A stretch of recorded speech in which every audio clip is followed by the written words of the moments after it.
Dear God, please don't let me relapse and return to the evil that men do.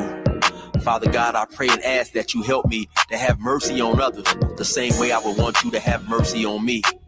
Father God, I also ask that you help me to be quick to forgive and slow to get angry.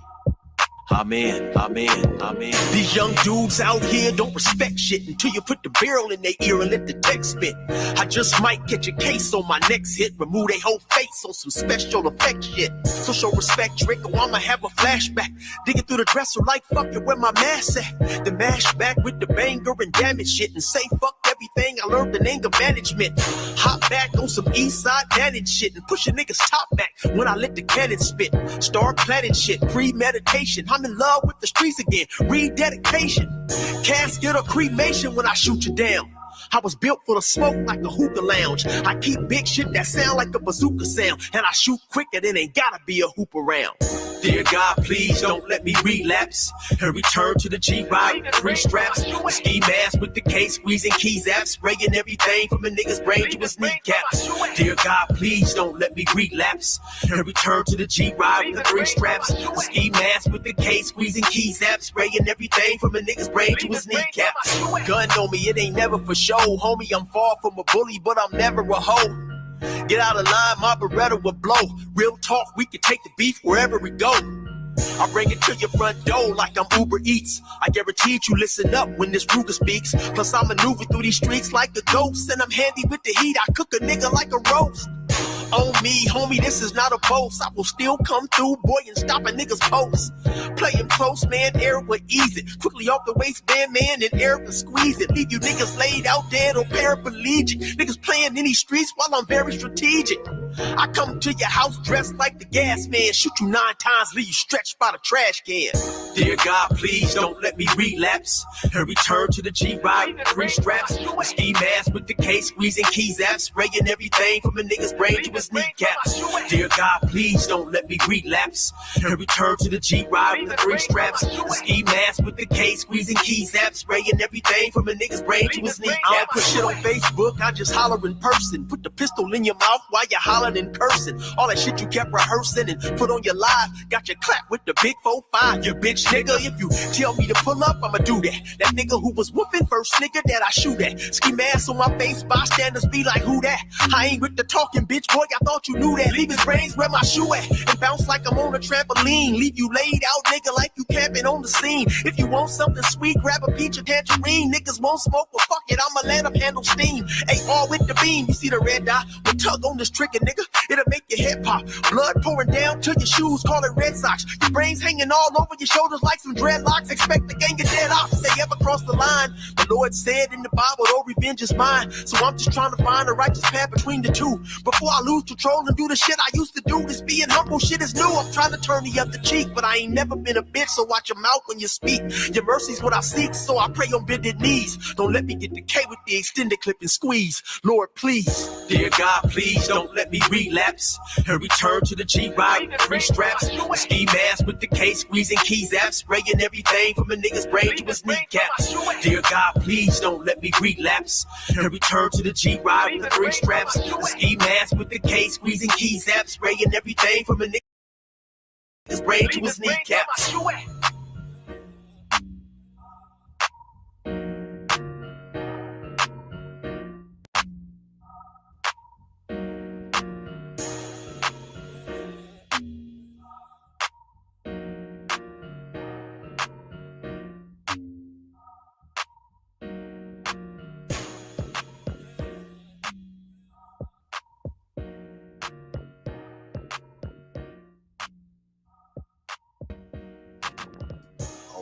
All right, y'all. That's Brother Eric.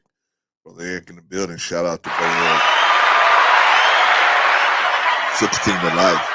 Better known as 16 to Life.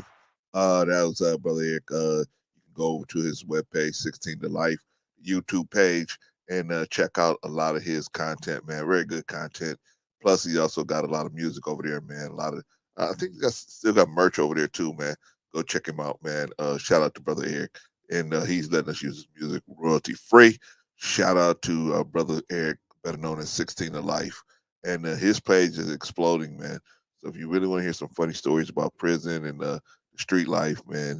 His dude's got a lot of funny stories over there. Shout out to brother Eric, man. Good dude, good dude, good dude. All right, that's brother Eric, and we're gonna take brother Eric down. And so here we are, y'all. Here we are. Um,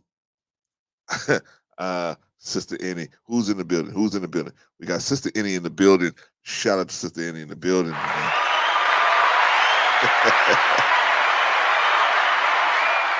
I am so bad, Sister Annie.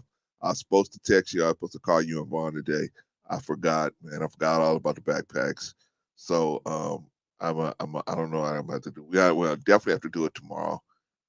Because if we're gonna send the stuff back, we got to send it back. I don't think it's a long time we got to deal with it. So let's talk about it tomorrow. I promise I will call tomorrow, and we'll find out what's going on with the backpacks. We'll discuss it.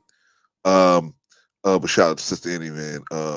I was trying to clip up Sister Annie today, but I didn't have a chance. I had some other stuff. I had to run out of the building for a minute and take care of some stuff out in the street, but came back and was like, hey, man, it was almost time to go. So I had to throw down something real quick and try to get ready, man, so we can get out here and make it happen today. Oh, I forgot to send the links out, man. See, I'll be forgetting, man. Let me send all my people that I send the links to the links. And so how's everybody? How's y'all's day going? How's your day going? How's everybody's day going? Hope your day is going real well. My day is, I had one of my coworkers.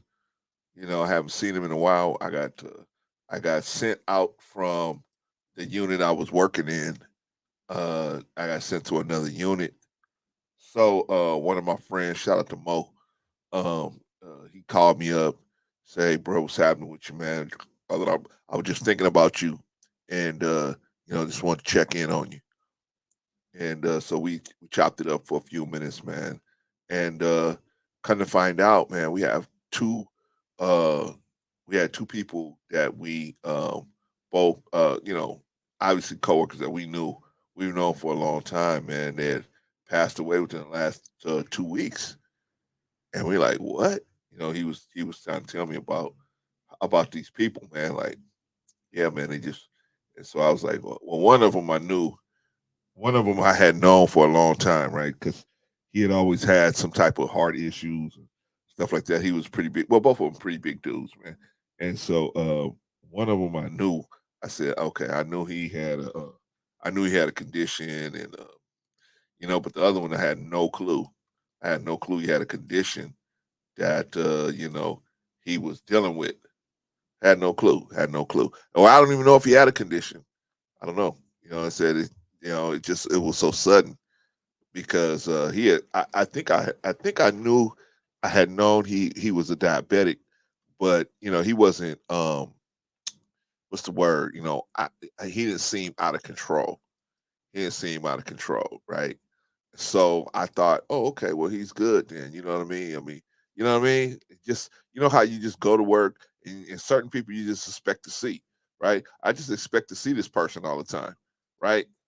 But ouch, ouch, the dude, man, that was a shame when I saw that um he had passed away, man. And then the other brother on top of that, man, I was like, wow. Shout out to Jill's Chocolate Boutique, by the way. Jill's Chocolate Boutique in the building. Shout out. Shout out. Shout out to Jill's Chocolate Boutique. If you haven't already subscribed to Jill's Chocolate Boutique, what is you doing?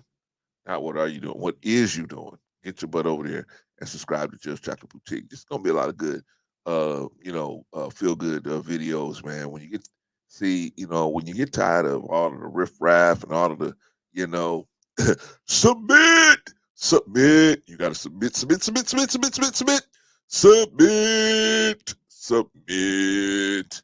You get tired of all that, man. You go to a channel like Jill's, man. Everything's just cool, man. You know what I'm saying? You just see some videos, some regular videos with some regular people just chilling out there, man, out there in Santa Monica. So, so check out the Jill's Chocolate Boutique if you get a chance. If you get a chance. Yeah.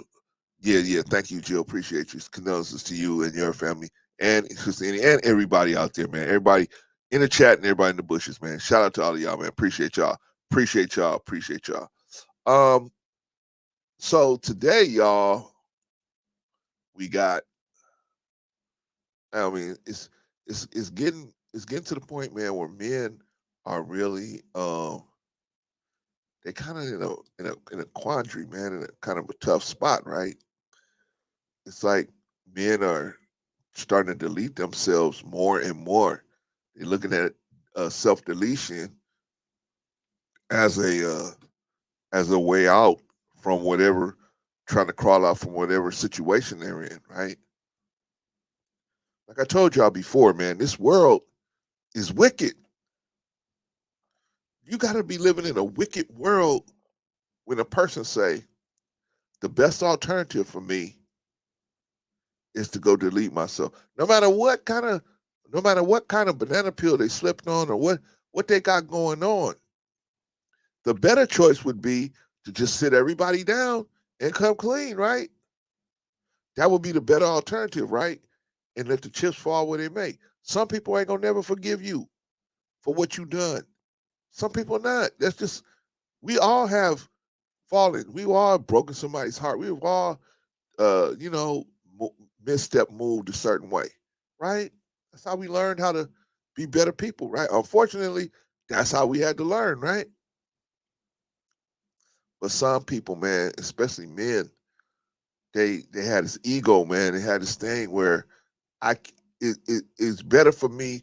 I don't want to see these people around me when, if they was to find out what's truly going on in my life, I can't handle that. How they gonna look at me, the looks on their faces. I'm not gonna be able to handle that. So it's better for me to either put them down or put myself down.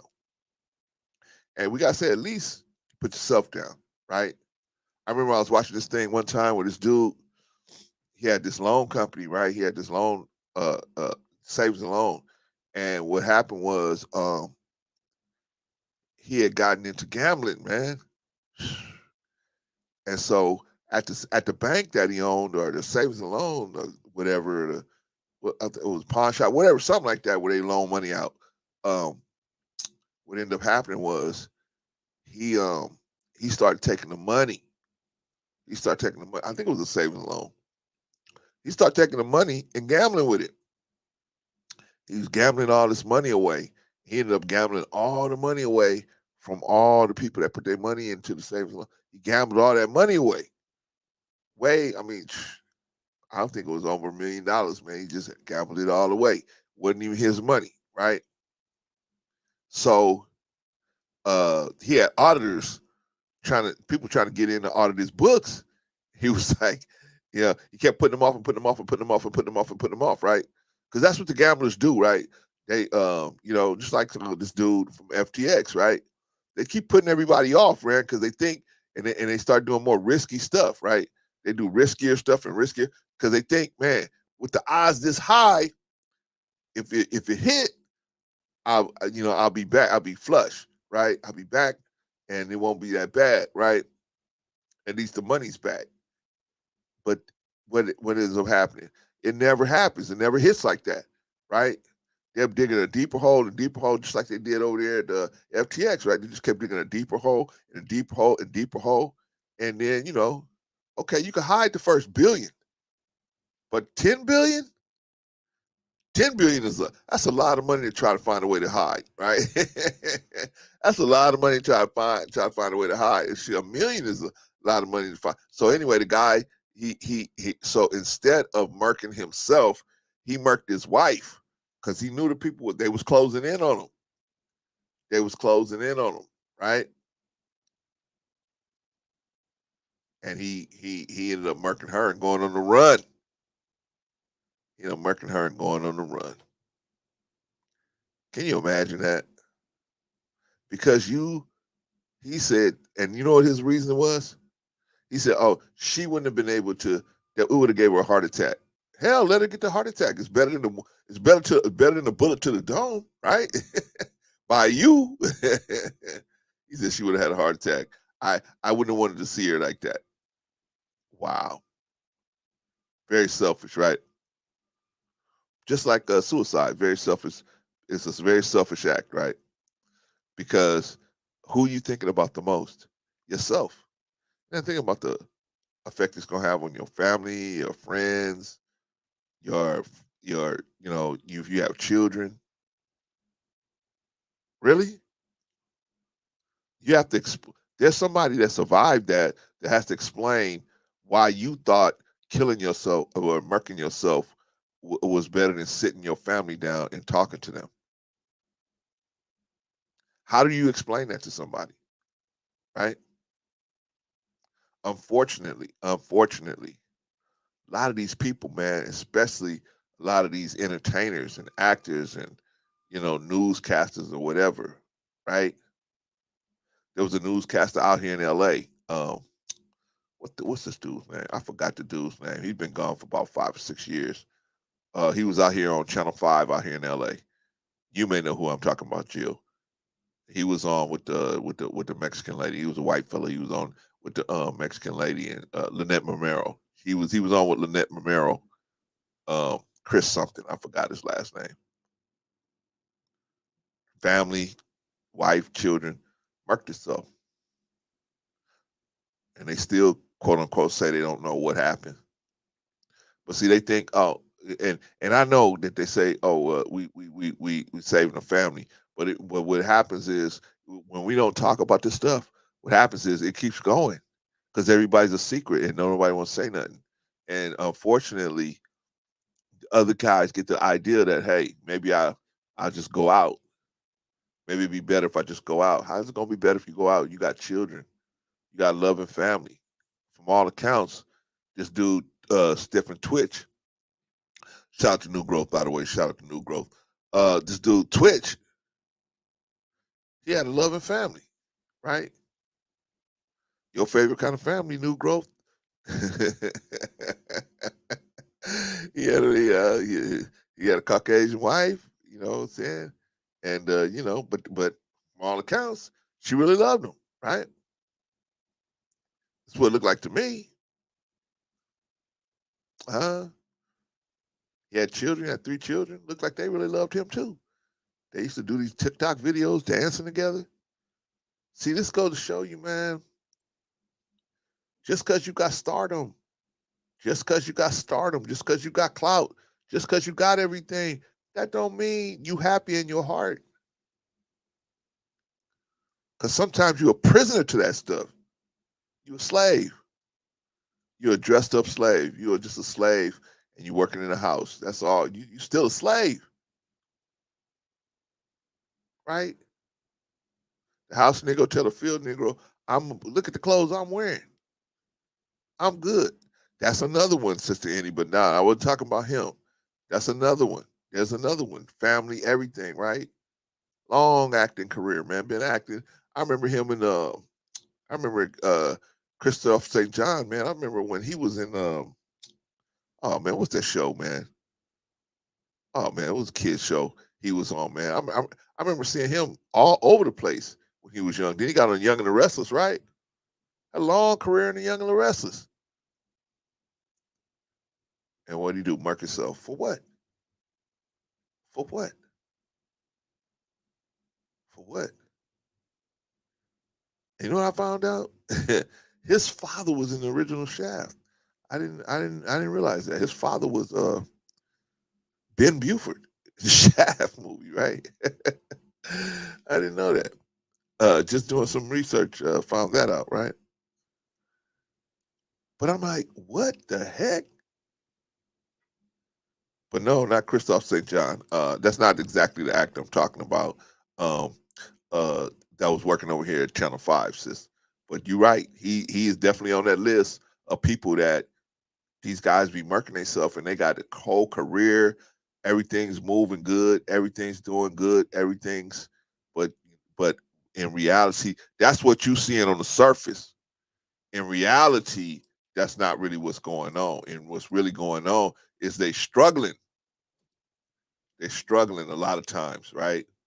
But you won't know. See, we don't know. We won't know what's going on, right? Because we're not privy to it. And the whole what do you call that? The whole point is that uh what these kind of guys do is they hide. They hide. These people hide, right? So you won't know unless you really, really connected to them. You ain't gonna know, man. That's what I'm saying.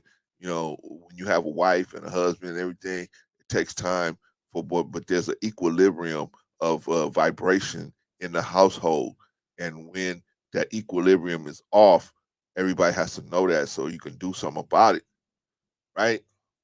It takes time to develop that equilibrium, right? Because you've been so used to living by yourself. You got your own equilibrium, and now you got to have an equilibrium with somebody else, and then you got children. Throw them in it, and then they see. So there's a certain vibration in the household where it's a median vibration, and everybody is just cool. There's no problem. But when that vibration is off, then there's a problem with one of the family members somewhere, and we gotta go locate that problem so we can bring equilibrium back, right? But let's listen to a little bit about the passing of this guy, Stephen Twitch Boss, because this guy he was a DJ on the Ellen show, right? He's a DJ on the Ellen show, so he made boatloads of money, man, buku money, right? Plus he was doing other stuff before that, but I'm gonna let them talk about him right now. We have to start today's gathering with the three of us the same way because we need to talk about this more. Devo, take it away. Hey, good morning, everybody. And yeah, we ended with very sad news on the world of entertainment, as you mentioned. Twitch, Stephen Boss, who we know as Twitch, of course, DJ, dancer, TV host. He was a part of Ellen's show for a long time. Oh, yeah. And everyone describes him as love and light. When you went through any social media yesterday describing this gentleman right here, the word light came up almost every time. Dead at the age of 40, died by suicide. We found this out again at the end of the show yesterday. So some of the details behind this, we'll get to in a quick second here, but he had 3 children with his wife, Allison Holker, Boss, Zaya, who's 3, Maddox, 6, and Wesley, who's 14. On TikTok, here's the other thing. His presence on social media, on TikTok especially, knew no genre or age, had no border to it. You know what I mean? There's a lot of people that are in a certain world, so some people know him, other people won't. If you got kids, they know who this gentleman is because they wanted to emulate some of the dances that him and his family would do. They were pure family fun and entertainment for a lot of people, and there was a big, bright smile on his face all the time. His wife, Allison. Oh, man. Ay. All right, y'all. Now, I'm looking at this dude and I'm saying, man, looked like everything was going good, right? He's on the Ellen show. Buckets of money. Buckets. So money wasn't his issue. What was his issue? I don't know what his issue was. But I'm gonna tell you. I'm gonna tell you a prevailing theory that I have, y'all. This is just me huddle up here. Well, I'm gonna tell you what I think. I'm gonna tell y'all. Usually, when men, I don't know about women, but men, usually when men self delete, it's because they have a chink in their armor somewhere. It's something that something is about them that they feel that other people will not accept about them, or they will be judged harshly about it. Now, this dude, no disrespect, but he looks a little suspect. As I see him move, as I see him moving around, he looked a little suspect.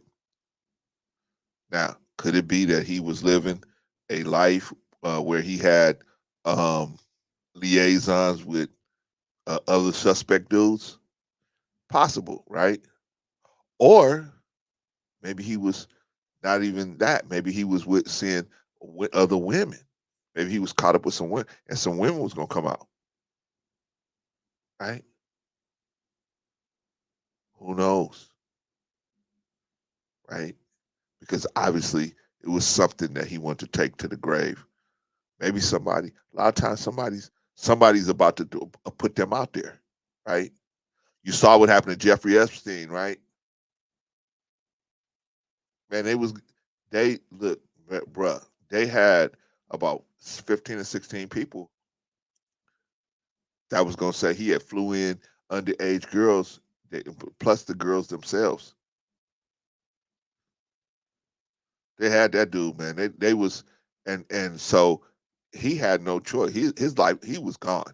He was a goner, right? His only thing was he didn't want to start naming names because that's the position he was gonna be in, man. He was gonna eventually they was probably working on him to try to name some names. He didn't want to do it. So his only option was marking himself, right? Like in The Godfather, right? When Tom went and told you guys know the guy that wanted to knock out the Rosado brothers, and the Fed. So he flipped and went to the Feds, right? Feds flipped him, and so uh, what was that dude's name, man? Michael Michael Corleone. They went all the way to Italy and brought his brother into the trial, right? The dude that was testifying, he was like, "Yeah, I'm gonna testify. I'm gonna spill the whole beans," and then he turns around and looks and sees his brother coming in there, right? Brother got eyes big as plates, right? Like, oh, like what the hell? He saw his brother, and then all of a sudden now he had to change his story, right? He's like, "Oh, I was just playing. I know what I was talking about," right? And then Tom went and saw him at the army base that they was hiding him out at, and they said, "Hey, look," he said, "Hey, look, bro, there's only one way out of this situation." You know, they never tell you exactly what to do, right? He said, "There's only one way out of this situation." He said, "But I'm sure you'll." He said, "I'm sure you'll figure it out, right?" He says, "I know you. I know you'll do the right thing, right?" That's what they told him. "Hey, I know you do the right thing." Because there's only one way to make this thing go away and have your family be okay and everything like that, you know. But I'm sure you'll figure that out, right? uh, and then at the end he tells them goodbye, right? Like, I ain't never gonna see you again, so goodbye, right? And then the guy says, "Hey, in Italy, when somebody was gonna do something like this, they'd have a party for themselves, and then they'd make sure their family was taken care of, and so they pretty much made an agreement, but not agreed to it that his family was gonna be taken care of, and he was gonna do what he had to do, and what he ended up doing, he ended up slitting his wrists, and in the what you call it, right, in the bathtub, right? But why did he do that? He felt that was the only way he could keep a lot of this heat off his family, right? Because Corleone was going to start. Hey, they made it clear that Italy wasn't too far for them to go to get to your family. If you're gonna put this on us, we're gonna put this on you, right? That's basically what they said, right? That's kind of like how this world is. This world is like that, man, because they get a hold of some information about your background or your past, and they'll just like hold it over your head forever, right? Right? And especially these the feds, the police, man. I mean, they put enough pressure on you. Either you're gonna talk or you're gonna have to do that to get a chance, right? Who's that dude? They pulled him in a I think it was Leonard Lake. Leonard Lake, who had the Miranda videos, who was out there making the Miranda videos. He was kidnapping girls, and he was taking them into this makeshift dungeon slave dungeon he had under his house, and he was making videos with him and the Asian cat was making these videos, arping these women, right? And then they was murking them at the end of it. When they got tired of them, they would murk them. Terrible, man. Terrible situation, right? But that's what they was doing, right? So they caught Leonard Lake. It was only a matter of time. And so the Asian dude went on the run, but they had caught Leonard Lake, right? So they caught Leonard Lake and they said, okay, we got you, buddy. We done found all these tapes. We got you. All you need to do is confess. You need to just confess. At least maybe you might have a window of actually hitting the bricks again. But you ain't never getting out. Well, not the bricks, but you got a window of not getting the gas chamber, getting the needle. But they said that's it. You you done. We got you. He said, let me have a glass of water. They didn't know he had popped a cyanide pill. He took some cyanide, and next thing you know, he was gone. Right? Because he don't want to face a jury. He don't want to face anybody. See, once the realization of what's coming and what's going to be coming down reaches some of these guys, they can't handle it. They can't handle it. Now, who knows what this guy had going on in his life? Who knows? Maybe he had another woman. Maybe he had a side woman. Maybe he had a side chick. Maybe he had a side dude. Because I'm just being honest, man. Dude looks a little suspect. I'm saying something. Some of these suspect dudes can squab. They got hands, right? That don't mean they ain't suspect, right? That ain't, you know what I'm saying? It's like, but why we talking about this, man? Because not you, the people here, but somebody out here in the replay, y'all might be thinking about, man, I gotta see, because it's kind of what I was talking about this morning when I was saying, man, sometimes we get trapped. We got a certain type of friends, right? And so our friends and our family and everything, and your friends, especially you might have a spouse that will encourage you to not go for your dreams because they in fear that once you go for your dreams, you're gonna get to a point where the standard of the type of person you want around you is higher than what they are willing to become for you and for what your needs will be at that time, right? They're very comfortable where they're at, but they know and they can see in you that once you get better established financially, you're going to want certain things around you better at at a better level, right? And they feel like, hey, I'm not gonna be able to make it at that, so they will what do you call that? Sabotage you. They can sabotage you spiritually. They sabotage you emotionally. They'll sabotage you physically if they can. But they sabotage you. They put a pin in your brain. They say, oh, man, what you going to do with all that money? What you going to do with all that money? Oh, man, what you going to do with a better house? Oh, man, everything we got is cool right here. This is cool.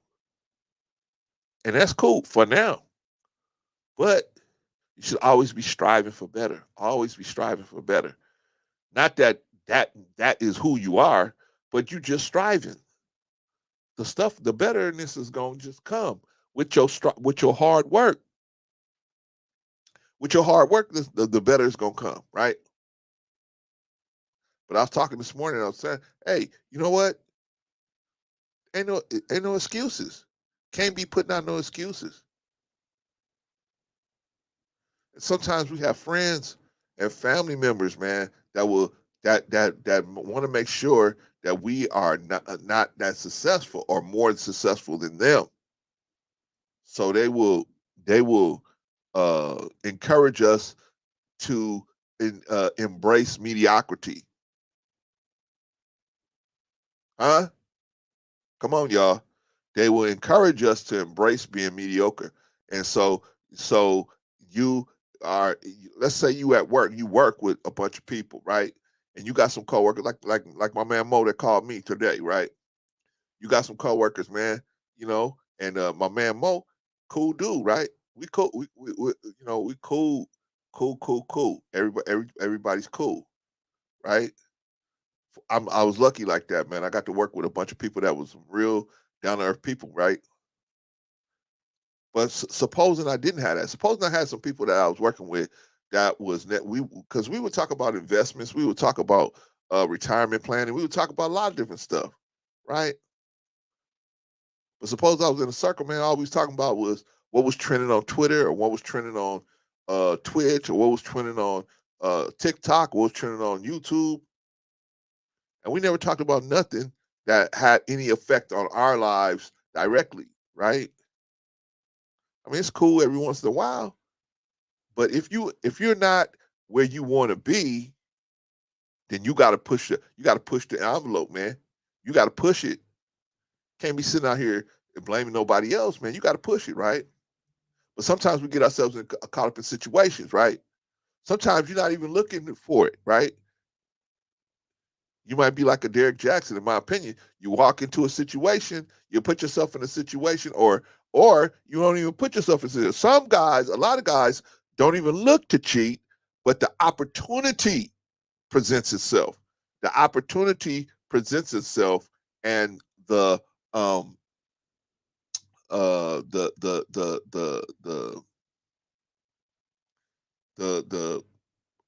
the other person who is not their wife or their husband. Well, let's just talk about the guys. The wife has gotten kind of comfortable, right?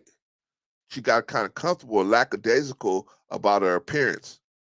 She gotten kind of lackadaisical about how she shout out to Von Bryan, shout out to you, brother.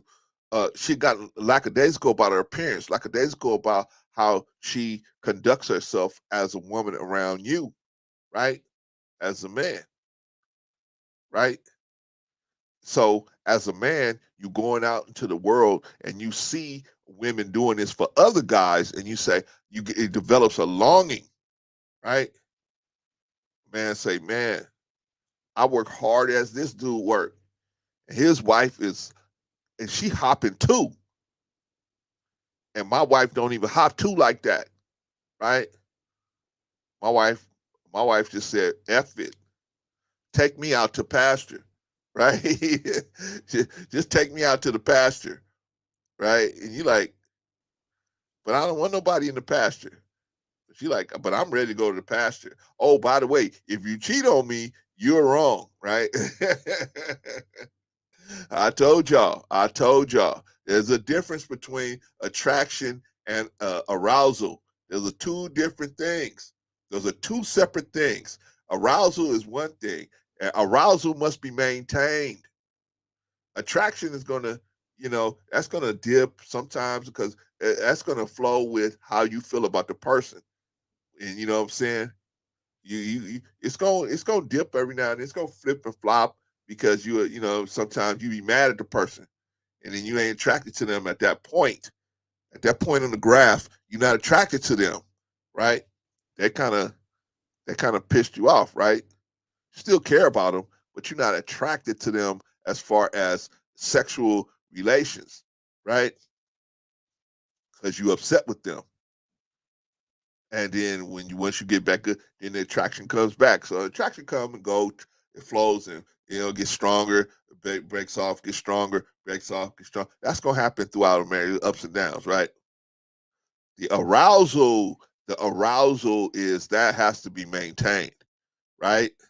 And a lot of women don't get that, man, because a lot of women think, oh man, you know what? Once you sign on the dotted line, arousal, they take arousal as just that's uh a part of the package.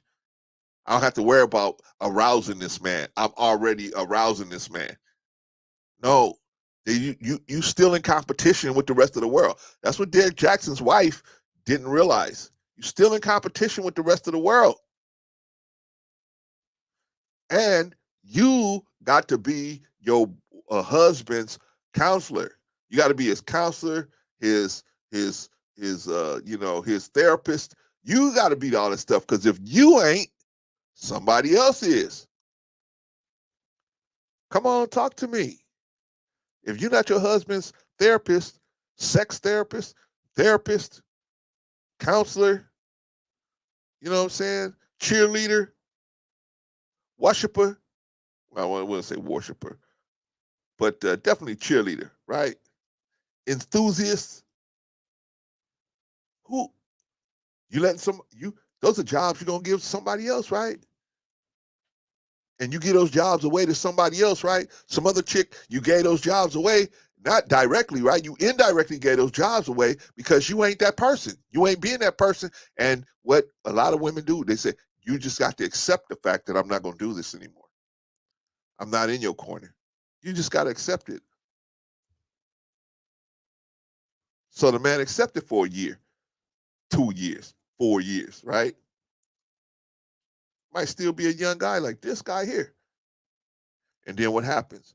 Told y'all, when desire meets opportunity, that's when the wheels start moving. That's when things start happening, right? Good or bad, good or bad. When desire meets with opportunity, that's when things start happening, right? So same thing with the men, right? Men do the same thing. We talk about men right now, but men do the same thing as far as, oh, well, I don't have to brush my teeth no more. She kissed me without my teeth being brushed. No, fool, brush your teeth, wash your face, right? Cut your hair, right? put on some clean clothes, man. Can't walk around the house in clothes that you wore all week, right? Right? Keep yourself, at a certain level, so your woman will, because we do the same thing as men. Woman wants a strong man. Woman wants a man that's gonna be there. You got to be your wife's counselor. You got to be your wife's sex therapist. You got to be her enthusiast, right? But if you ain't, you giving those jobs away to somebody else, right? Well, I ain't gonna. I'm a high value man. I'm a high value man. High value man. I'm a high value man. I can't sing like Bolo, but I'm a high value man. Man, right? You high value man, right? What? Clarence, you simping. You talking to your wife like that? You gonna be your wife's enthusiast? You simping, right? You gonna be your wife's sex therapist? You simping. She just gotta just do what I say. Cause she need to submit. Submit, right? Submit. Shout out to the men. Well, shout out to the manosphere. Submit. Submit. My wife won't submit. How can I get my wife to submit? How can I get a woman to submit? What are we doing? How can I get a wife to submit? Shout out to Random Human Gamer. Yeah, you're right, man. Rest in peace. I'm gonna get back to Twitch in a minute, man. Yeah. You're right, Sister Annie. That's what you're doing. But see, it's indirect. It's indirect. You indirectly outsourcing responsibilities, right? You indirectly doing it because you're not doing it yourself. The person woman goes out, you ain't telling her how good she looks. You ain't telling her that you love her. You ain't telling her that she's, Stevie Wonder had a song, "You Are the Sunshine of My Life." You ain't telling you the sunshine of my life. I'm not telling you tell her that, you'll never leave her no matter what she do. That's a wrong sentence to say to anybody. What you say is, "You are the sunshine of my life," right? You the sunshine of my, you make this union that we did worth it because of the way you conduct yourself. You make it a good situation, right? That's what you're telling her. Because if you don't encourage her, you don't inspire her, and you're not her enthusiast, you're not her cheerleader. You gotta be a cheerleader for your girl. You gotta be a cheerleader for your wife. Because if you're not their cheerleader, you're just giving that job away, right? Because your wife or especially if they're working, your wife or your girl or whatever is gonna go out there. They're gonna run across, Ramon at the job, and Ramon gonna say, "Ooh, Sister Annie, you looking so good today. Just like you did yesterday, just like you did the day before that. Man, Jill, you looking so good. Oh my God. I know your husband tell you that every day. No.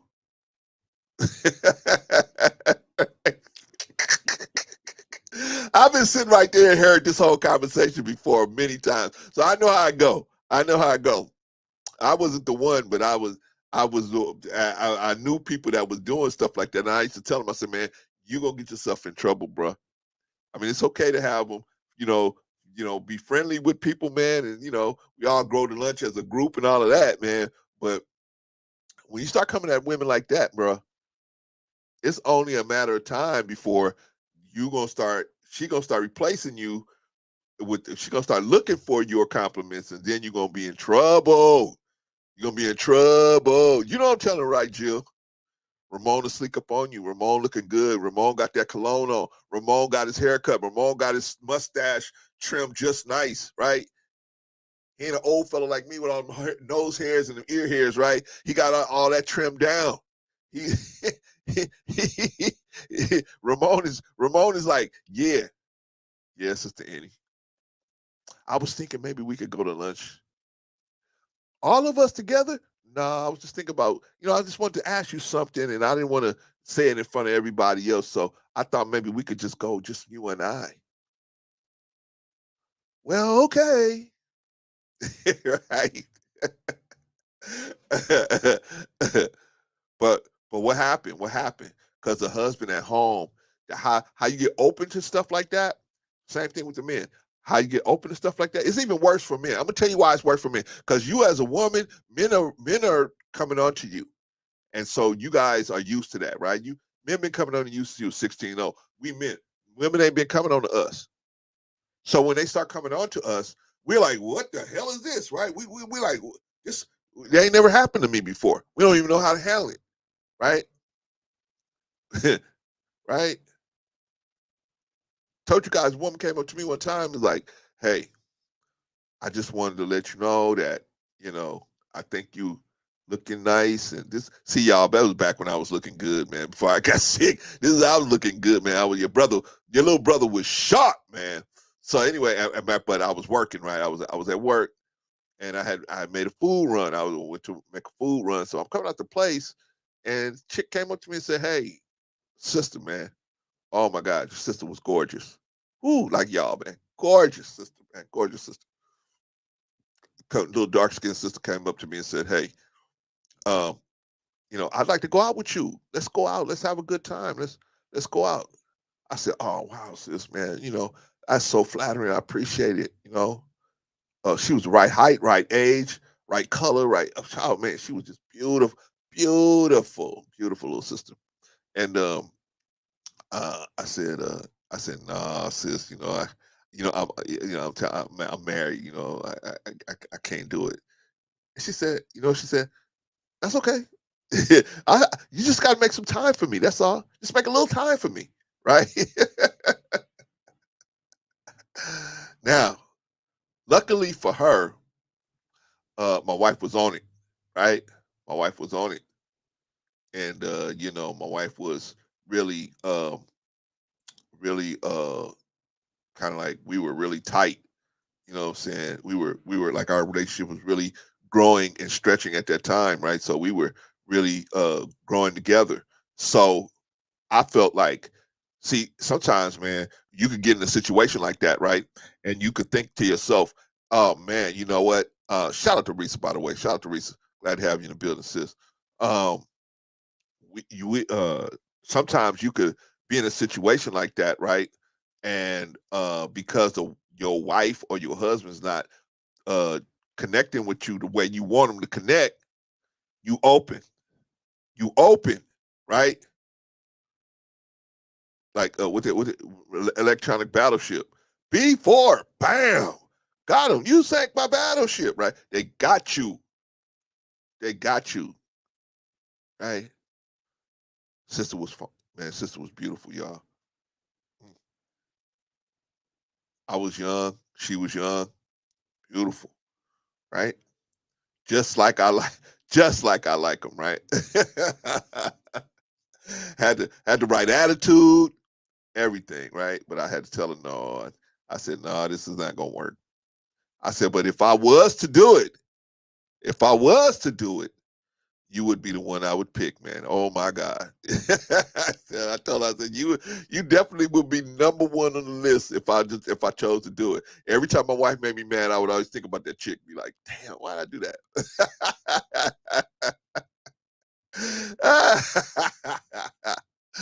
But the point is, man, we as men, when we get approached, because most of the time, we as men, we're going to start getting approached when we get in maybe our late 20s, early 30s, right?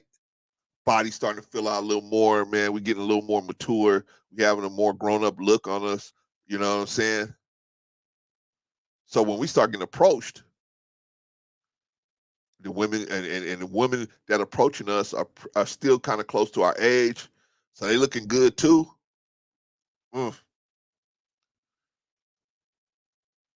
See, that's what happens.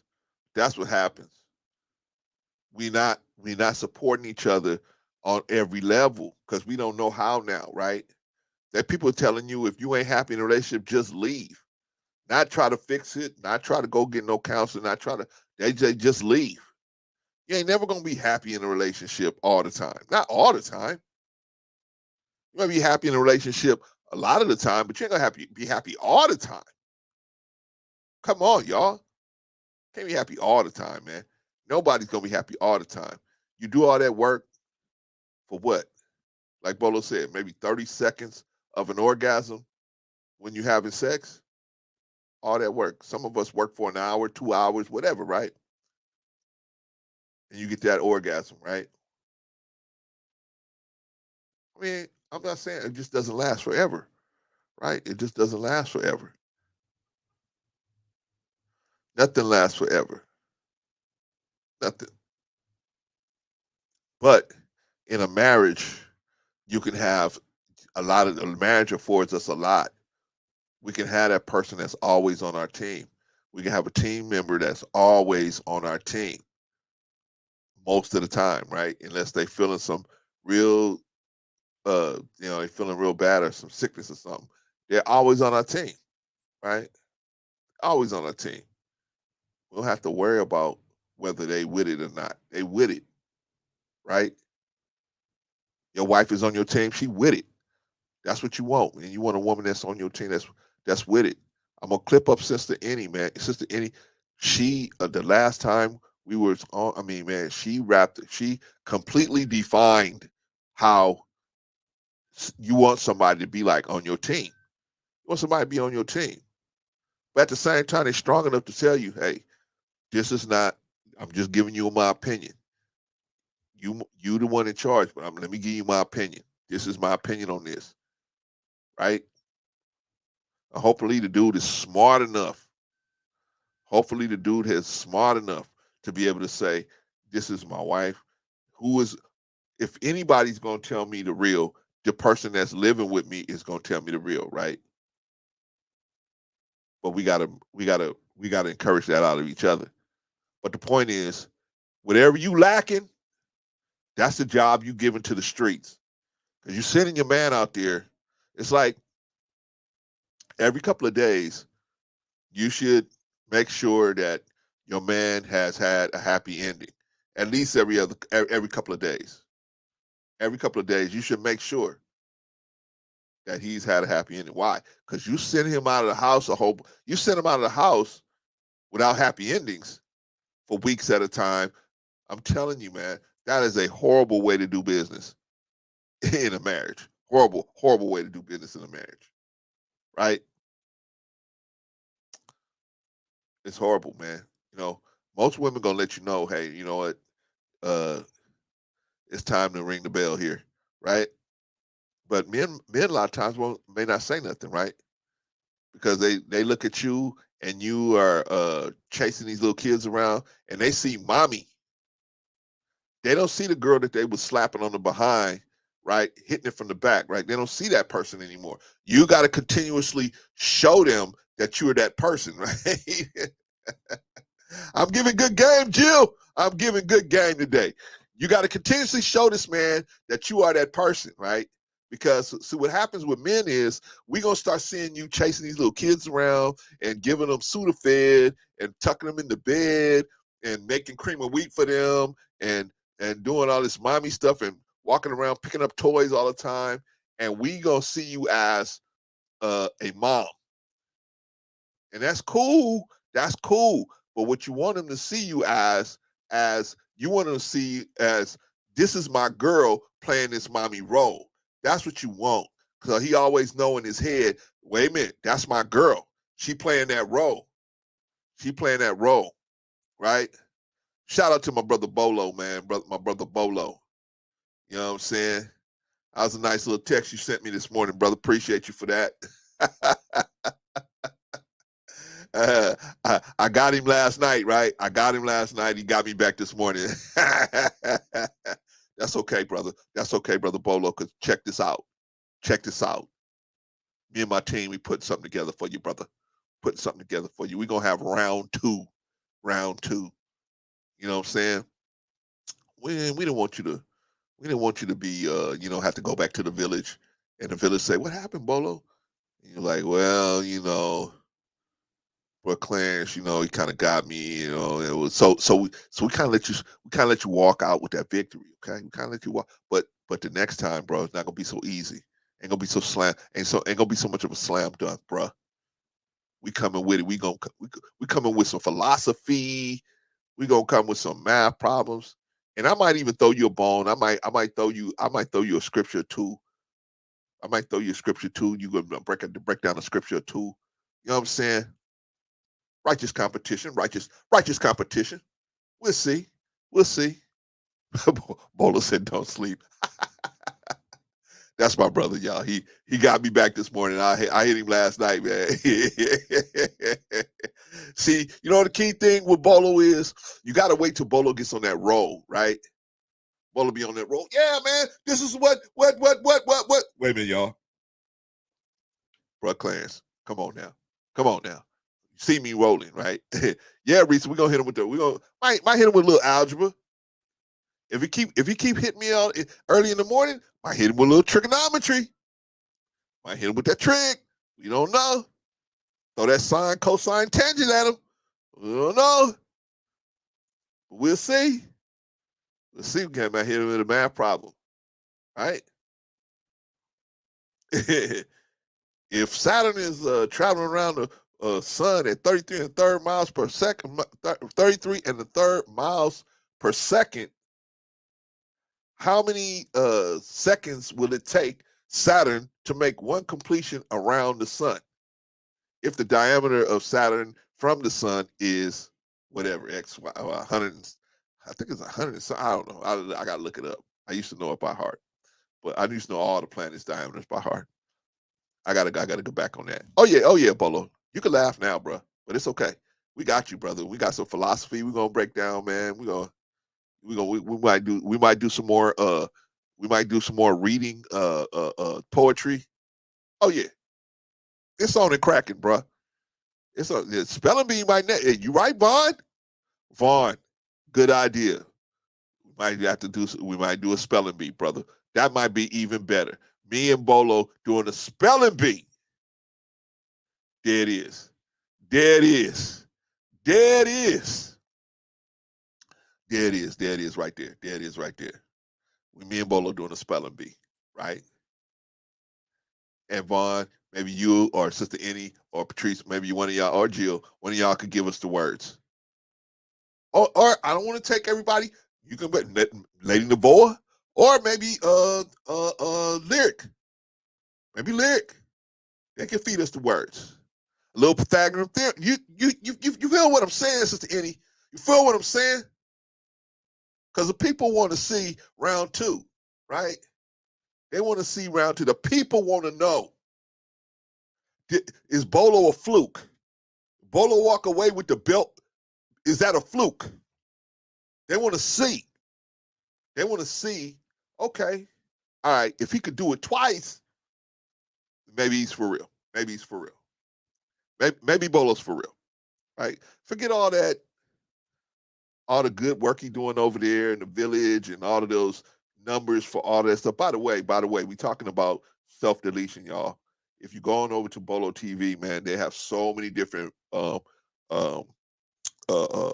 resources. Not only self-deletion, but SEX assault and all kind of everything bad that could happen to somebody, and you need somebody to talk to about it.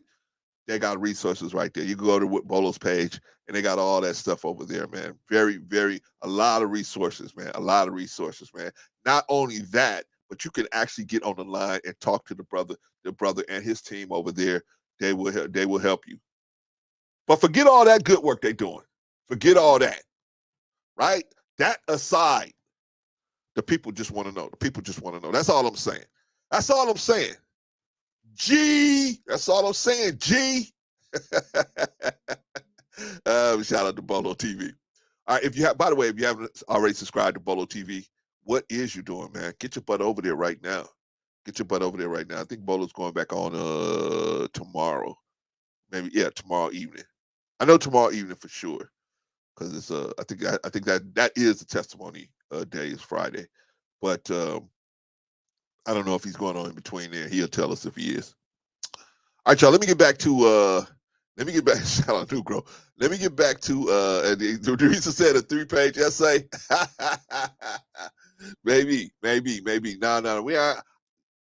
See, I could do it, Risa, but you know, the brothers from the NYC, so I don't know how his writing skills are and all of like that. So I don't want to get at him. Right? I sound like Mitch Green after Tyson.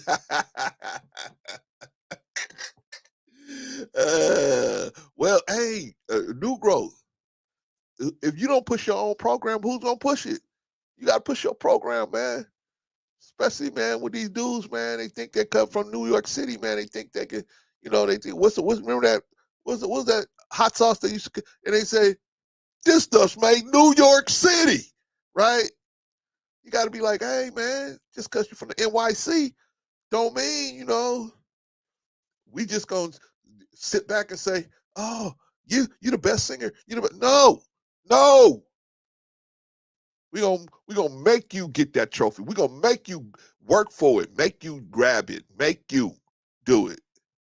You'll be on 7 a.m. tomorrow morning. Okay, so Bolo I guess they're gonna do 2 shows tomorrow. Gonna do a 7 a.m. show, 7 a.m. Eastern. This man would never tell us what time zone he's in. 7 a.m. Eastern. I gotta do it for him. 7 a.m. Eastern. And then I think the other one starts at 9:30 Eastern as well, right? Nugo said, I got your back. Teacher Jazzy Jeff, out of Fresh Prince, right? We going on after NWA, right? We going on after De La Soul. Yeah. So catch Bolo TV tomorrow at 7 a.m.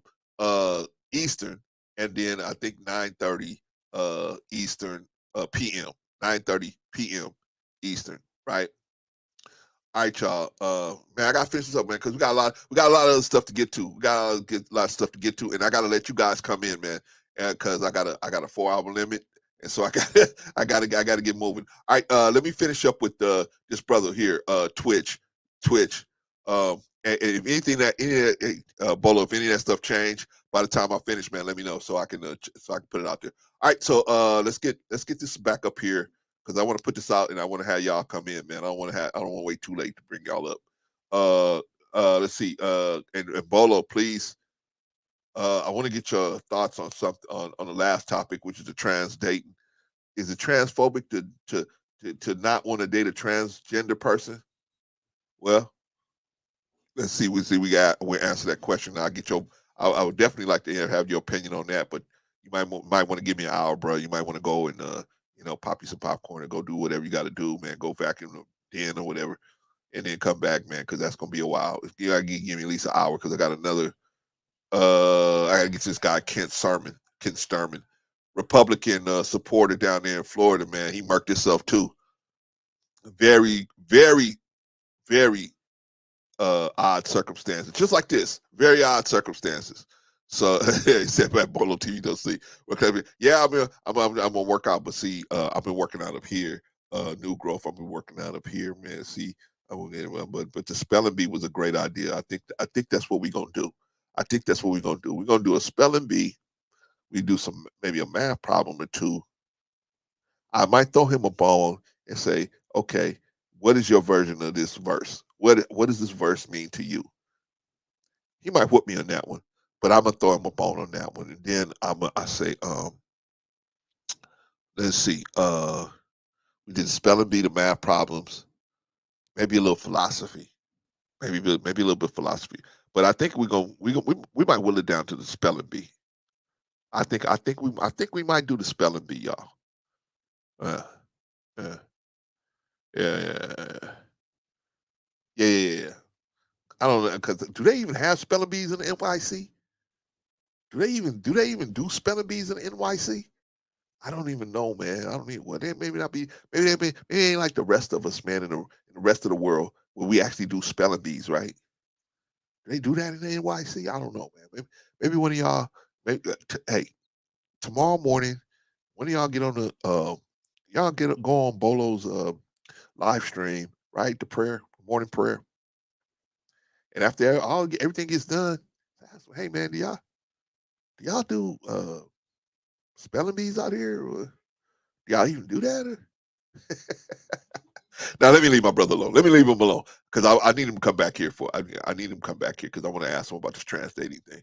I want to get his opinion on that. All right, let's get back to Twitch, man. Let's get back to Twitch. I was talking to y'all about how a lot of these guys do this self-deleting because they have issues that they feel that if they brought them out and the issue actually hit the street and everybody knew about it, people would judge them and they would be looked at as a hypocrite. And so to them, death is better than hypocrisy, right?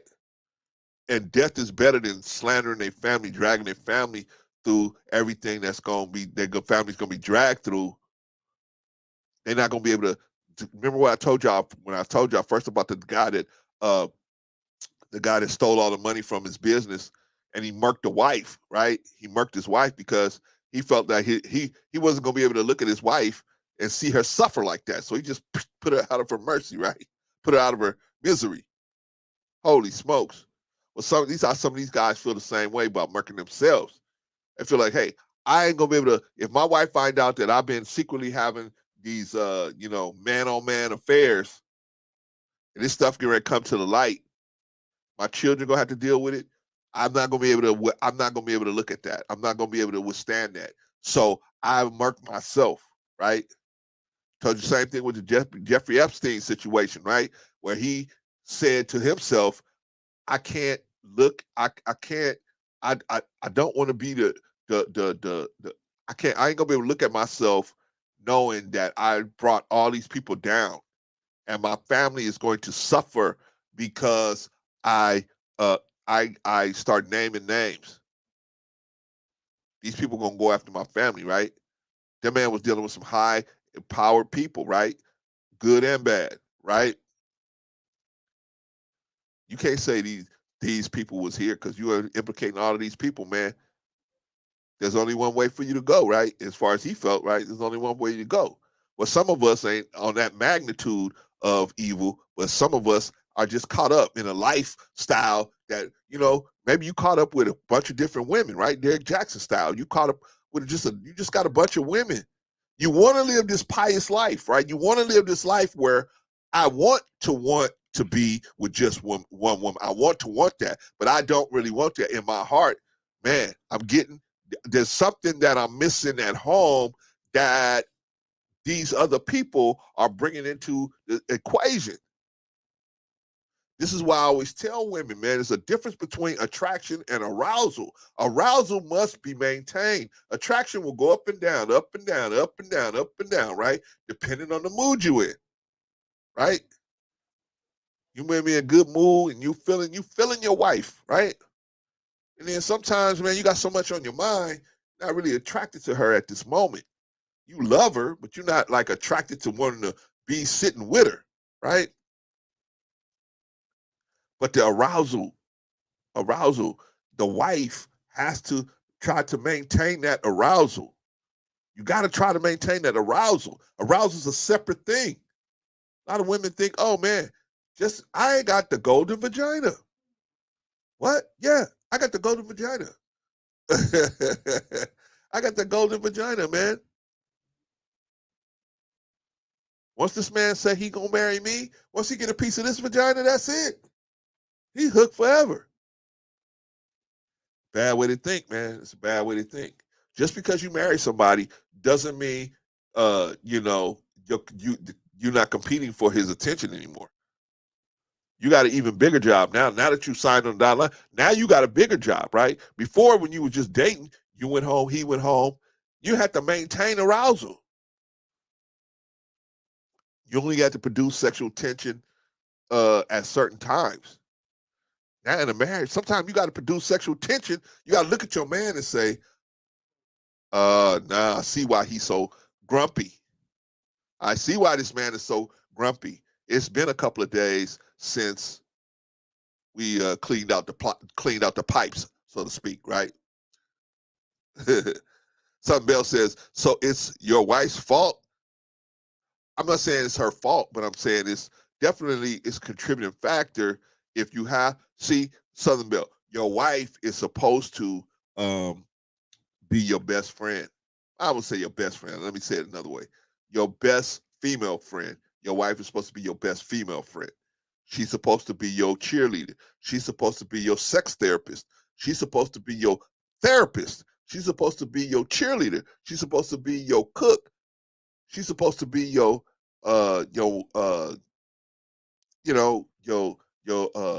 investment partner. She's supposed to be all of these things, right? But what if she's only a couple of those things? What if she's not your sex therapist? She's supposed to be your sex therapist, meaning that she is the one that can determine whether you need a episode of sexual tension, right? She's supposed to be able to look at you and say, this man is breaking plates and he's slamming doors all over the place. Sister Eddie said contributory negligence. I'm glad I got a sister right here on my page that's that smart, because I sure don't know. Yeah, maybe that's what it is, Sister Eddie. Contributory negligence. But you know what I'm saying? You know what I'm saying, Sister Eddie? What I'm talking about is that you as a woman, you have to see these things, because why? If the world wasn't as wicked as it is, you wouldn't have to do all this extra work. You wouldn't have to do that, right? But because the world is so wicked, and there's going to be women trying to, if you have any kind of decent man, there's going to be women that don't care that he's married, right? All they care about is that he look good, and they going to get a notch on their belt having a good man like that come and bust them down, right? There you go. Both people play a part in the outcome. I mean, of course, the man has to be of the mind that I don't want to do this stuff, but a lot of guys are not looking for it. I'm telling you, a lot of guys, I would say probably out of, let's say 100% of the men affairs of men that go out step out, I would say probably about 60 to 70% of them are not looking to do it. They weren't looking to do it when they went. The opportunity presented itself. The opportunity presented itself, and they had such a what's the word? A gap in what they want. There's such a gap in what they want and what the wife is providing, that it opened them up to try to take advantage of the opportunity that's being presented to them, right? Just like I could say this thing about this guy here. He's very suspect looking to me. For all we know, I don't want to put the man down. He got children. I'm just saying, he may have some things going on in his where he was approached. You don't think this man was approached? You don't think he was approached by women? Probably men too, right? He was approached all the while he was on Ellen, all the while he was on a dance show. You don't think he was approached? Who knows? It looks like it to me, because men don't usually Men don't usually murk themselves unless they're so caught up they feel there's no way out. The kind of guys that have emotional problems where they just murk themselves, that's a small number of the guys that really murk them. So the guys that really murk themselves, that number is bigger when guys are just so caught up in something, man, they just don't feel that there's any other way to deal with the situation. Brother Negro says, Brother Clarence, science has proven that it's such a thing as a golden vagina. Uh, uh, okay, that's another that's another thing, Negroes. You have to bring some science for that one, brother. You have to bring some you have to bring some facts behind that, man. Somebody says that's the problem. Your spouse is not a therapist, medical doctor, unless they went to doctorate school. Southern Belle, what I'm saying is you got to play that role. I'm not saying you got to be you got to go get these diplomas on the wall, but you got to play that role, because if you don't, I'm just telling you, if you don't, what you're doing is leaving those jobs unfulfilled in your husband's head. And when you send him out into the field, now you send him out into the field with open jobs that he is unwittingly looking to fill. And so when somebody comes up and they say to him, I will do those jobs that you in your head, right? When that person meets up with him, he may not be strong enough to tell that person no, right? Sometimes we will, and sometimes we won't, depending on how the relationship's going, right? Or we feel we're being neglected, because that's what most men feel like, they're being neglected, right? This girl used to, we used to bang it out, at least 3 or 4 times a week. Now, I'm lucky if I can get to her once a week. Or she wants it, but she's not appealing. She does forgot how to create arousal. I'm here. I know I got my grandma nightgown on. I got the rollers in the head. And that was sexy when you was 20. Right? Because you knew you was going to knock every one of them rollers out of her head, right? But now you 40. Not so much, right? you got to still be able to create that sexual tension that will have the man create that arousal, right? Because that sexual tension will bump up the arousal, right? Vaughn says, how does this tie in with his demise? I think it was deeper than that. I'm just saying, Vaughn, that a lot of these guys are living lives where they have gotten caught up, right? I'm going from way from the beginning. See, at this point, when they get caught up, at this point, now they're so caught up. The problem is so huge, right? It's like the Bible, right? When you start in Genesis, you're dealing with a snake, right? You can just step on its head and crush it, right? By the time you get to Revelation, now you're dealing with a dragon. You're dealing with a dragon. Now this thing is huge. It ain't gonna be as easy to deal with now, because it's got so many moving parts now. It's gonna be a fight to deal with it, right? So I'm just showing how guys could get caught up, and then ultimately they want to escape this situation. They want to escape it, but they don't feel like there's no other way to escape it except for murking themselves.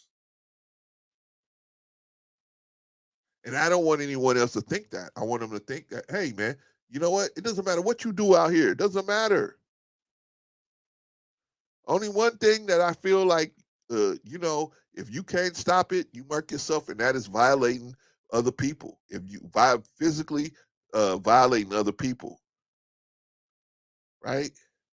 If you can't stop yourself from doing that, then you should mark yourself. Other than that, nothing's that bad.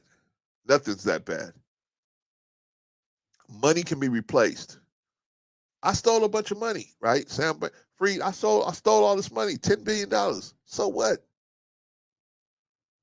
Do your time, do your 40 years, and get out, right?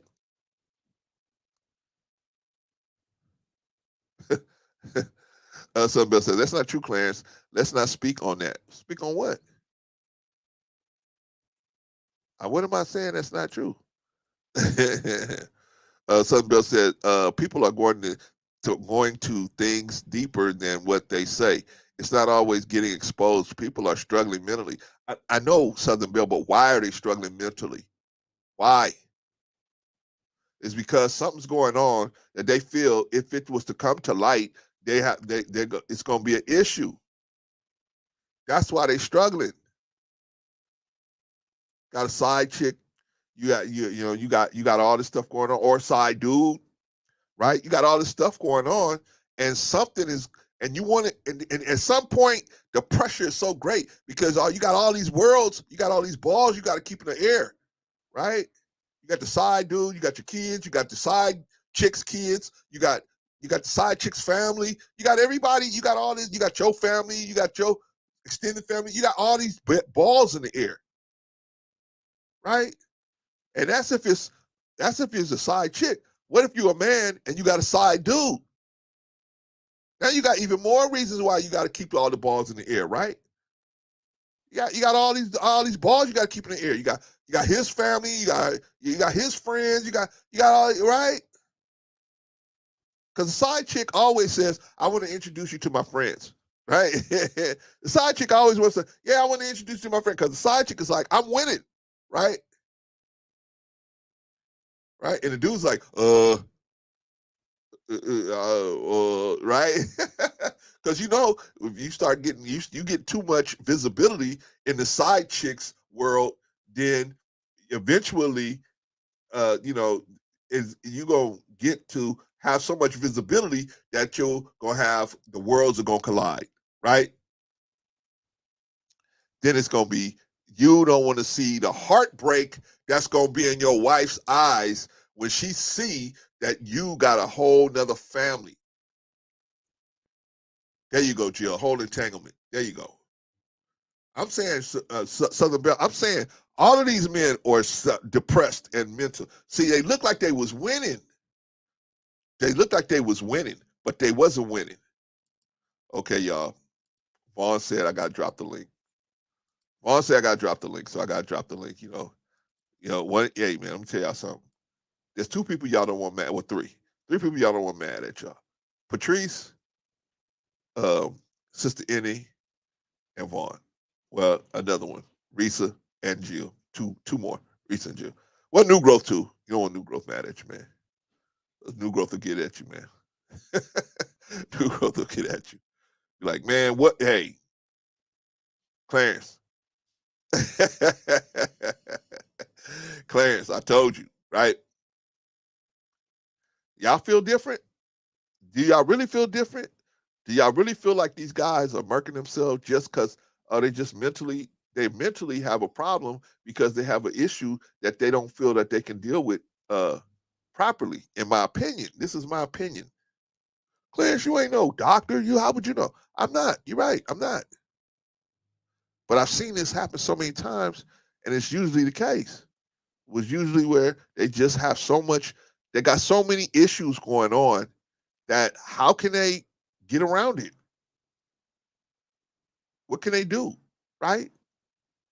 They have so much that they have a problem with, right? It's like you take on you take on you. It's like you have a basket, right? And you got a garden at home, right? But every day, and you on your way to work, you stop and pick up a flower and you put it in your car. And the next day you stop and pick up a flower, put it in the car. And the next day you stop and pick up a flower and put it in the car. After so many days, your car is gonna be full. Either you're gonna have to get a new car, or you're gonna have to clean the car out, right? Because you got too many flowers in there. That's how it is, man, with situations. You pick up one situation and then you pick up another situation, and before you know it, you get pulled into all kind of other stuff. Brother Vaughn, What's going on, brother? what's going on, good brother? How you doing? I'm good, man. I'm just listening to the conversation, and thought I would just chime in for a few minutes here. All right. What you think, man? What you think? Well, I really don't want us to look at this situation and look at it lightly, and just go into speculation and different causes and reasons, because we don't know. There's a lot of us that are suffering in silence, that won't even show a sign or a symptom, you know, of this deleting oneself. So, we can't pinpoint it and say, oh, well, it was a woman, it was a this, it was a that. What we need to be addressing is the fact that people are in such despair that they're no longer willing to continue on with their life. And what does that mean? What does that look like? Now, because some of us are not at that place, and some of us, quote unquote, have possibly never been in that place, we need to really approach this situation with a little more empathy, because we could all speculate as to why this happened. And to me, it's a very, very, very sad occasion. This was a young brother. This was a brother that had plenty of life to live. You see what I'm saying? And he took this route. Some people claim that maybe it was foul play, but we don't know. But nevertheless, people are definitely, taking their own lives. Some people speculate that it was that, that he made an investment, and maybe he could have possibly lost all of his finances. There's so many different reasons why a person, would react and respond this way. So what we need to do, what we need to do in regards to this topic is not really, and I'm not saying that you're doing this, Brother Clarence, but not to really to make light of it, or to talk about it in a way as, it was his fault, or you know what I'm saying? You never know what a person is going through. You see, my heart goes out to his children. Yeah. Those children that have to grow up with the fact that their father, deleted himself, and the wife that's left. Some people say, well, it's a very, very selfish act. You were just thinking about yourself. You just wanted the easy way out. It's a little bit deeper than that. People are suffering, and you don't know what the degree is just because they have money. You don't know what the degree is just because they have clout, because they have celebrity. You see what I'm saying? Because they have riches. Listen, money can't buy you sanity. See, that's the thing we need to understand.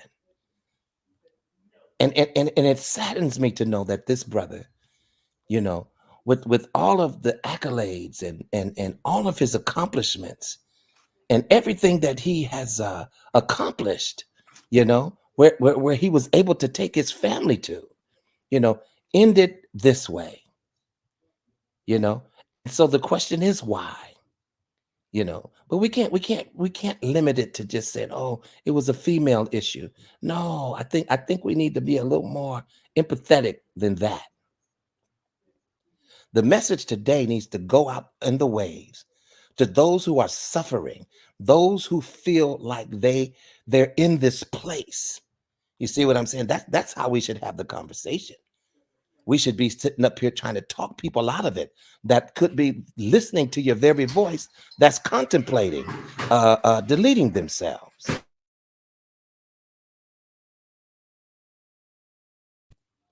So, I just wanted to get up and just kind of put that out in the atmosphere. Like I said, it's a very sad situation. This brother, 40 years old. Oh my God. You see what I'm saying? How much more was he able to accomplish? And it's crazy what people are going through. And what can we do in this stream to help someone? Can we put a number up? Because people are contemplating this 24/7. So I just wanted to say that. And, I'm still here for the conversation, but it's a very serious situation, and a lot of us Black men, we suffer in silence. We're not apt to go and get help. We're not apt to, sit and say, hey, look, I'm suffering. I need help. I don't know how to make it from day to day.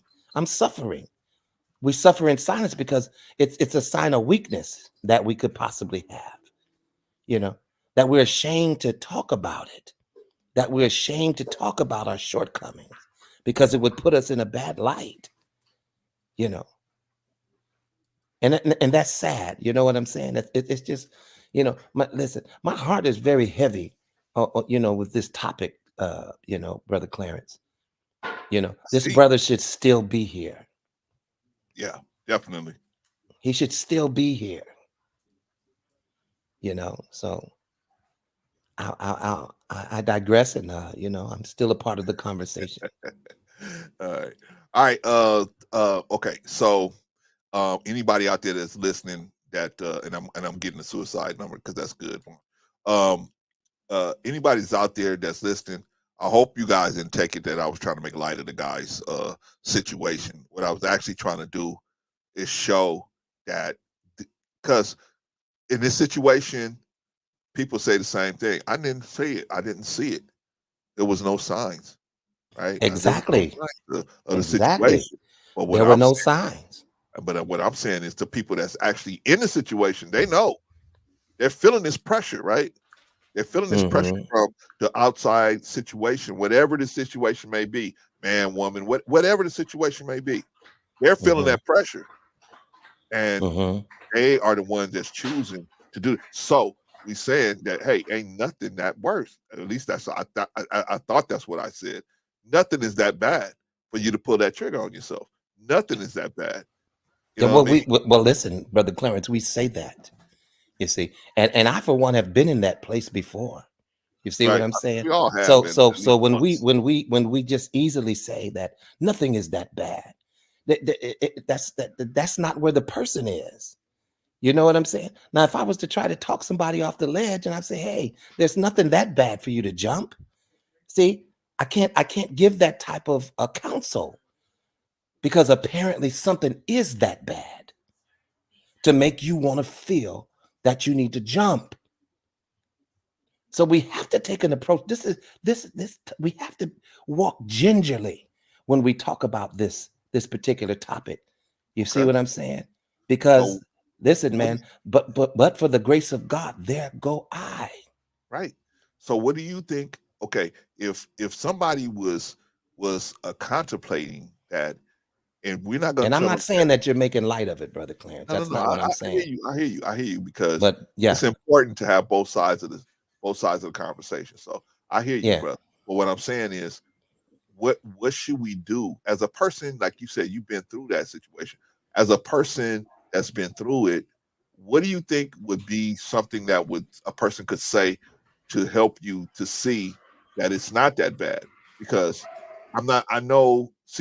I'm just putting it out there in the general senses. I'm not talking to a person one-on-one saying, oh, I know it's just not that bad, just get over it. I'm not saying that. But what I'm just saying as a general statement, that hey, it doesn't matter what you're going through, you can overcome it. I'm not a counselor, and let me say that, maybe I need to say that up front. I'm not a counselor. Yeah, neither am I. I'm not a what do you call that? Help, not a counselor. What is it? Oh, therapist. I'm not a therapist and none of that stuff, right?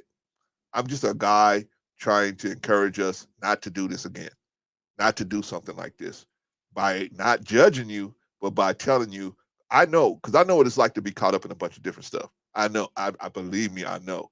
And you feel like, man, there ain't no way out of this situation. And so you feel like, man, my life is over anyway. Why don't I just do X, Y, Z? But I'm saying it's not. If we got to just look at it differently, but our perspective. You know what I mean? So, but what would you say to someone if you're on a platform like this and you try to talk to somebody and tell them, hey, it's not that bad, or try to encourage them to not follow suit after something like this? What would you say to them? Well, you know what, Brother Clarence, it's really hard for me to express that, because I would definitely have to be in the moment.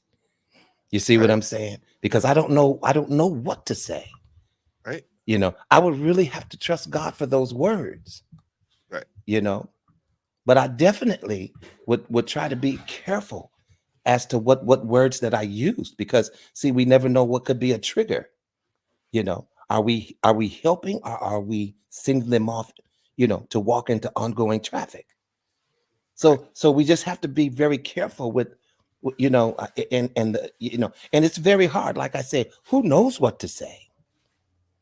You know, yeah, because it's such an intricate situation that people could find themselves in, and we don't know how low this brother was. If in fact this was the case that he did do this to himself, you know, we don't know what the dilemma was. Right.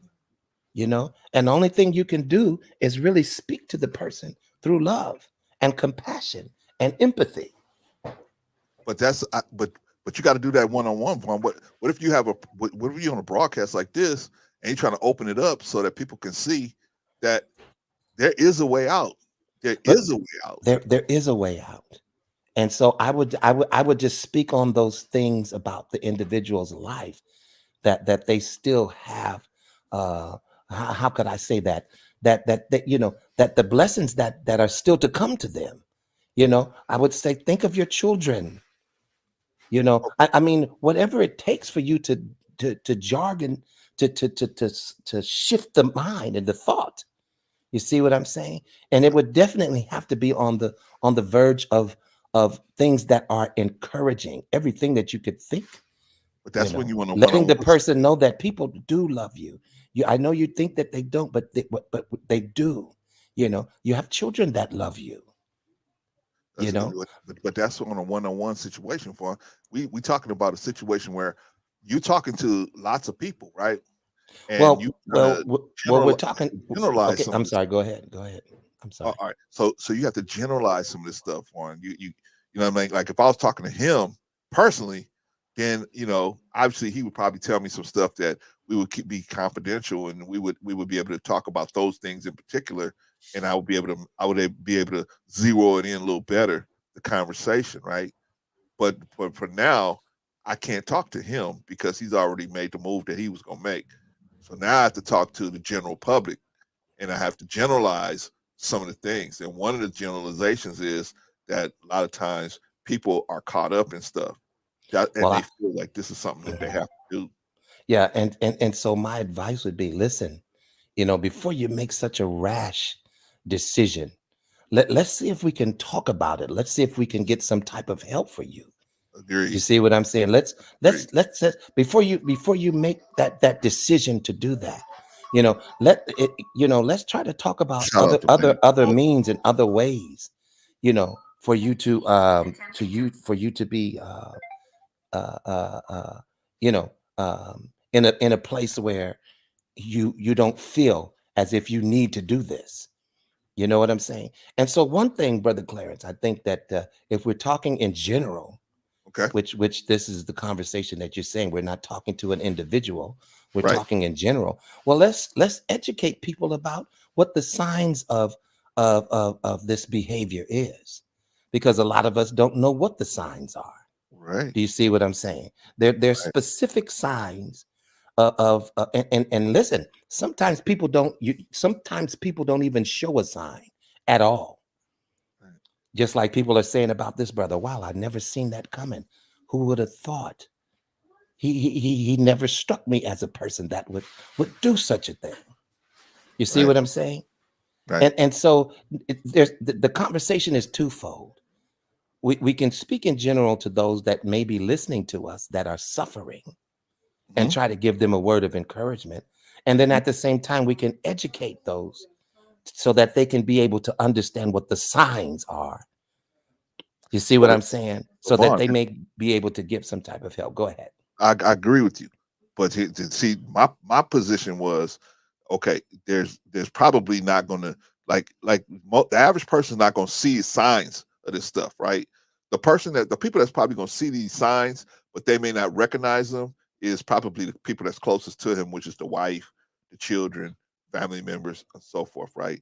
Those people that are daily interacting with this person. Now, the signs may be there, but they may not notice them, right? Exactly. With that person withdrawn, or they I more agree. irritable, or they have different things. And remember, I was talking about this is why I talked about the equilibrium of the household, right? when you got so many different people in a household, there's a static line of where all the vibrations come together, and it's at a static line, right? So that uh, whenever somebody's off, the vibration is going to drop. That line is going to drop, right? So now it's like this, and so everybody who's paying attention is going to know that something's off with somebody in this house. Like we all have that, right? If your son walks in the house and you could tell already from his vibration that he's got an issue because it knocks off the whole equilibrium in the house, or your wife comes in, or you come in and they see it on you, right? But sometimes we are so busy, right? We live in our lives and we don't see it in the other person, right? The spouse don't see it. The kids don't see it, right? They on their tablet, they on the computer, and the wife is working and doing her thing, and you out here doing your thing. So you may feel like, man, I'm all out here on myself. And I agree with you. You should talk to somebody. You should talk to somebody if you feeling like this, right? We got the hotline right here, the national hotline for if you're thinking about deletion, they could talk to you, right? Yeah, you know, Me and this young man under me, we are not professionals. No, not at all, not at all. We just want you to not follow in this line of thinking. But there are people that are professionals that talk to people like this every day. You can call this number here, the 1-800-622-662-HELP number. You can call that number and you can get somebody on the line that may be able and also I would just like to say this, you know, your life is precious. And I know a lot of times that we go through things and belittling things and things that press us and things that depress us and things that make us feel inadequate, things that make us feel unworthy. And we, you know, you're not by yourself when it comes to those type of feelings, you know. But I would definitely say, you know, self-deletion is not the way out. You know, there's another way out. You see what I'm saying? And see, me not being a professional, me just speaking from my heart, you know, I would just have to speak to generally to the population in love. See, you are worth something. Yeah. You are not beneath. And maybe you see yourself that way, but that's not possibly how everyone else sees you. We don't all have the right words to say. There's no perfect line that I could say, you know, concerning this situation, you know. But get help. Get help because your life is meaningful. You Okay, do Vaughn. have a purpose. Okay, Vaughn. What does Yes, that sir. mean? What does that mean? Because people say that to people all the time. Get help. What exactly does that mean? So the people listening to us, they know exactly what to do. Well, Brother Clarence, I don't know if you know. I'm speaking in terms, as you could say, layman terms. Uh-huh. Get help. Okay. Seek help first What does that mean, Vaughn? before you make that decision. Okay, so what does that mean? You're asking me. Yeah. Well, it means instead of trying to take that particular route, let us try to find some type of resources or some type of counseling. Maybe if you can just get it off your chest. Maybe if you had someone that understood you, since you feel misunderstood, you know, maybe that can deter you from the situation that you're involved in. There, you know, I don't have anything complicated about this. You know what I'm saying? If I was a psychiatrist or a therapist, maybe I would use all of these deep words and long words that people don't understand. But I have to come from a standpoint, you know, of ministry. I have to come from a standpoint of compassion when I'm talking a person off a cliff. I have to come to a place of empathy. And I have to just allow God to use me at that moment. I don't know what to say. Okay. You know, we don't always know what to say. You're right. So what we got to do is, in my opinion, this is my opinion. Oh, okay. My opinion is that because these people don't have a big you know, sign on their foreheads that's saying I'm thinking about murking, right? They have no if you're not really in tune with them, you have no clue. And some of them are so good at hiding the fact that they're suffering inside that even if you came in contact with them, you would think that everything was good, right? Right. But really what's happening, Vaughn, is that, shout out to Marcus, by the way, what's happening, Vaughn, is that they have issues that they're unhappy with. I mean, that's I what agree. ultimately would put them in that situation. So what I'm saying is, this could happen to any of us. Could be in this situation, and it could be sometimes it's something that is like just indiscretions in marriage. It might be just an indiscretion in marriage, but the person feel like, oh man, I'm so trapped in this world. I got the side chicks, people, they want me to hang out with them, and then I got my original family wants me to hang out with them, and it's getting so deep. It started out so good, but now it's getting so deep. Now it's a lot of pressure coming from every different direction. It's stressful, and so I don't want to. And sometimes we got some people that feel like this. I would rather not see the looks on these people's faces when they find out what's actually going on in my life.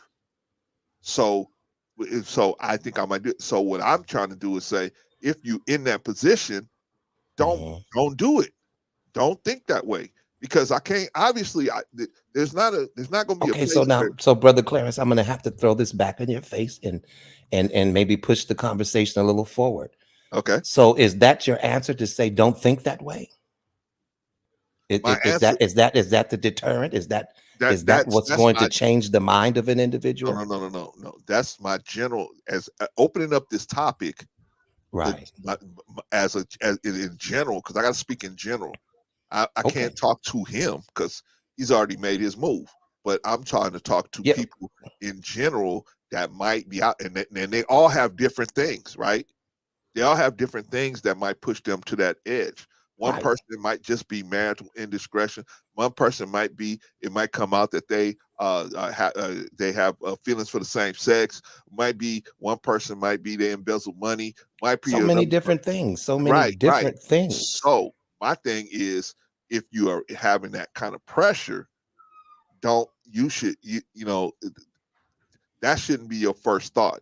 And we should talk about, how to acknowledge that for yourself and Okay. accept it. And then whatever, you just stand tall on it and try to stand tall on it, because like you said, like I said before, you got your children, you got your wife, you got all these people that's going to suffer when you're gone, and you won't even be there to support them, right? They Okay. much So rather where have you. where are we where is the difference in what me and you are saying to each other right I now don't on the know, Vaughn. panel? You came up here fussing at me. I don't know. I don't Oh, know, man. I wow. don't know. Really? I don't know, man. I don't know. Well, I think we I get caught up agree on exactly with what you're the saying. semantics. I think we I got don't caught up I in semantics. Well, Whereas, I never did get up here and say I disagree with what you were saying. no. But I I think didn't do that. no, you didn't. But Yeah. you just was trying to make sure that I wasn't trying to I'm just sharing a different make perspective it other a. than yours. Well, let I me was tell you what sharing I a think different about. perspective. Let me tell you what I think. uh what you were trying to do was make sure that I didn't go off the rails and kind of make it into a lighthearted, oh well type of situation, which Yeah. I appreciate that, but Yeah. I wasn't doing that. I'm Yeah. just trying to make it palatable where the people can hear it, and at the same time I'm giving them information, right? Because this is real Okay. stuff, right? Well, This that is sounds. real. Listen, I'm on the same page with you because my hope for everyone is to have longevity. My hope for everyone is to live a full life, Of course, even with the ups and downs. So I don't believe that we're going to have a difference in that aspect of the no. We agree conversation. on that. And I don't believe that we really have a difference now in the conversation No. because I know what you're like trying I to do. said, yeah. But here's the thing too, you know, we don't always have the words to say. And if you don't, and if you're in a place where you want to help someone, but you don't know what to say, then maybe you can direct them to someone that does. Right, Nothing wrong with that. right, You know what I'm saying? There's nothing right, wrong with that. right.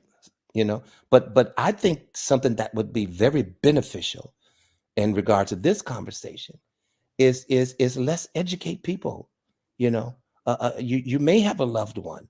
What are some of the signs to look for Yeah, when you see you know, because sometimes we're not even aware of what the signs are. yeah, You know, for those of us that are around individuals who are contemplating deleting themselves, how can we educate these people or us, you know, to be aware of the signs, to be able to let a person know that, hey, brother, you know, I noticed that you're dealing with a lot of heaviness, that's you know, and there's places, there's people that you can talk to. I may not know the words to say, but I you know, I feel very concerned about you at this moment, you know, right, because I have a great love for you, right. you know. And if you're speaking in general, it's the same conversation.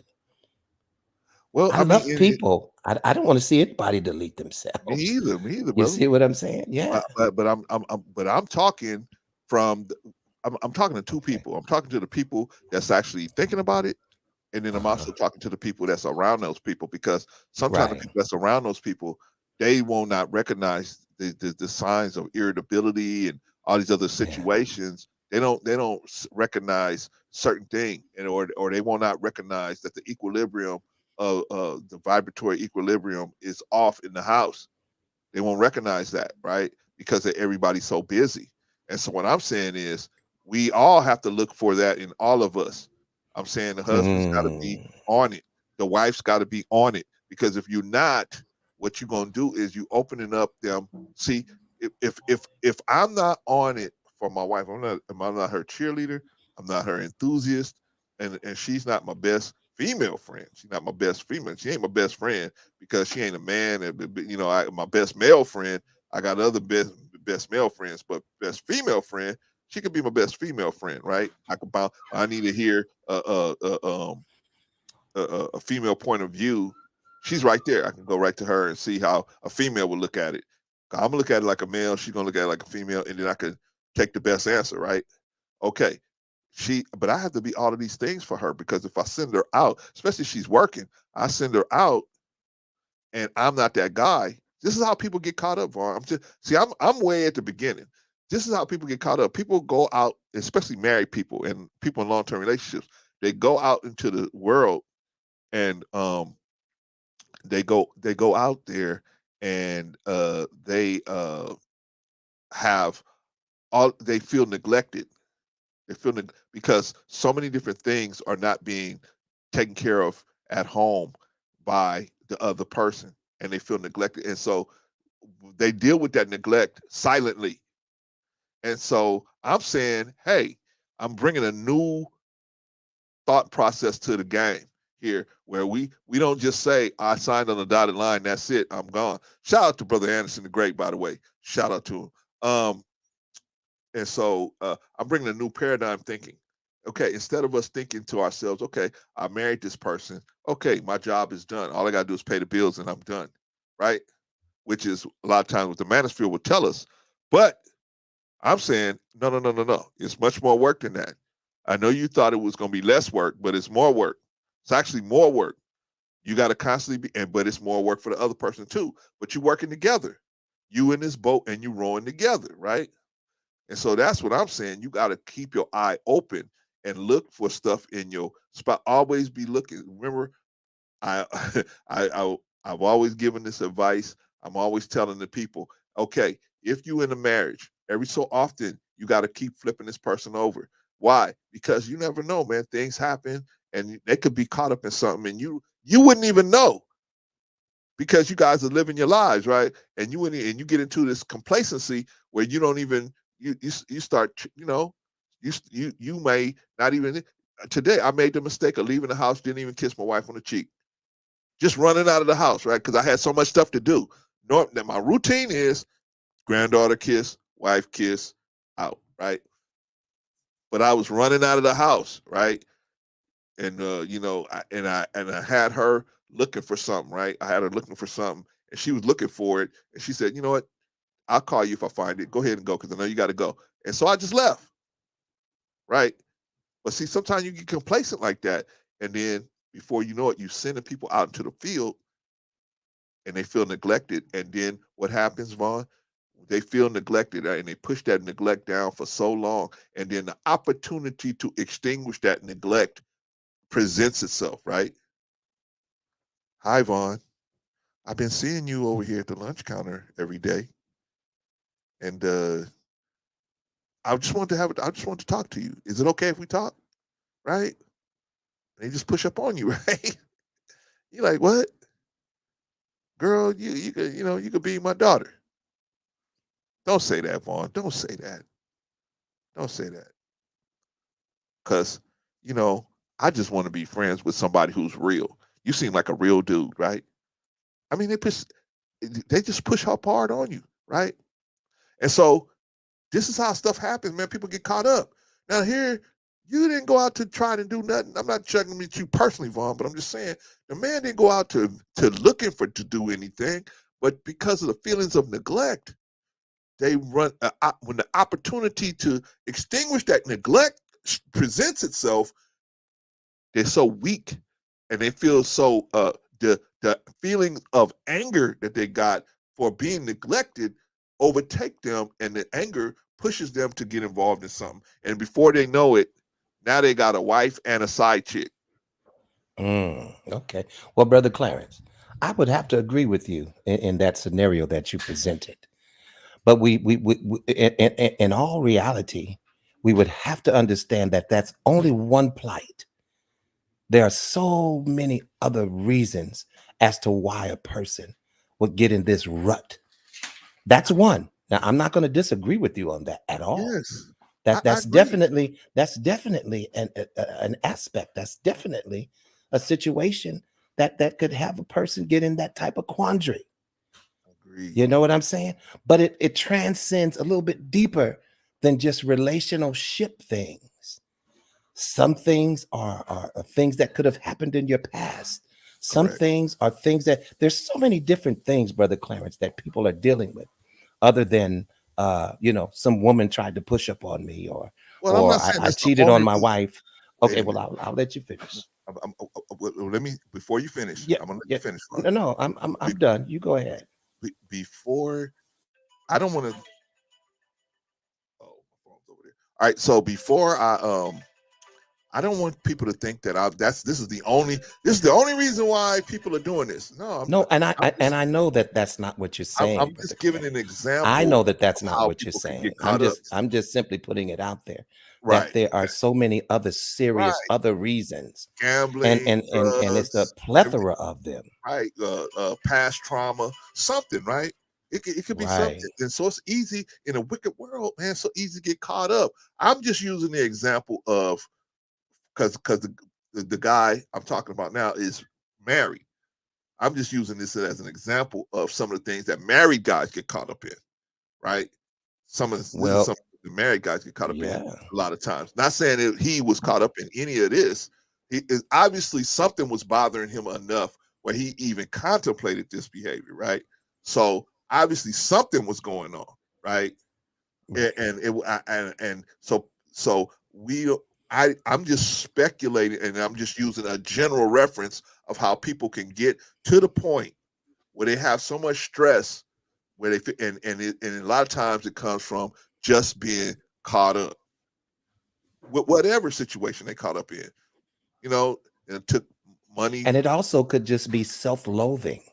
That's another A thing, lot of people who present themselves as these figures and the celebrators and all of this stuff. You see what I'm saying? And they've got their clothes together and they look like they're together, but in actuality they don't love themselves. there you go. It doesn't have nothing to do with the wife or the kids or the friends or the pastor or the church. They just don't love themselves when they look in the mirror. Yeah. So it's so many deep-seated aspects of this conversation that hey, I'm open to address the ones that I know and see, and I agree with what you're saying as well. These are instances that have people topsy-turvy, putting them in positions to feel so low until they can't cope with Right. the situation anymore. And the Right. only way out that they see is self-deletion, you know? And to me, it's very sad, very, very sad. Whatever the reason is as to why you got to a place to where you wanted to take yourself out of here. That's such a low place for that's where the enemy wants us to get, because his aim is to steal, kill, and destroy. And if he can get you to do that to yourself, then he's accomplishing what he set out to do. But we have to understand that this topic is so vast. It's vast. You know, when we talk about, yeah, it could be relationship wise. It could be the fact that maybe this brother made an investment and lost all of his money, and now he has no idea how to cope because he's in a position where he can't provide for his family. What am I going to do now? Yep. So many different situations, you know, depression. Some people just suffer with depression. OG. Yeah. Doesn't matter how much money you have, doesn't matter how much clout you have, doesn't matter what celebrity you have. Some people are just depressed, no matter what their blessing. They could have a cattle on 1,000 hills, but they're depressed. They don't see a reason to live. They are so low in their spirit. So what could we say to these people? And and if we were to speak to the conversation in general, you know, then we could speak in general. When you're speaking to an individual, that's a whole different conversation, because, and I believe either or, that we really have to allow God to use us in situations, because some of us, when we try to talk to these people who are in these situations, we're the one that helped push them off the cliff, just because we weren't mindful as to what we said or how we said it. It's like there's such a listen. If you don't know what to say, let's say things like, you know, there's a lady I know or a man I know that is you know versed in this situation that can help you. I really have a need for you to get help. I'm your friend. I love you, and I want to see you do better. You know, it's hard to say what to say if you're not in this situation, but by all means, man, listen, you know, I think there's a statistic that, you know, that there's a large number of us men who are deleting ourselves. Yeah. So why do you think that is, Brother Clarence? It's pretty much like what I was saying, where these men are, as the definition of masculinity is being more and more driven to a singular look, right? Where the look of masculinity is one thing, where you pretty much the caveman look, right? You submit to me, submission, right? And so if you're not on top of everything, you don't take no L's, right? You're on top of everything, every time, all the time, every day, and your woman is running around behind you like Minnie Mouse, right? That's what the look of the cultural look of masculine. This is my opinion, by the way. It is, and so when we have all these guys trying to fit that mold, right? Everybody's trying to fit into this mold, and unfortunately, everything is different. You know, you gotta have different things, different setups. Every marriage is different. Every relationship is different, and every relationship may not. You know, masculinity might not need to show itself in the same form in everybody's house, right? But we all trying to, not all of us, but I mean, you know, most of the people out there, they trying to fit to this one mold of masculinity. And when they feel like they come up short, sometimes they feel like, man, you know what? I'm not a real man, right? Because I can't get this woman to submit. I'm not a real man. I can't. She won't submit to me. Therefore, I'm not a real man. Right. Well, And like I said, and Brother Clarence, like I said, that's one aspect of it. right? You But know, we really can't limit this topic to submission in women. I'm not, brother. If you give me just a few more minutes, I'm gonna round it out. So, Okay. so it is because you asked me, what do I think? Why do I think men are doing it so much? And Okay. I think Okay. that All right. I think the reason why is because of the definition of masculinity is becoming it's such a dynamic issue, meaning that it's always moving, it's always something, another thing, another thing, and so the men are trying to keep up with that look, and so unfortunately, it's like I said, it's difficult to keep it's difficult to keep that look going. It's difficult to keep up with that. It's better to just say, I'm a man, I know I'm a man, whether I got a woman here or not, I'm a man. I'm taking care of my business, I ain't living off nobody else, I'm a man, right? But some of our brothers are feel like they coming up short for whatever reason. Now here's where here's the curve where I'm gonna pick you up on. For Mhm. whatever reason, I lie too much. I have this sex addiction. I got this gambling addiction. I got this secret thing that's going on in my life, and it's secret. And so I feel like the people, if this was to come to light, the people around me would look at me totally different, and I would not be able to handle that. I think a lot of them think that way. Now, I'm not saying, is that exactly what it is? No, I'm not saying that's exactly what it is. Like you said, the reasoning why they do it is a multitude Mhm. of reasonings. But Yeah. what I'm saying is they get ultimately what ties them all together is at some point they feel like um, this is better than whatever it is coming to light, or them having to deal with it and walk all the way through it, right? So if they feel like, hey, okay, for example, let me get off the side chicks because y'all feel like, hey, Clarence, you saying that everything's related to side. Let me leave the side chicks alone. Then let me see how something else. Let's say the guy got himself on the drugs, right? For whatever reason, got a drug habit, and he's picked up a drug habit, and it started off small, right? They said, I was just listening to the radio on the way over here. It said that fentanyl is the biggest killer of people under 50. Fentanyl. I'm like, what? It said fentanyl killed last year more people than any other disease Wow. people under 50, right? Wow. They said they Wow. got on fentanyl, right? You start off small and you think I can handle it, right? I can handle it, I can handle it, I can handle it. And so what happens is, like we all know, like any other addiction, any other appetite, you do a little, you start out with a little, and then a little more, and a little more, and a little more, and then before you know it, you're doing 4 times what you was doing when you started, and then you're doing 8 times, and so it gets so big, you can't just see. It used to be your play money you could buy the fentanyl. Now you got to take out from the household expenses. Now, right? I was watching a thing where this lady um, married this dude. He had a thriving business. He had a thriving roofing business. Then he got into flipping houses. He had a thriving business.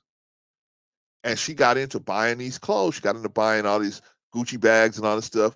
And before she knew it, she was almost $1 million in debt. They was almost $1 million in debt. And how did he found out? He found out because he picked up. Somebody called the house, and he picked up the phone, and they was telling him that the foreclosure proceedings was going to start on their house. He's like, foreclosure? What you talking about? And that's when he started checking everything, and he found out they didn't have no money. Unfortunately, in that situation, the wife took matters in her own hands and murked him. But I'm just saying that was another situation where it just started off small,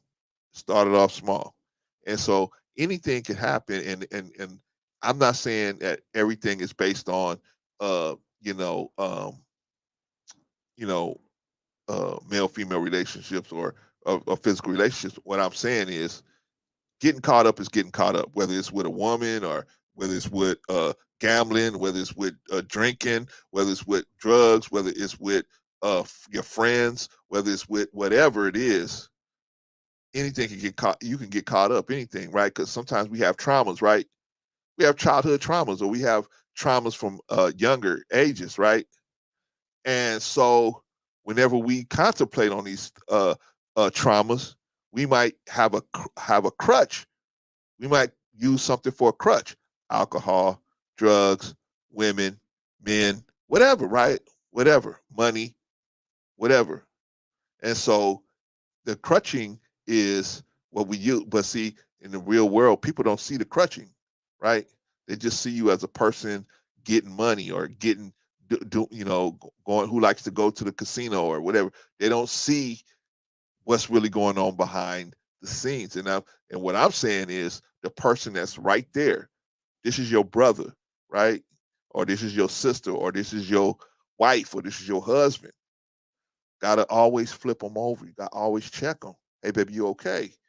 We still gonna do this, still gonna do that. You gotta see where their mentality is at. That way you can know when something's off, because most of these, they're not carrying a sign, Vaughn. You know this. They're not gonna carry a sign in the house saying, I'm thinking about murking myself. Because if you saw the sign, you'd be like, oh my God. And you rush in to try to help them, right? But why do a lot of these guys get this off? Because they're not carrying a sign. The people don't know that they are thinking this way. They don't know. The people out here saying, the people, especially their wife or their significant other or whatever, the family members or whatever, they have no clue. They have no clue. I'm gonna bring the stat up because it showed that white men are the ones that's murking themselves the most. I was just doing that stat. Yeah, men Well, are. I would say this, Uh, if I was able to be in a position, because oftentimes when people, delete themselves, they're in an isolated situation. They, at this point, they have already shut everyone out, mhm. you know.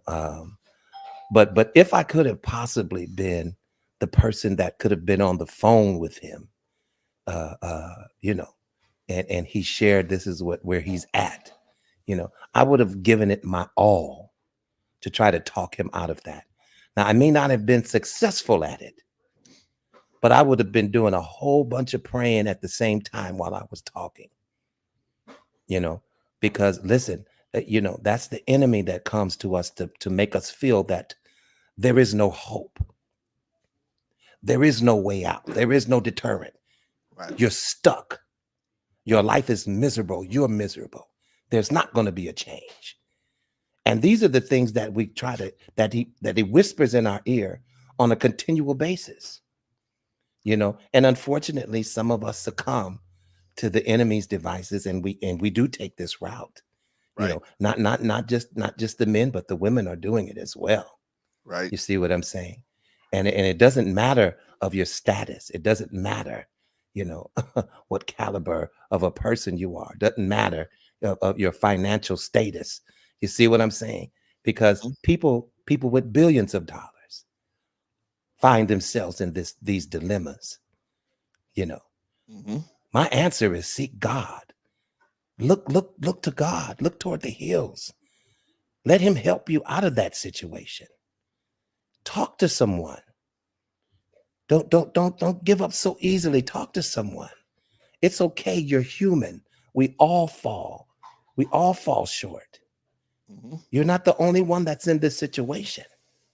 There is help for you, but then you have to want the help. You have to seek the help. Mhm. You know, and so that's what I'm kind of where I'm coming from with the conversation. But I really would like for us to also, Brother Clarence, get into what some of these signs are, so that we could recognize them when we see them. Okay. If that's at all possible in the Yeah, yeah, conversation, yeah. I think Well, that would be beneficial to a lot of the listeners, okay. Well, let's get into what are the and signs. people that are listening. Do you know what the signs are? Do you know what to look for, Brother Vaughn? I have a few of them. Okay, let's get into it. Okay. So some people definitely will come out right and just say it. And they may say it jokingly. Oh God, I just don't want to be here no more. I just feel like killing myself or deleting myself. I'm sorry. You know. And people say that, you'd be like, go ahead here. But see, we take for granted what people are saying. See, the Bible says, out of the abundance of the heart, the mouth speaks. See, even though we're saying it in a jokingly way, or they were saying it jokingly, you just got to, you just can't take it lightly what people say, and then you have others who are actually looking for ways to delete themselves. Um, here's another good one, talking about feeling hopeless and having no purpose. Many of us, Give us an example. Give us a working example of that, Vaughn. well, I think that you could also, Brother Clarence, give a working example of that as well. You know, um, talking about feeling hopeless and having no purpose. Oh, woe is me. I just feel hopeless. I don't. These are things that people say to you in passing. Oh no, girl, you all right? No, no, no, no. We say no, but this is actually how an individual is feeling at the time. Hopeless and having no purpose. When a person uses those type of words, when they are referring to themselves, I feel hopeless. I feel like I don't have any purpose. That they're saying exactly how they feel. Right. You see what I'm saying? Mm-hmm. Talking about feeling trapped or being in unbearable pain. You see what I'm saying? That's another one. Okay. Talking about being trapped or being in unbearable pain. Some people will express to other people that, I'm just so tired. I'm tired of going through what I'm going through. Okay. Yeah, I'm tired of this pain. I'm tired of people hurting me. I'm tired of people walking over me. I'm tired. Okay. You know what I'm saying? And these are not just only that. There's so many other different things. You see what I'm saying? Some people feel like they're a burden to others. Okay. They'll start saying those type of things. Um, and then we all know an increase of the use of alcohol or drugs. That could be a sign as well. What's that said again, Vaughn? An increase of using alcohol or drugs. Oh yeah, absolutely. That could be a sign as well. Then you have some people that you notice, especially if you live with them or you're around them, they sleep, they don't hardly sleep, or they sleep too much. These are different signs that go unnoticed, but nevertheless, they're Shout out signs. good. People who, if you notice how a person starts to be withdrawn, Mm-hmm. or feeling isolated or isolate themselves, Mm-hmm. that could be a sign. Mm-hmm. Why are they withdrawing? Why are they're isolating themselves? You see, doesn't always lean toward deleting yourself, but these are signs. Okay. And displaying extreme mood swings, that could be a sign as well. Okay. And that I don't know, that's just a few things, but when you notice a person is very depressed, they feel, they show the signs of hopelessness. And I'm pretty sure, we can come up with many, many more. I mean, I can think of signs of depression, but it's actually like somebody's feeling like they're going to go to this length. That's the same. To me, any of us are capable of going there if we really get down enough. I agree. So, And I'm speaking from experience because I've been in that place. Thank God I'm still here to talk about it. yes. But I've been in that space. So I know what type of despair it is. Yeah. So when I'm speaking about it, I'm just not speaking as somebody that, I've never been through that. Yeah. But the thing that really helped me hold on, and when I was getting ready and in that space, and I was up to the point of actually executing that, that's when the Lord showed me in a vision of my mother, walking in and seeing me. You see what I'm saying? Mm-hmm. And I believe that vision that he gave me at the time because I was so hopeless at the time. I didn't know what could help me. Mm. You see what I'm saying? Mhm. But that little vision I got, that quick vision, and I felt that I couldn't hurt her like that. I didn't want to, you know. And so now at that point, I'm disgusted with God because, well, what am I supposed to do now? You know what I'm saying? Mm. So people, listen, people go through a lot of situations, you know, and man, you know, but the thing that helped me, you know, and I'm pretty sure that's an easy answer for some, but literally it was God that helped me out of that type of thinking. Mhm.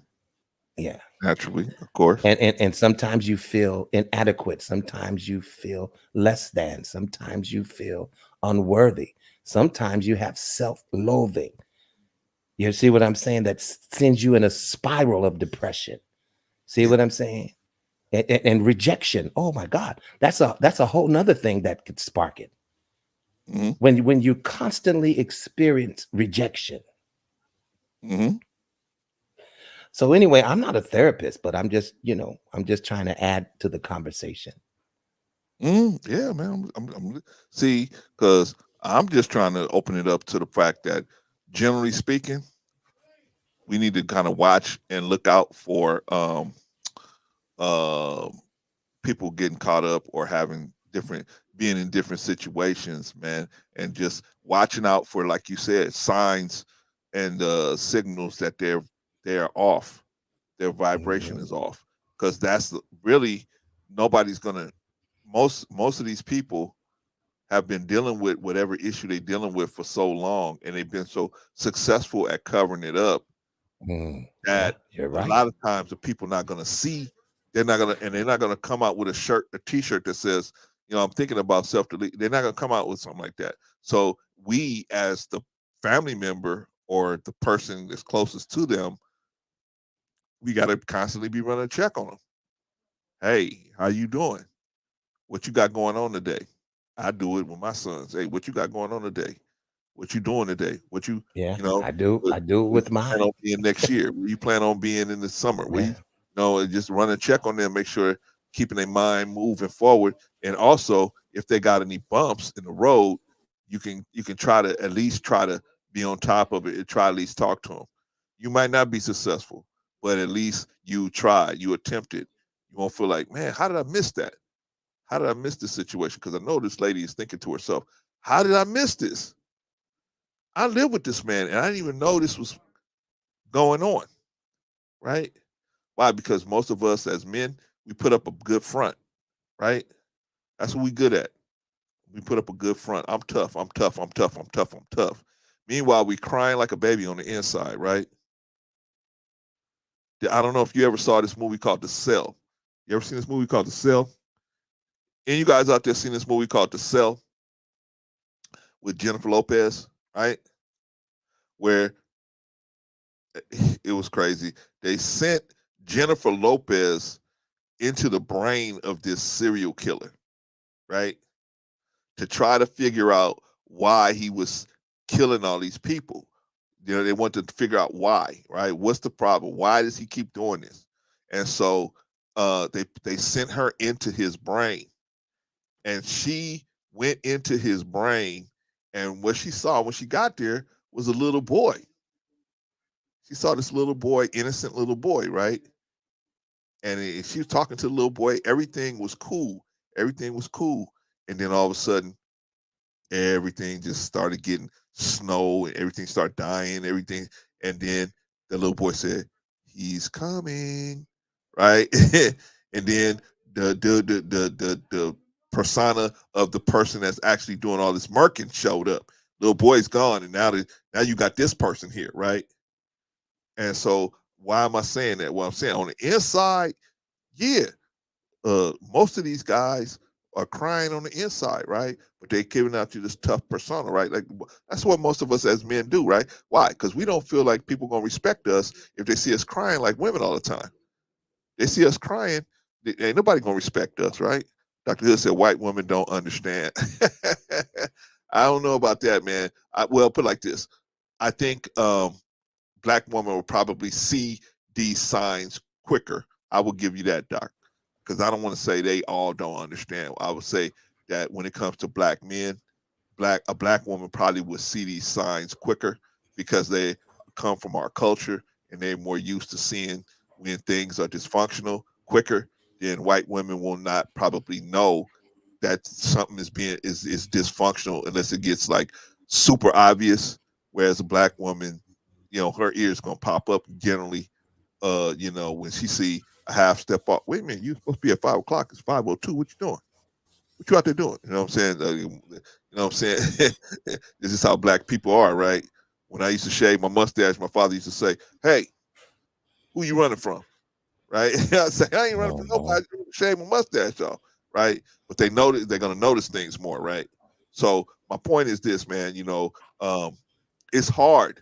It's hard. That's why I'm trying to talk to the people that's out there that are in situations. See, these people already in situations. You took the money, you embezzled from your company, you out there and you got a side chick, you got a side dude, you gambled all the money away. You did okay, you did it. Come on over to me, come on over here, talk to us about it, and talk to Bolo. We'll just listen. If you come up here and you want to talk about it, we'll just listen. We're gonna give you the hotline number. You can go on in and go to the hotline number.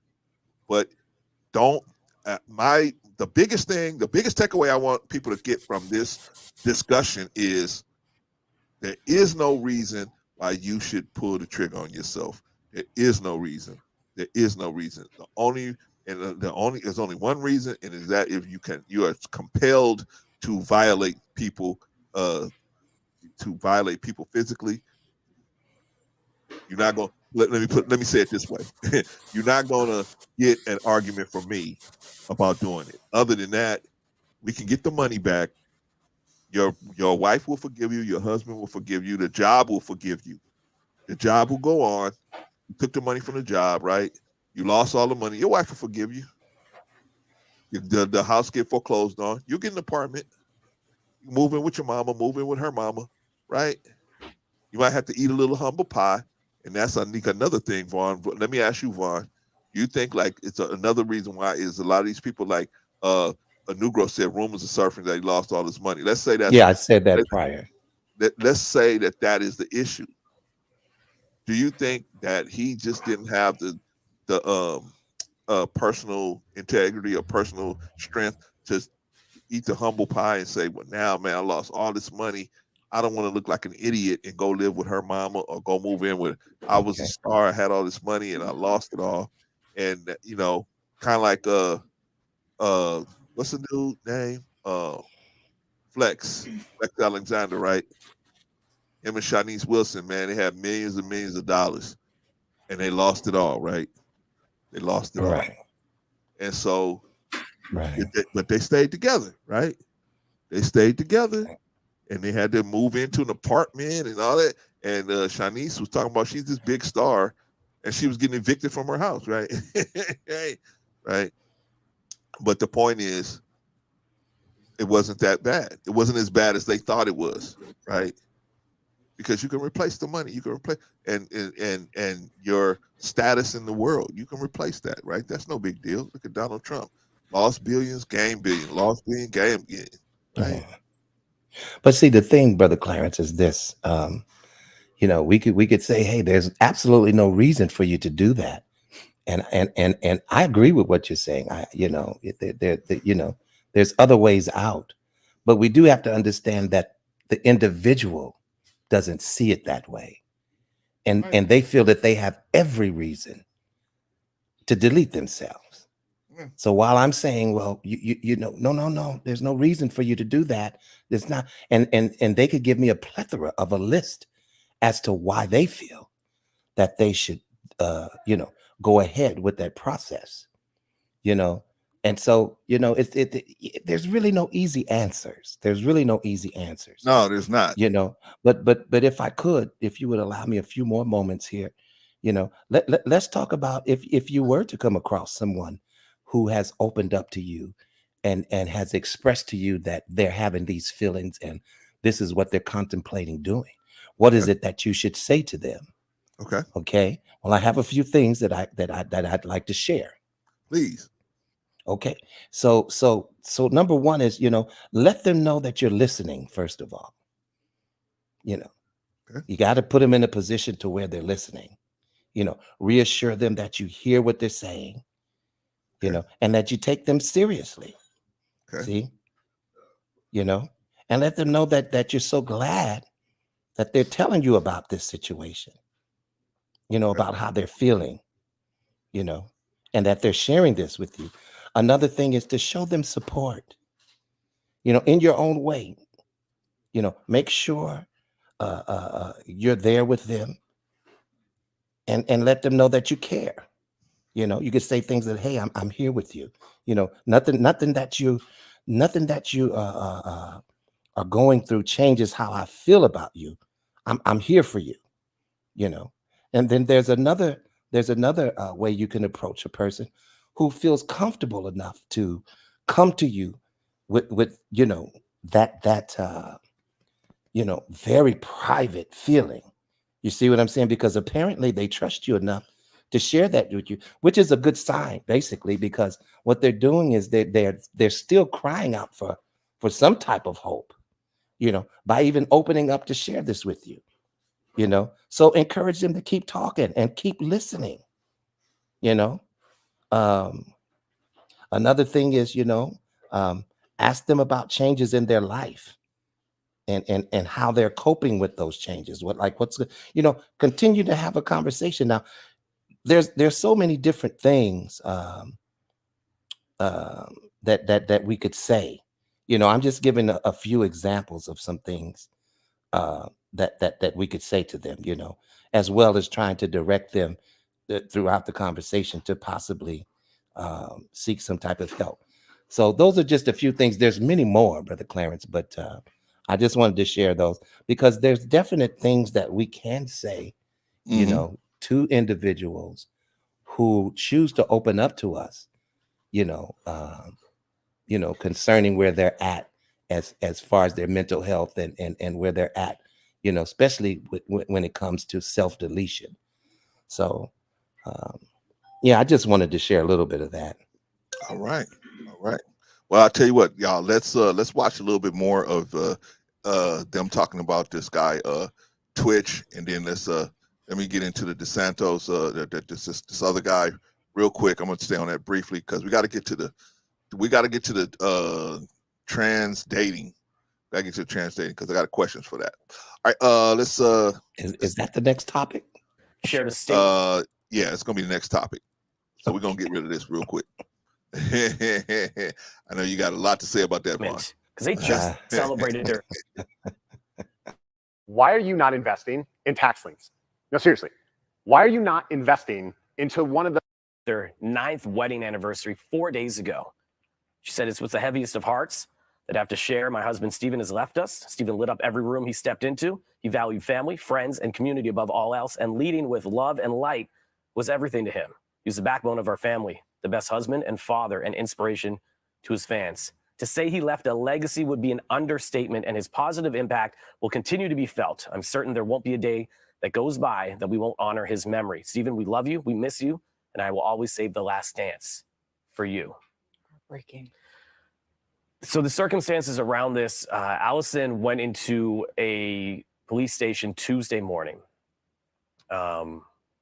very worried about her husband, saying that he left.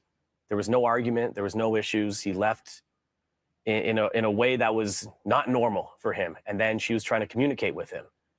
No communication whatsoever. What we do know is that he was found at a nearby motel, less than a mile away from his home, dead by suicide. It was a self-inflicted gunshot wound.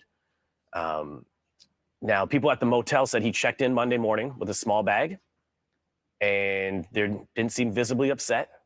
Didn't seem that anything was off. He was found the next morning when he missed his checkout time.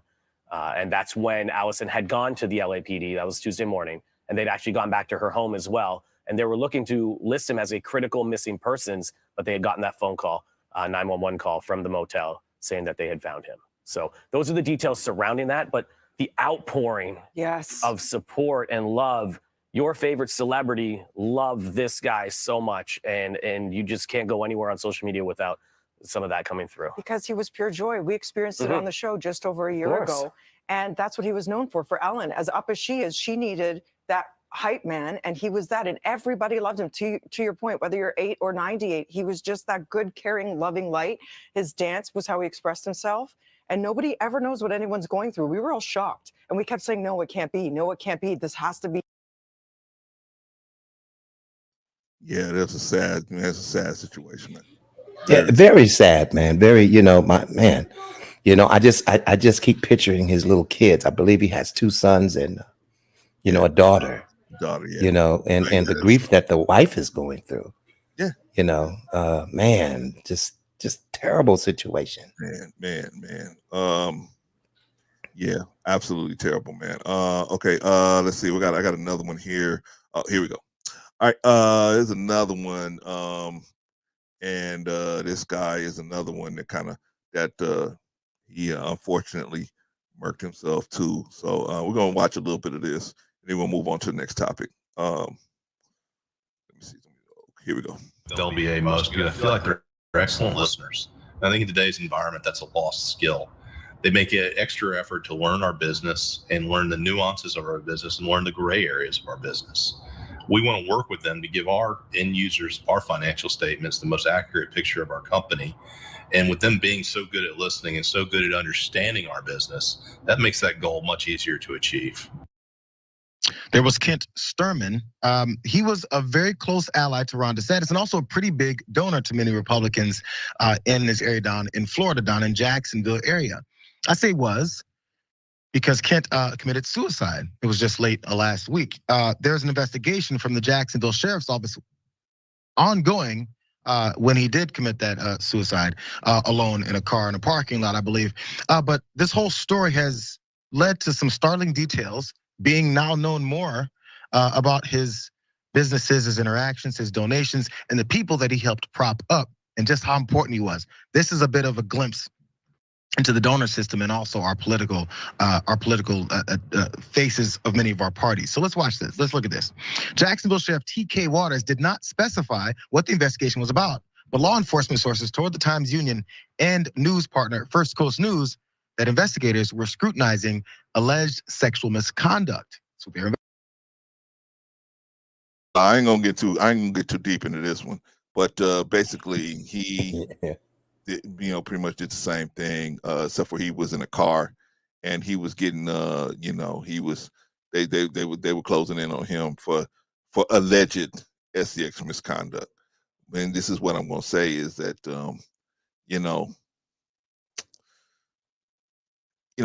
there's at least try to stand tall on what you can stand tall on, man. Now, you know what I mean, maybe the people will be upset with you, but try to stand tall on it. Don't feel like, hey, it's too overwhelming and I just gotta it's better that I just go ahead and self-mark. But you know what I mean, it's just better to stand tall on it, man. You know what I mean? But I get it. Some of these guys feel like this way or that way. So it depends. Now we're talking about this particular situation right here. He had the SEX allegations after him. So he felt like, I guess, they was closing in on him. So he had to do something because he wanted to drag his family through that situation. But some guys don't have all this going on. So we don't know. But the point is, this world, people get caught up out here, man, and get themselves caught up. And before they know it, these are the kind of options they got on the table, man. And it's just crazy. But anyway, if you guys have any questions about that, man, I'm gonna put the this phone number in the description so that you guys can go ahead and we have a resource number, or you can go to Bolo TV. Bolo TV has all of these numbers over there, every last one of them. He has them over there on all of his every show that he does over there, so you can go over there and check that out. All right, so that was the DeSantis guy. Now I got a question for you, Vaughn. If you're still there, I got a question for I'm still here. Go ahead. I got a question for any of y'all. is dating transgender, is that if I don't want to date a transgender person, am I transphobic? No. Why not? Why would that be? Why would that be? That's something that you don't want to do. Just because you don't want to do a thing doesn't mean that you're some type of phobic. Well, people use this all the time because, it's not your cup of tea. Well, it may not be my cup of tea. It doesn't mean I'm phobic. right. Well, let's listen to Just saying. Okay, Doc. Let's listen to this. Let's listen to this transgender person, and they're going to explain their position on that question. Answering the question, is it transphobic to not want to date a trans person? And at the time, my answer was yes, it's transphobic, but that's actually not what I really think on the subject matter. And I think enough time had passed for me to reattempt answering the question. So, is it transphobic to not want to date a trans person? To me, is an irrelevant and a wrong question to ask. I think a better question to ask is there anyone that wants to date someone who doesn't want to date them? And hopefully the answer is no. We all want to date someone who chooses us and wants to date us. These questions of, is it transphobic to not want to date a trans person? Define what's a real man, define what's a real woman. It can feel very draining, exhausting, because it's requiring me as a trans person to defend my validity, my worthiness, my desirability. It's requiring me to justify why it's okay for someone to not want me in their lives. And that's very counterproductive. And I've been on the internet long enough to know that trans people find love. Trans people in all forms find love. And I much rather answering the question. All right, Vaughn. Trans people find love too, man. Come on now. Well, listen, whatever people do in the privacy of their time, or some people like to do it out in the open because, there's no shame anymore. Hey, listen, you have to answer to God for yourself. You see what I'm saying? Now, it definitely deters. It definitely does not coincide with my construct or my faith and beliefs. But at the same time, listen, I don't have a stone or a rock to throw at anybody, because see, we all have to answer for what we do. When we demise and stand before our Creator, He's not going to ask me about what Brother Clarence was doing. He's going to want to know exactly how I lived my life in regards to the standards that He had set for me. You see what I'm saying? So yeah, people, listen, it's a whole lot going on in the world, and yeah, hey, if you want to do your thing and drink and be merry and do whatever you want to do, hey, that's you, but there's always a consequence. You see what I'm saying? There's always a consequence to being contrary. So with that being said, I'm that's my twist on that one, Brother Clarence. I'm not going to go too deep into that, because that your channel may get shut down. I don't know, because you know how these people are. They have a whole bunch of rights. See what I'm saying? You don't want to get a strike because you're politically incorrect, right? Oh, we just But gotta be yeah. But like I say, to each his own. I'm trying to work out my own soul salvation. At the same time, try to help people and encourage them, to move more toward God, move more toward lifestyle toward God. And yeah, that's my twist on it. I'm not, am I shaken by any of this transgendered and same-sex marriage? And I'm really not shaken by it. It's becoming more and more prevalent, even on the television. There was a time when you looked at TV and you wouldn't see any of that. A lot of people kept it to themselves, but now people are very brazen. And see what I'm saying? They're very flamboyant, with their sin. And that's the way that the world is and has become. So, no shock value here for me. Okay. I treat everyone with respect, whether you're transgendered or whether you're homosexual or whatever your preference is. I still believe in treating people with respect. You see what I'm saying? And so, yeah, that's where I'm at with that, man. Okay. All right. So I'm in agreement with you. I don't feel like it's transphobic. Just because you say to yourself, I want to have a family. I want to create my own family naturally. And so Yeah. I'm not gonna be able to do that with a trans person. Right? Yeah, but that's a narrative that these people with this lifestyle are trying to push on a lot of people who don't have that lifestyle. You see what I'm saying? Yeah. And it's nothing wrong with and I'll just say it this way, it could be offensive to someone, but it's nothing wrong with being naturally who you are. Right. You see what I'm saying? I'm a man. Right. I have the genitals to prove that. Right. You see what I'm saying? I'm not seeking to destroy that aspect of myself. I'm not trying to change what it is that God has already made me. But at the same time, hey, if that's where you are physically and mentally and spiritually, these are things that choices that we make that we have to deal with the consequences of, in the afterlife. So, but I better get off of that one, Brother Clarence. All right, brother. All right. Let me get the good doctor in here, man. Doc, are you there? How y'all doing? How y'all doing? What's Hey, going what's on, up, Doc? brother? Hey, look here, Oh, Doc. just cooling. I always like to get in on a good conversation. Doc, am I transphobic? And Doc, I want somebody that was born with was born with a vagina, not a created vagina, born with a vagina. Am I transphobic? No, sir. Why not? That's your preference. I think a preference, that's not a phobia. That's a Thank preference. you. Just like it's their preference. They're not like straight a phobia just because they want to be whatever they are, right? Okay. And I think you guys were talking about, like, yeah, that is cool to just let them do what they do. But when I grew up, and maybe this is wrong, but when I grew up, you just hear just like some unwritten rules. It's like if you see somebody doing something wrong, that God will look at you in a negative way if you don't let them know that they're doing wrong. You know what I'm saying? Okay.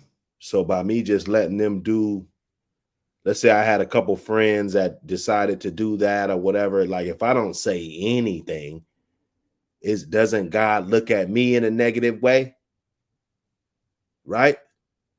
I mean, I understand how these YouTube and everything. I know how that works. I know how the community and I understand that, but just morally, just from before the internet, when I was a kid growing up in Sunday school, if you see somebody doing something wrong and you don't let them know, you just continue to let them do wrong and do, something against, God's will or whatever we want to call it, then you're just as, I wouldn't say just as wrong, but you're in the wrong also. That's what I was taught. And that could be wrong. And that, Okay, so Doc, let me ask you a question. Now, this person right here, let's take this person that's up here, for example, right? Mm-hmm. Let's say this person, and check this out, Southern Belle, because I want you to listen to this too very carefully. Okay, so this person right here has already done it. They've already had the surgery. They've already had the operation. They already have made the change, right? Mm-hmm. Okay, what then can you say to this person to bring them back? Or can you? Well, I don't think it's a part of bringing them back. I think it's a part of just letting them know what the word is. Like this is what the word is. This is what God wrote. Rather if they got it or not. You know what I'm saying? Okay. So, and what would be kind of doing that for her or him or whatever? Well, no, it's the purpose just for me because I'm doing God's will. That's what I would think that. Just like if I saw somebody running up and down the street with a gun, they getting ready to shoot people or getting ready to throw their life away or whatever. I watched them go down that path.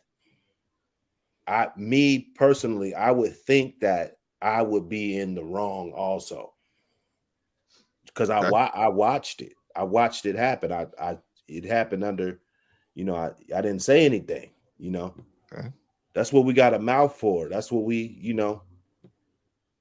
to tell people things. So I could be wrong. Maybe it don't get that deep, but if you just sit there and just let them go down that path and you don't say anything, okay, I think that's wrong on your behalf. Okay. So, if a person, they say, "Hey, I'm not happy in this male body. I'm not happy in this female body, whatever," right? They go out and they get this surgery, like, because I know that I was watching a video one time where they asked this person, a person just like this with a similar setup here. They asked, it was a born male who is now identifying themselves as a female, right? And so but they had made this transition, and so the person asked the person, "Do you tell these people up front that you were born male?" And the person said, "No, because I don't have that extension anymore. So I Well, don't, now see that now hold on, brother Clarence. See, that will get you killed. Yeah. And see, people don't understand that. Now that's not a right thing to do, and I would never condone that. Anybody doing that. Vaughn, I thought you were being right back. That brought you back, Vaughn? Yeah, that brought me back before I left. He couldn't leave. Yeah, I was getting ready to go, but then I couldn't go because what you just No, but that's incorrect. You need to be upfront with an individual and let them make a decision whether they want to be with you or not. I agree. Yeah, all of this hypocrisy and perpetrating is not fair to an individual. And some of these individuals, you can't tell whether they're male or female. You see what I'm saying? But if you know anything about anatomy, by the time you get down there, you know if it ain't right. Yeah, but nobody wants to. I'm nobody pretty wants to sure. get that far, Vaughn. You know what I'm saying? It's like Well, no, exactly. No one wants to get that far. But what's happening? The fuse is going on the dynamite, right? Right. But what's happening, brother Clarence, is a lot of transgenders are being murked because of that very reason. Yes. I told you guys about the story. Whether about you that. clipped it, cut it, chipped it, whatever you did to it, it's still, you are a male. If you don't have existing ovaries and a uterus, you see what I'm saying? Oh, that beard's coming in. You can then you're not a female. Yeah, as long as you got those testicles, man, or even you got the remnants of it, man, that beard's coming in, man. That beard's coming in. Well, I don't know, man. They take those hormones, but I still think that beard's coming in if they miss those pills, right? But let me say this real quick, one. There was a story about this. There was a Marine out here in Camp Pendleton down there in San Diego, right? And there was this dude up in the Bay. He was living his life as a female, but his family knew he was. Everybody around him knew he was a male, right? But he was posting ads on Craigslist to do hookups with straight men. His preference was straight men, even though he was claiming to be a female, right? He posted an ad out there, and this Marine out there in Camp Pendleton called him up and said, "Hey, come on down, hooked up." So he's hooking up with the dude, and he's kissing all on the dude. He's all over the dude, hot and heavy, whatever. Cause the guy met him at his house, and he, you know what I'm saying, and his hands start wandering, and man, he found the hot dog. He goes, "What?" And he marked this guy, marked him, right? There's another story about this guy. He's a football player for I forgot one of these colleges out here. I think is in Georgia, maybe Georgia or Florida. The dude had a promising career in the NFL. They thought he may go to the NFL. He was talking online to this white guy who was pushing himself off as a female. He met up with the dude, and the dude, they start getting in hot and heavy, and he found male parts. He murked that dude. So you're right, Vaughn. This very dangerous time to be not withholding information. It's better to say something up front, because your safety is at risk out here, playing games out here, right?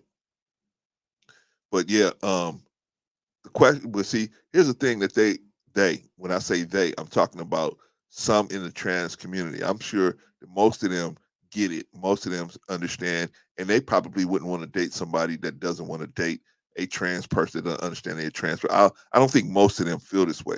But there's a minority of them that feel this way, that feel like if you don't want to date a trans person, there's something wrong with you. There's nothing wrong with me if I don't want to date a trans. I just don't want to date a trans person, right? Why should I feel bad about that? You shouldn't. Right? Well, I know I don't. So You do. You're what are we talking about? You're wasting emotion if you feel bad about it. Well, who would feel bad about it if that's not what they lean toward? Well, these people will put pressure on you. No, there's no pressure they could put on me. They don't. They can kick rocks society. with the pressure. I don't believe that. Society, they will put pressure, and not on us, but because we're old, we older guys. But I'm talking about they put pressure on the younger guys coming through the system. They put pressure on them to say you're a bad person if you don't want to date a trans person just because they trans, right? Like that's what's wrong with that. When there shouldn't be nothing wrong with that, right? Inherently, you're gonna want to date a female, a female that was born female. That's inherent, right? That's natural. That's a nature has given you that desire, that natural desire for a female, right? Okay. So yeah, I would think so. But this person, like she was saying, she don't even, or he or whatever, don't want to even have the discussion, because now at having the discussion, they're going to have to come to the conclusion of why the inherent reason why a person would not want to date them, because they got an inherent reason why, right? An inherent reason why somebody won't want to date you. Just like we, those of us that is of African descent, right? We have an inherent reason why people of other races a lot of times don't mix with us, or don't, when I say don't mix, let me say it another way. They don't want to build with us, because just for the fact of us having an African heritage, right? This is true. I mean, it's not nothing outside. So but see, here's my question. Why put fear on it? Nobody's fearful of that. That's a way to control. Are you fearful of that, Brother Clarence? Absolutely not. But Dr. Hood, are you fearful? Are you fearful? No way. Okay, so what is the phobic part? It's like, because you don't go along with them, you're phobic, which translates into you have a fear of them. Well, I'm not scared of you. I just don't agree with your lifestyle. That doesn't make me phobic. It's a bully bat. It's a bully bat. Almost everybody, every group out here has a bully bat. And what I mean by a bully bat is it's a word or a phrase that can polarize the public to have sympathy for their situation. For example, our Jewish friends can say, "You're anti-Semite. You're an anti-Semite," and in that word, they can get the public to look at you in such a way to where it's kind of like a reprimand. It's kind of like you are kind of put out of the community before your viewpoint, right? And same thing with homophobic. They can say you homophobic, right? Because you don't want to like one time I was working in I work in, y'all know I work in LA, right? Check electrical equipment systems all over the city, right? So I went into this bar, and I was checking the electrical equipment in there, right? And so the guy, and this happened to me a couple of times, but the guy invited me to come back. I said, "Oh, really? What you guys have?" I thought he had live, because it seemed like, they had a bandstand. I thought they had live music in there, right? So I said, "Oh, yeah, you guys do live music?" He said, "Yeah, you got to come back. You got to come back." And I started looking at the walls, and I started seeing there's nothing but men on the walls. And I was like, "Oh, okay. I said, I'm not trying to be offensive, but is this a gay bar? He said, yes, gay bar. You know, you got a problem with that? I said, I don't have a problem with it. I said, I just wouldn't come to a gay bar because I just don't hang out in gay bars. And he's like, why? What's wrong with gay bar? I said, I'm not gay. Why would I hang out in a gay bar? Right. But after I started explaining, he was like, yeah, I guess that makes sense. You know, because I'm like, why would I come here when you don't why would I fish off your pier when you don't got another kind of fish? I mean, even if I was looking, right? But I don't even want to be in a place where that type of energy is, because that's going to throw my energy off. I know me. That's going to throw my energy off being up in a place like that. I have nothing against you guys. Have at it. Knock yourself out. But me, I'm not going to be able to relax when I got that kind of energy flying around me so close, right? But we had a nice conversation. We understood each other. But yeah, man, you know what I'm saying? You don't know sometimes how it's going to go down. But my point is, they use it for a bully bat to try to get us into a position where now they can control you and say, hey, we need to be considered a protected class. And the government has to come in and help us. And if you do something that we feel is threatening to us, we can now go to the government and say, government, you said you was going to protect us because we're a protected class. You got to get in there and do something. This is a hate crime. What? All I said was, I don't want to date somebody. Yeah, but you're transphobic, right? So we want to be clear. We want to give our young men language that they can use to be able to say to these people, not to disrespect them, but to be able to say to them, no, it's not that I feel like some harm should come to you. I just don't want to be a part of from among your party, right? I don't want to be from among your party because that's not going to work for me. Is there anything wrong with that? Right? Because I don't think any of us are, unless I'm wrong, fellas, if I'm, none of us are advocating for violence against any of these people, are we? No. It's respect, you know. Right. You don't throw that in nobody's face, you know. Well, just like they want to be respected, we should be respected as well, right? Mm-hmm. Our position should be respected as well. And so therefore, if our position should be respected, if their position should be respected, our position should be respected as well. Now, if you're going to choose to do this, okay, you choosing to do this. We can't tell you can't do it because we're here in America, right? and our teachings is that Master Rob Muhammad said, America is the only place where you can get followers teaching anything. You can get followers teaching anything in America, right? You can teach that the world is flat, ice cream is fried, Twinkies are red, and if I was born a man, I could be a female, right? That's your choice. Now, here's why. Now, I got a question for you guys. This is a serious question. Let's say your 10-year-old boy comes up to you at 10 years old and says, you know what, Pops, after reviewing this situation, I don't want to be a boy no more. I want to be a girl. Right? Oh, I have a good answer for that. Dwayne Wade's son did, right? Yeah, I have a good answer for that. Okay, let me lay the case out, Vaughn. Oh, okay. I'm sorry. Yeah, I spoke too soon.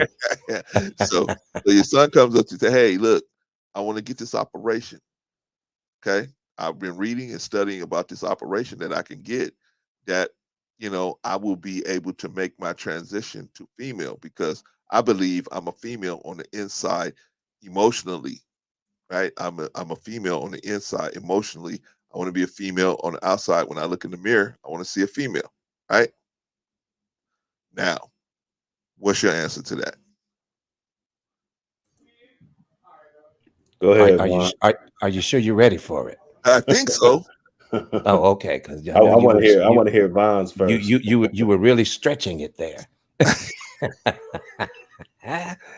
Well, here's my answer to it. Number one, you're 10 years old. Right. So you're not going to be making any decisions like that, whether you were influenced somehow to feel that you wanted to try to do something like this. That's not going to occur. So while you're living here, you're going to dress like a boy. See what I'm saying? You're going to wear boy clothes, and you're going to do all of those different things that pertain to a young man. Now, when you turn 18 and when you get older, no love lost. But at the same time, once you move out of this home, and you decide that that's the type of lifestyle that you want to live, well, I'm not going to cast you away and hate you and disown you as my child. But at the same time, it's my responsibility as a parent to guard you. Now, when you get out into the world, you make your own decisions. But while you're living here, as for me in my house, see, we're going to serve God. Now, you can change your mind later, or you can pretend to do it while you're here, but make sure you're pretending well. that part right there. So, What about you, Doc? What do you say? Well, like he said, you're only 10 years old. So, I mean, that might be something you're thinking about. But I think by 10 years old, a father should already be done had these kind of conversations with his son from the gate. I mean, I do. I let my son know about the agendas and stuff that they're pushing out here, and like this stuff, and I let them know, hey, you might got kids at your school, and yeah, they might feel this certain way, but right, you and I break it down in with real math, like before 19, blah blah blah, 70, 80, 90, this stuff wasn't going on. It wasn't pushed upon society like this. So, and I let them know about trends and phases. People, they go through phases and stuff. So now they want to do this, and then 40 years from now, then they're going to be on something else. So I let them know about legacy, what it is to be a man, and the importance of standing up tall, and selection, and all that, dating. Me and my sons, we had these conversations. So they know how I feel about it. I don't think that I'll probably be the one that they'll come at with that. I mean, with that, I let them know. I mean, you want to get down to the science of it, what homosexual men do, during sex, and the health risk. I mean, if they want to go down that rabbit hole, then hey, we will. But I think they understand exactly. Just the way I move, the way I love their mother, the way I move around like a man. I don't, they want, because all this TikTok and stuff, they got a lot of boys even dancing a little different nowadays. I let them know, come on now, you're a man, you're supposed to, carry yourself a certain way. And the reason why I'm on it like that, and somebody might say, oh man, you're harsh. See, one thing is for sure. It's not for sure that I'm harsh, but it's for sure that I only got one time to raise these guys. Right. Amen. I don't get to just let him do all this crazy stuff. And then when he gets older, we could just push the reset button and then go back. And then, what I'm saying? So if I'm wrong by telling my sons that you're supposed to be with women, and that's the way it's supposed to be, then when they're 25 or 21 or whatever, and they make that decision, then I'd rather live with that wrong than the being wrong, not saying anything and letting them go down that alley. So you're gonna be wrong in life, and me, I'd rather bite that bullet than another bullet. So that's just me, man. I'm a little hard, but hey, I only got one try, so put yourself in my shoes. I got to raise these guys right. First time. Exactly. You're trying to give them the best chance of success, right? And I don't care what TV is talking about. I don't care. This is what I'm gonna do. I got one shot at this. Now, if I got 5 tries to raise each kid, then hey, maybe we might try it your way one time. Maybe we might try it his way one time, and then do it my way the last 3 times. But I only got one time, so we're gonna do it my way. Right. And that's what I'm telling them. Exactly. Yeah, man. I'm gonna let New Growth rock because I want New Growth to answer this question as well. But I want to just tell this story. This happened to me today, right? So, so my baby boy, he's 20. So he calls me because I told him, hey man, if you leave the house and you're gonna be gone at night, just let me know what's happening so that I can know, because in case you don't show up, I want to know where to start looking for you at. So who you gonna be with? Where you going? Right? So he called me, hey dad, I'm going to go and go to the gay museum. I'm going with Ethan to the gay museum. I said, the gay museum? He said, no, Dad, the Getty Museum.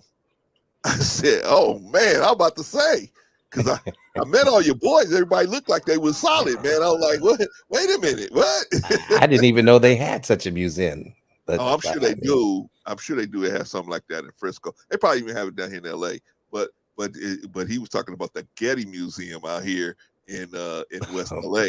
And so I was like, oh, okay, I get that. You know what I mean? I can dig that. But at first I said, did your heart skip a beat? I said, what you say, boy?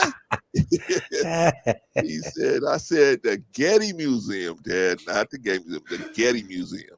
I said, oh, all right. Because he said, I'm going with so-and-so and so-and-so. And I said, he said, you know them, Dad? I said, yeah, they solid dudes, but, man, you scared me for a minute. He said, no, man, we just going to hang out, probably get something to eat, and then, whatever. I said, okay, man, okay. I said, you know what to do if you ain't going to be here at 12 o'clock. You know what you're doing, right? Calling? Yes. Right? Good. I need to know where to start looking, man. I need to know if I need to start looking for you, right? But my point is, I was on it too, Doc. I was like, wait, what? You 20 and I'm still on it, right? But it never ends, man. It never ends. You guys know that. All right, let me let New Growth get into the conversation. Brother New Growth. Yes, sir. Are you there, brother? Yeah, I hear you. I hear you. Did you hear my question to Vaughn and the Doc? Yeah. Unfortunately. Do you have an answer, brother? I mean, but go ahead and get reiterate it again, because with the gay museum kind of threw me off. Okay. My question was, like in the Dwayne Wade situation, about 9 or 10 years old, your son comes up to you and says, Daddy, I've been thinking this whole being a man thing over and it don't look too good to me. I'm not feeling that. What makes more sense to me because of the way I feel is, being a female. I feel like I'm a female on the inside and I want to get the surgery as soon as I can to become a female on the outside, right? Are you going to, what is your response going to be to that? Just basically understanding feelings. Like, we all have feelings. We all go through feelings and moments in our time. I'm pretty sure that one time I could tell my son, remember you felt like you were the Lion King, right? Maybe you felt like you was when I was young, what was it? Barney. You felt like you was a flying unicorn, like I did with my daughter now. She felt at one point she felt she was nothing but a unicorn, right? Right. So so in that sense, it has to be something that's kind of been pumped into them to even feel that way to a certain point. But at that point in their life, I have to really guide them. That's where I really come in at the intricate part. Like, look, this is what you are. This is what, your feelings, you have to override them sometimes, because sometimes I don't feel like going to work. Sometimes I don't feel like this. We all have feelings. We made up a lot of feelings. But the part of being an adult and growing up is knowing how to control your feelings and your urges. I wouldn't even get real and say, hey, sometimes I see another girl and I want to be with her instead of coming home to y'all. But right? I mean, we all have feelings, but it's about controlling yourself. So I said, as an adult, you can, if you feel this way at 18, 19, when you move out of the house, so be it. But, my job is to put you in the way that I feel you should go. So, no, I would not let my kid entertain the thoughts of surgery. No, not at all. Not at all. Okay.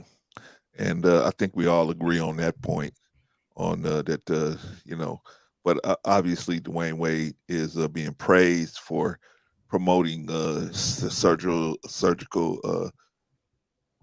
altercation of his son, right? So That to me is unfortunate because I agree with you, New Growth. That's just something that he should, at least wait till they're 18 before they even entertain something like that. Because who knows, they might even grow out of that phase of, what I'm saying, come to another realization, man. They might find God or they might find anything that pushes them out of that thinking process, right? So to sentence them to that, something so permanent. yeah, man, it's not. That's not a.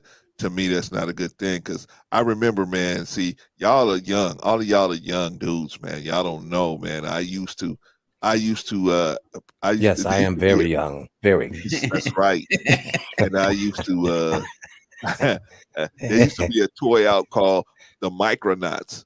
Y'all don't know nothing about the Micronauts. It was these die-cast little men, right? And you could get them, and they had like little jet packs on them and everything.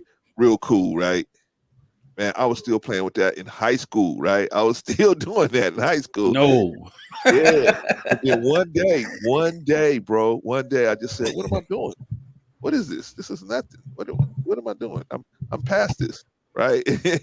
I said, I'm past all this, right? But it took me time to grow out of it, right? But like I said, so sometimes they might have a feeling about something and they might grow out of it. Now, let me ask you this question too, New Growth. Am I transphobic because I don't want to date a trans woman? Absolutely not. Okay, why not? Because you can't tell me what I am. I know if I have a phobia. You know if you have a phobia or not, right? I believe so. Right, but so now nobody can tell me no definitions from a group solely. Like these definitions aren't coming from heterosexual people majority. This is trans people, and people are pushing that agenda who are trying to tell us what we are and what we aren't, right? And that's why I say it's very, very dangerous to allow society to push propaganda and make it seem like because I like a female, if I see somebody who looks like a carbon copy or a bad trace, in my opinion, of a female, I'm transphobic. New Growth. Some of them look good, man. Some of them dudes, man, they cut them up good, and you wouldn't. I'm gonna take your word for it. Ask some questions. I'm here in Atlanta, so I'm in the capital right. for the black. So, but I'm gonna take your word for it, brother. They might have some bad ones in LA, but I'm never going to LA if they do. Hey man, I'm in Cali, man. I'm in LA, man. They could take a dinosaur and turn it into a unicorn, man. I mean, they do so much surgery out here, man. Holy smokes, right? Well, that's true. That's true. Yeah. So I'm saying a lot of our young men, like I had to sit my son down because of this situation. I had to sit my son down and all of my sons, I had to sit them down and say, hey, okay, look, man, you gotta have your eyes open when you out here dating. Okay. And when I was dating, yes, there was trans people out there, but they congregated in a certain location. They, you had to go find them. Now they're in your straight path. These people are in your straight path, right? Well, like Martin said, check the neck, Right. Adam's apple. Yeah, you got to check that neck. Check the neck. But see, this is another reason why I say you got to go meet the family. Got to go meet the family. But see, now I don't know, Brother Clarence, because some of these families are in support, so they're not, apt to say certain things. But they will tell you, brother. Especially the mama. Mama will tell you. The mama or the sister. One of them girls gonna tell you that Jenny used to be Jesse, right? And that could get them murked. Well, I think right there, especially if the young man did not know. I can't see a family putting their family member in harm's way. You know what I'm saying? Not that some of them wouldn't, but I'm just saying. I don't think it would. Well, you're right. It could happen. I can't say it couldn't happen. No. But what I think a family member would be thinking is, you know what? If I don't tell this person now, later on down the line, that person may get murked. And a family member could also be thinking too, Brother Clarence, that I better not say something because possibly Jimmy, who is Javina right now, didn't tell this brother, and I don't want them getting murked. Right. So maybe I better step back and not say anything. Hopefully they can figure it out on their own. You got that going on. Or the family member, Brother Vaughn, has the same mindset as the trans person. Come on, thank you. That this is just you're transphobic, so I shouldn't have to tell you Right, that. That's disrespectful exactly. for you to ask me. Let me ask you guys a question. Yeah, this is my daughter, you know. Because somebody coddled him. Like, listen to this, Brother Clarence. So when Dwayne Wade's son has the transition and it's a guy over there, do you think Dwayne Wade would say, "Hey, well, you know, this used to be a boy. He used to be a boy"? I think that's not a really a good example because it's so his son's situation is so public. I'm talking about. I'm not take the public aspect. I'm just saying from a parent point of view. Him being a parent, would he feel the obligation if that was just you and your son? And you pushed him that way? Would you have the obligation to tell a heterosexual man that you think if he's supposed to like her anyway? Because if you don't, you're transphobic. He doesn't feel it his obligation to sit there and say, "Hey, this used to be a guy." You know, he made the transition. I'm not saying it's their obligation. I'm not saying nobody's obligated to say that. But what I'm saying, they are, in my opinion. Yeah, they are. well, do you think the family's obligated to say something? Yeah. Yes. If you're going, if I'm gonna introduce you to somebody, I'm gonna be like, yeah, this is a, such and such. They're trans. Is that cool? Such and such cool. Oh yeah, that's cool. Yeah. And then it's the hookup, right? That's how hookups are. Even when it's heterosexual, it's like, oh yeah, who is he? Oh, he like fat girls. Oh yeah, he date fat girls. Right. Yeah, that's cool. All right, cool. Bring them. You know what I'm saying? If it's not okay, you're not gonna bring it. Like, I'm straight as hell. You're not gonna introduce me to some trans without letting me know. But what I'm saying, Doc, is I'm saying say you go to the club, you meet this chick, man. She's off the hook, man. She talking right, she looking right, everything is all good, right? So you like, man, I'm gonna give her a shot. I'm gonna easy Vaughn. I'm gonna give her a shot, right? I'm gonna give her a shot. So couple dates, right? You don't really get too deep into it, right? Because you're still trying to get to know the person. You might even be still dating somebody else, right? But you just, you seeing what it is. And so, but if let's say you go over to the family's house. Now, I agree with you guys. The family should do it, but they're not obligated to do it. Oh, I got you. If she brought you there, right? She brings you to the family, right? They're not obligated to say anything. Oh right. yeah. They should, right? Because they would assume that she already told you. No, but I'm saying, but see, that goes back to what New Growth said. That goes back to what New Growth said. He said the family may see her as a female, so there is no different. You see what I'm saying? They're gonna be on the same page as their family member. But I'm saying, do you guys think that if you met a female, do you think you would find out a lot more about her if you met the family, whether the family's dysfunctional or not, or with it or not, or whatever? You have a better chance of knowing more about her and having that information help you decide whether you want to proceed with her. When it comes to female, Brother Clarence, we already know that there's a process of courting and vetting and all of that, and meeting the parents is part of it. So I met my wife's parents and her sisters, and and they told me stories about her. I got to know more about her.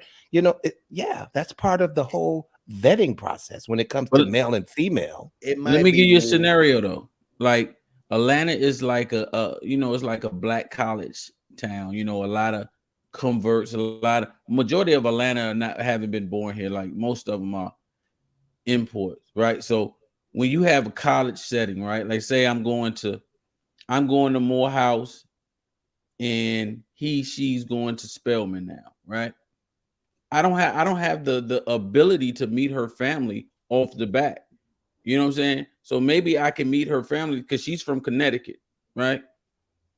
I don't have the ability to do that. So in situations where it's available, yes, that's always like, hey, if she's from this area, I'm from this area, right? But we got to look at places where it's a lot of transports. So if I'm dating a girl, I mean, well, whatever, that's from Connecticut, and I'm from Louisiana, the families, and we in college, we struggling college students. The ability to meet family is not like what it used to be, where you, hey, I want to marry your nettie. It ain't like that in this day and time. Okay, so what do you think would get around? Because if you don't address this issue, what do you? Because let's say for example, and this is how a lot of guys get caught, right? You're dating a girl, and she said, "I'm saving myself for marriage." Oh, okay. But I'll do this for you, right? And they do a bunch of different stuff for you. They just don't let you take the swan dive, right? So this persists for a while, and you're like, man, I just want to take a look and make sure that, you know, all the grass is cut, right? I just want to make sure, right? It's not a vacant lot, right? Busted down vacant lot, right? Or I'm trying to make sure there's not a fire hose, you know, sitting down there, right? Come on, Clarence. I mean, we don't have an adult. This has turned into let's talk the adult life. Nah, this is the craziest hypothetical ever. He's really because think about I mean, it, Clarence man. is I mean, really all dragging this us is, along. man, forgive us, mean, sisters in the chat. Look, Clarence is really dragging us along, and no pun intended. What's No the pun intended. percentage, though? What are the odds? Hey, can I give an example? Forgive me, the sisters in the chat, right? You in Atlanta? Did you just hear what he said, Doc? He said, you out there and you got a lot It's of still travelers, less right? than 1%. I bet it's still less than 1%. Yeah, I but don't know about that, Doc. if It may be about 10 or 15. I would say 10, 15%. I swear to God, it's so Atlanta, crazy. This is I where would they say come, in right? Atlanta. That's crazy. Like would if you say go that in to Atlanta. certain places, this is their safe haven, right? This is Right. they have the Macon, LBG, Atlanta. the Black LBGT community festival down here. It's Frisco. kind of like how the rappers come down here, right? Yeah. There's Yeah, so many rappers coming out of Atlanta now, but they really not all from Atlanta. So it's a lot of people. This is a place that they are embraced. I mean, that's whatever it is. But so it's a higher, the rate is higher here. So they're catfishing out there for real. Oh my God, like crazy. Right. And that's the thing I wanted to tell y'all, that it's a known thing amongst that community. A lot of them, their kick is turning a heterosexual man over, turning them out, right? So that is their kick. Wow. Yeah. Did you hear what he said? Holy, that's their kick. That's their kick. Cause my I'm gonna tell my wife's business. She ain't listening. She has a sorority and a fraternity brother. Sorry, one of them is homosexual. So they were riding back from like a convention or whatever, and he was telling her how they like to switch him over, get the download. That's where the download thing comes from. They like that. I don't know. Maybe I don't know what it is, but it's the feeling that I can take him from a woman. I can make. Yeah. It's a mental thing. Right. Not all of them. I'm not gonna say all, but it's a large majority. Predominant. Not even say predominant. A large part of the community feels that way. Well, holy smokes, man! Holy smokes! But see, but now I'm specifically talking about guys that get caught up, because I wouldn't, because Doc is a growing trend, right? You know, I'm sure you have pockets where it is that high, like Atlanta, Macon, Georgia, Miami, New York, LA, where Frisco, where you got where it is that high, where there's a lot of people that's out here in LA, man. Please, Doc, man, you can get there's a surgeon that'll do anything you want. There's a surgeon out here that'll put horns in your head. I mean, these surgeons out here will do anything if you got the money, right?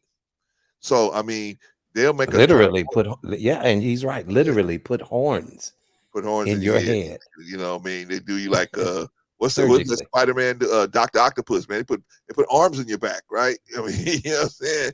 They do whatever, right? So the point is, it's going to become more prevalent, this situation. So how do we tell our young men how to handle this situation, or give them a process by which, when they meet a woman, they have a process by which, let's say they ask a woman, well, obviously, if you attracted to this female, the three of us or the four of us came up in a time where you meet a female, you just assumed she was born a female. Wasn't even in the question whether she was born a female or not. We're not living in that day anymore. Now we're living in a time where you have to question almost everything. You have to question almost everything, right? Her preferences, was she born a female? You know, do you like females? Do you like males? You gotta inquire about everything just to be safe, right? Just to be safe. Because some of these people, they're good at lying or covering it up or hiding what they're doing until it comes out, until it all hits the fan. And then by that time, maybe it might be too late for you because you all might be in love with somebody. And you're like, man, I can't believe it. And that's, I think, when dudes actually start thinking about murking somebody because they feel like they was pulled into a world that they didn't want to belong to. And now they're a member of that party now because they participated in this situation unwittingly. And you brought me into this world, so I'm going to take you out, right? So that's what we don't want to have happen, where our sons are getting caught up with people that they are not interested in, right?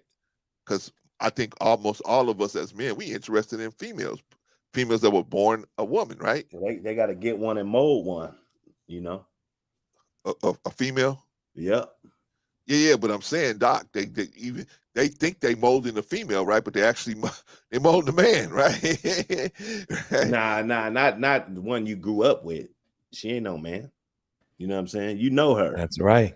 You see what I'm saying? You grew up with. Well, you know her. She went to school with you. She went to, you know what I'm saying? She might not have went to your school, but your friend went to school with her. Like somebody knows her. You know. Okay. You know her family. You talk to her brother or that works something. better. You know, I mean, that's the only way to beat that right there. Now, if you wait too late in life, let's test as men. I think. Go ahead. I'm sorry. No, go ahead. Go ahead. Us as older men, it should be a test. We come on. I'm not trying to get graphic, but we know certain things how we can differentiate, right? There's certain things. It's like it should be a standard. Okay, first test is this. Rule number 2 is this, and this. And if they fell in those criterias, right? I don't know. Am I tripping?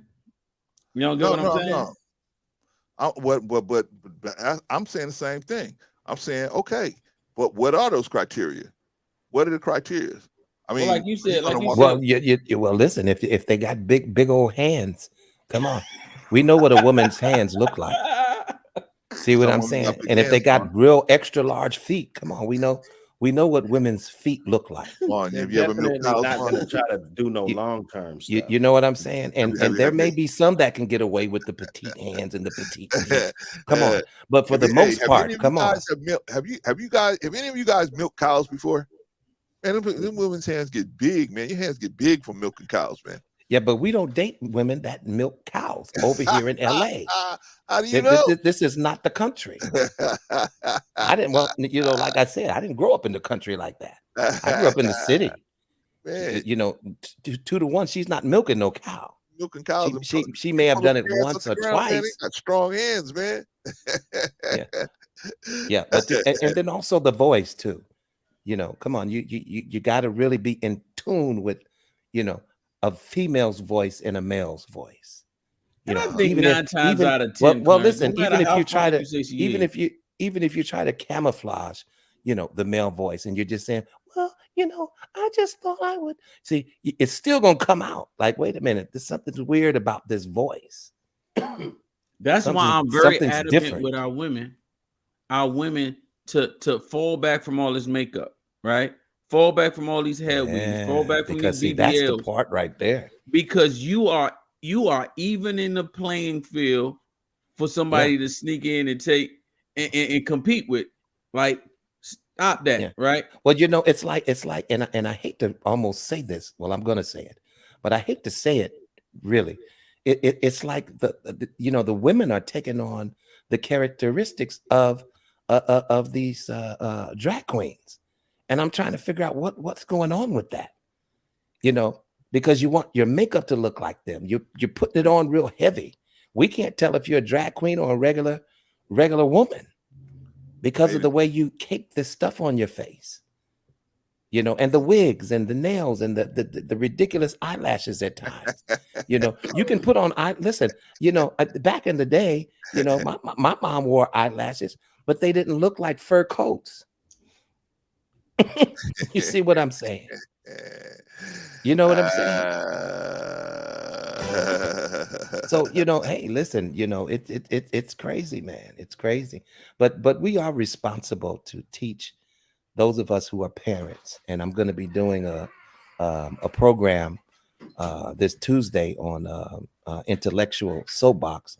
Me and Brother Bolo, we're going to be talking about fatherhood and what that looks like. You know, I would love Brother New Growth to show up and whoever else is a father, just so that we can get together as men and discuss what fatherhood looks like. Because a lot of people in these spaces, and I don't mean to get off topic, Brother Clarence, but a lot of people in these spaces, you know, they boast and they say all of these things, but they're not really putting good information out there.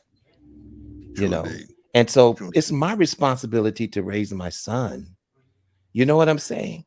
And whether he strays from that later on when he gets older and he's able to move outside of the home, you know, he's a grown adult. He can make his own decisions at that point.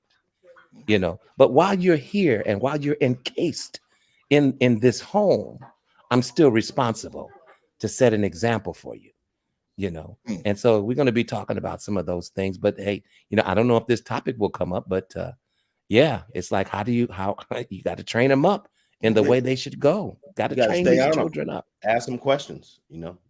Yeah, See where and their don't speak temperature's at. exactly, and don't speak to your children from the standpoint, because a lot of times we can breed fear in our children. See what I'm saying? Oh, stay away from this person because you know they're like this and they're like that, and oh, you better don't ever let them, you know, stay away from, you know, you breed fear. And that's where a phobia could come in.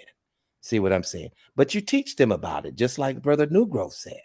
You know, you sit down and you have a conversation. Hey, and I do it biblically. You know, hey, this is how God intended it to be. Not that we're judging other people, but this is the standards that God set for us. Yeah. All right, y'all. So let's you guys said that now what do you guys think? Is this a female or a male? And how do you know? You say what, Brother Clarence? Is this person on the screen a female or a male? Borderline. It's a male. That's a male. How do you know? It's a long neck. Yeah, because it's got they're trying to hide the Adam's apple. Oh, with the little thing there. I'm done. They're trying to cover up the Adam's apple. Nope. Now, you ain't tricking me. You're not tricking me. We're gonna listen to this person teach other transitioning young men how to change their voice. Adios mio, Brother Clarence. Hey guys, welcome back to my channel. Dawn here, and today is going to be me showing you guys a little voice comparison of my voice back then when I was not on hormones and pre-transition. And obviously you guys can hear my voice now, and you guys will be able to hear the way that my voice has changed, how much it's progressed, and just simply how much like you can just tell the differences like in my face, like my voice, little things in my body, like you'll simply like just be able to tell. I thought it would be pretty cool to just show you guys like a quick snippet of me when my voice was deep and so disgusting. Like I'm literally having a large anxiety attack right now, but I feel like this would be like educational for you guys, and I thought like, oh, why not, you know, why not show you guys? I tell you guys everything, so, and I just thought this would be pretty cool for you guys to see. So if you're not subscribed, go ahead and do that. There's somewhere around this video, and click it so you can get notifications of when I post my videos. And yeah, let's get right to it. So you guys are going to see the video of me. In this video, I was talking about, well, I was doing a little interview because I was going to go try out for America's Next Top Model. I actually went and had a picture of me standing in line. I'll show you guys that now. Yikes!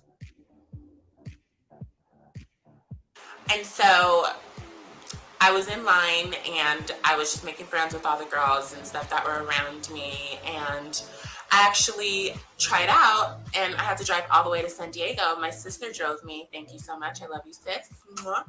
However, I didn't make it because I had braces and they said everything else was great, but you have braces and we don't want braces. So I was like, okay, whatever. So when my time is, my time will come. So this video, I'm just doing an interview and talking about why I would be a good contestant for America's Next Top Model. So here you guys go.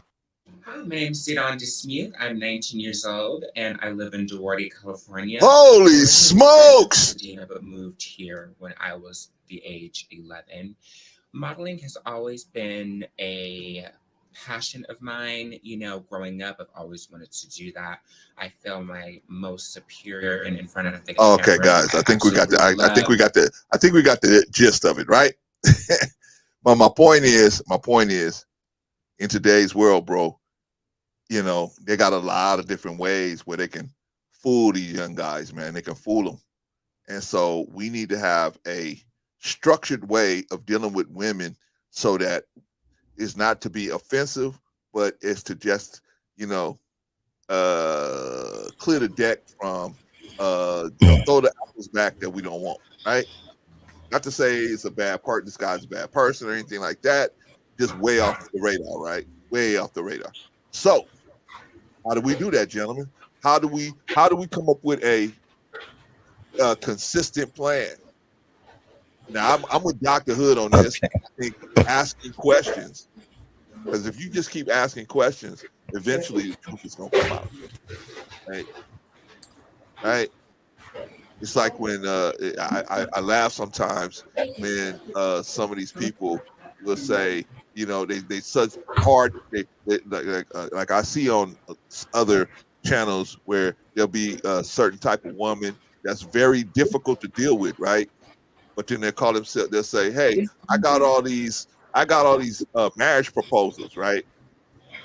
And so you go, well, how come you ain't married then, right? You getting all these good marriage proposals, why you turning them all down? So something ain't right there, right? Yeah, because you get to it if you keep asking questions, right? So I think we ought to ask a lot of questions. Now, here's the thing: should you and Sister Annie and any of you sisters in the chat, would you be offended if a man asked you up front, were you born a female? Okay, well, they're not on the panel. But yes, Sister Annie and the other sisters in the chat, they should be. Yeah, that would be a good question. That's undeniable, right? Like, but some people, when you get around them, it's already an inkling in your head. You don't think so? You don't think it's already an inkling in your head? You're just like, I just say have a conversation sober for more than 5 or 10 minutes. You know, to me personally, I mean, just me being in the den of iniquity. I think you would know. See, you see it every day. You see it every day, New Growth. I'm talking about, you got dudes out here like, you know, they got little towns out there like Modesto, or, you know, just little towns where they don't see that stuff every day, man. They may come to LA, you know, to go see the sights and stuff and run into somebody and say, hey, mama, I met somebody, right? And, you know, it's all going good. Yeah. Well, let me add this if I could. Yes. You know, you know, there's a good telltale sign, you know, whether you want to question this individual, whether they're female or not. Because what I've noticed on TV and on different medias and in real life, when you look at some of them move and what they do, they over exaggerate femininity. Now, what do I mean by that? Number one, let's take my wife per se. She's a feminine woman. There's nothing extra that she has to do. She exudes that, the way she sits, the way she stands up, the way she crosses her legs. See what I'm saying? The way that she expresses herself. But when you get these drag queens or transgender people, they over exaggerate the expression of femininity. And so when you see that they're overdoing that, I would question that. So I just want to throw that out there. See, there are signs that you can look at and tell. Okay, give me You an know. example of And I say question everybody. Yeah, right.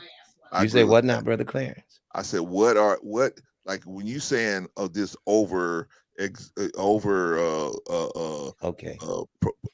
propagating of this Of femininity, femininity. right? Okay, what Right. does that look like, Vaughn? What is Okay, that? what it looks like is if your wife would say something like, "Oh, girl," they would take it to a little further extent. You see what I'm saying? You know Right. how your wife has the limp wrist and the Right. way your wife walks, sometimes she has a little twist in her walk, and you like it. See, they over exaggerate that. And, Okay. and it's not complicated what I'm saying, Brother Clarence. Not at It's all. they over exaggerate femininity. If you don't look at that point, and if Okay. you don't know how a female moves, number one, then Okay. you won't recognize it. That's the Because see problem, what they Vaughn. do. Yeah, exactly. That's the problem, Vaughn. A lot of the Exactly. younger men don't know They what a don't female, they don't recognize. because remember earlier, Clarence, you But said see, when when you you're worked at Foot extra, Locker. and the sad part, I'm sorry, Go Brother ahead. New Gross, Go but the ahead. sad part is that now you have the female taking on the characteristics of the transgender people. What See you what mean? I'm saying? The way they snap in their hands and they're saying different snappy phrases like the gay people do. See, now you're totally confused. Right. See what I'm saying? These gentlemen, I'm just saying, these transgenders, they're actually teaching the females how to put their makeup on, how they should walk. Some Yeah. females don't know how to walk. The gay people could teach a female how to walk. How could a man Yeah. teach a woman how to walk? That's crazy, right? That's crazy. Brother But when I Clarence, say remember that, I'm you was politically incorrect. You see what I'm saying? And now, I can get jumped on. But it's the truth. Right. So That's you really crazy. have to look at it. You really have to, it's so many things are so blatant and brazen right in your face that you really, it's kind of like you overlook it because you don't expect it. But yeah, I would say that's a definite characteristic. They over exude what the femininity, the characteristics, the movements. They overdo it. Just like they can't have a regular eyelash. Their eyelashes have to be like 3 to 4 inches long. Yikes. See what I'm saying? They want to Yikes. overdo what the woman does because they want to be better at it than the woman.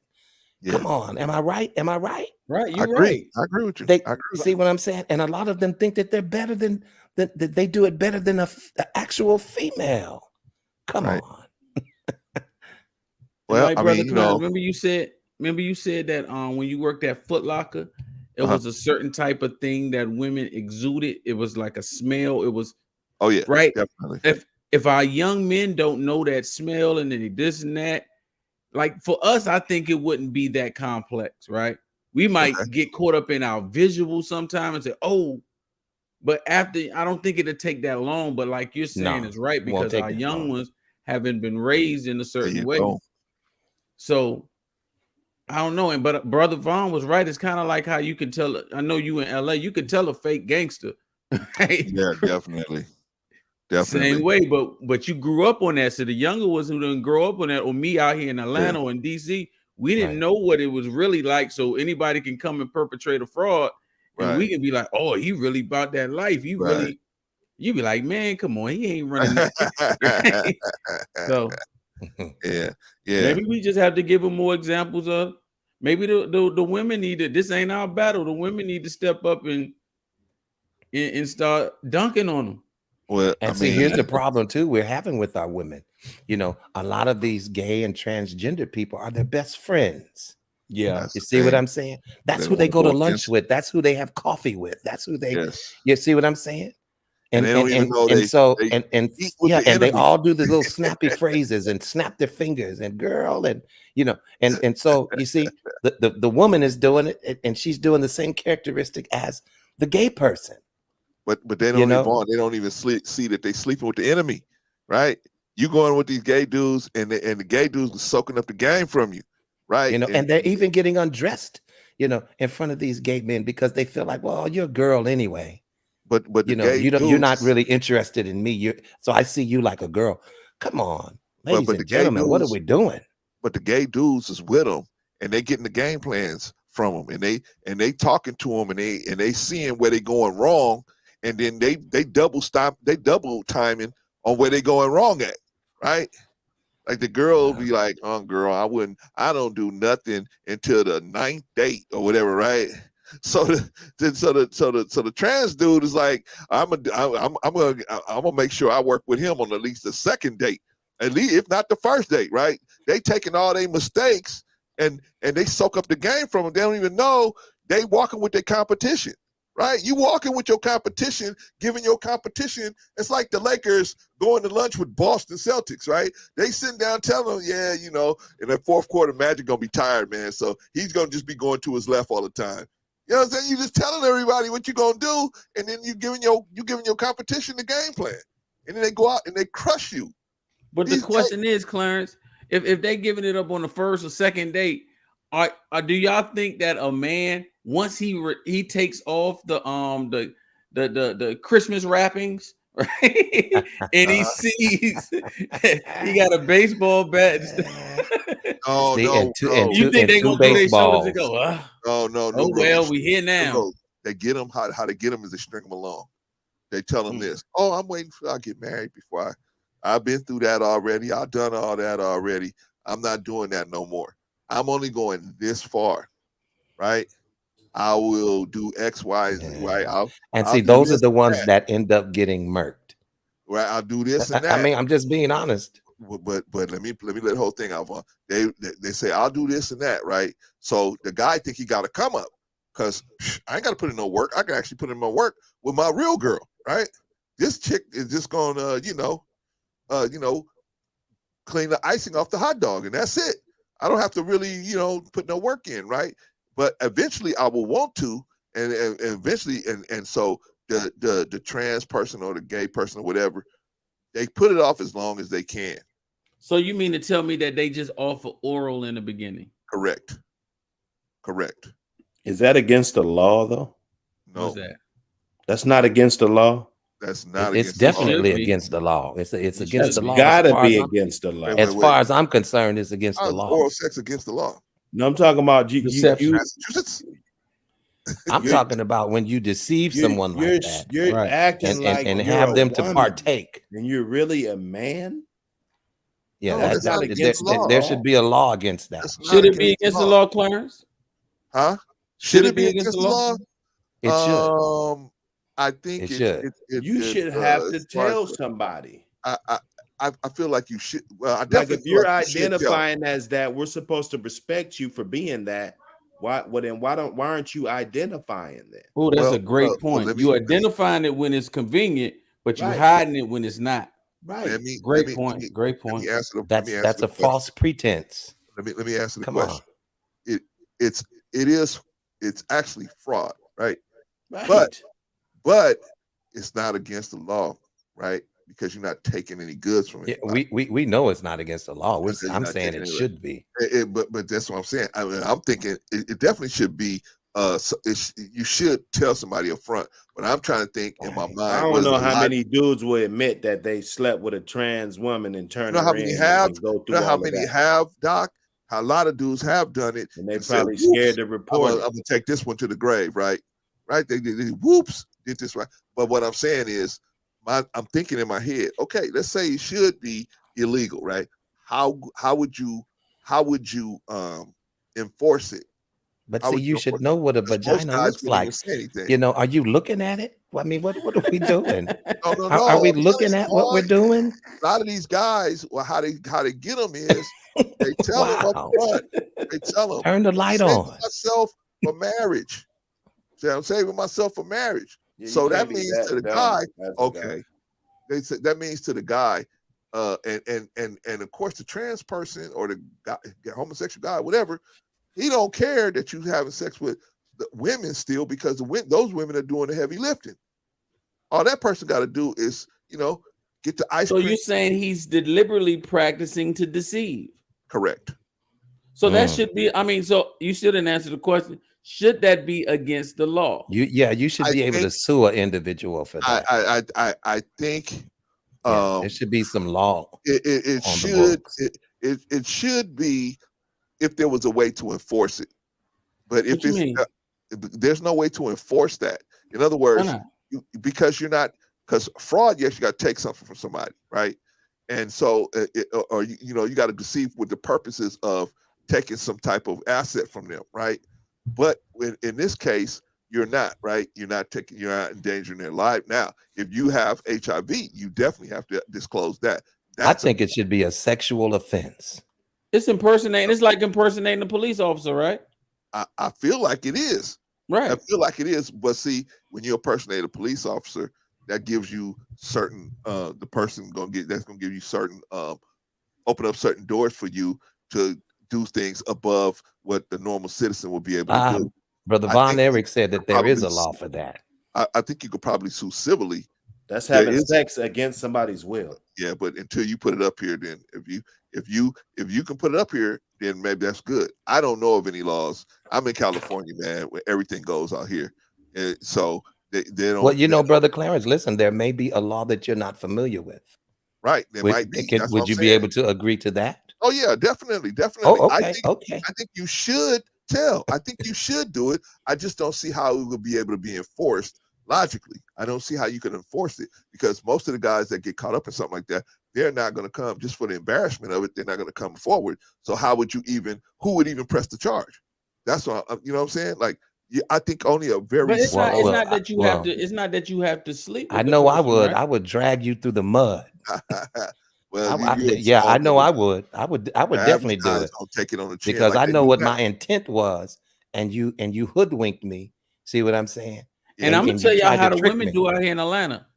The women out here in Atlanta, this is deadline for most guys. They might see a dude, they might see Von Erich over. They say, "Ooh, he fine, girl." Go over there and talk to him. They go over there and talk to Von. I'm gonna keep saying Von Erich, Von Bryant, and they say, "Hey, how you doing?" And you let her. And the first thing she say, "My name is You put Shaniqua." my name Blah in blah it. blah. This is what she say. You ain't gay on the down low. That is the quintessential line for black women out here in Atlanta. You come out here and you meet a female, she gonna ask you, "Are you gay on the down low?" Not saying that it's gonna be the truth, but she got you to put it on the line. I don't see why we can't do that. I'm saying we can't do it, brother, but I'm just saying. I mean, or why we don't do it. Well, let me ask this question.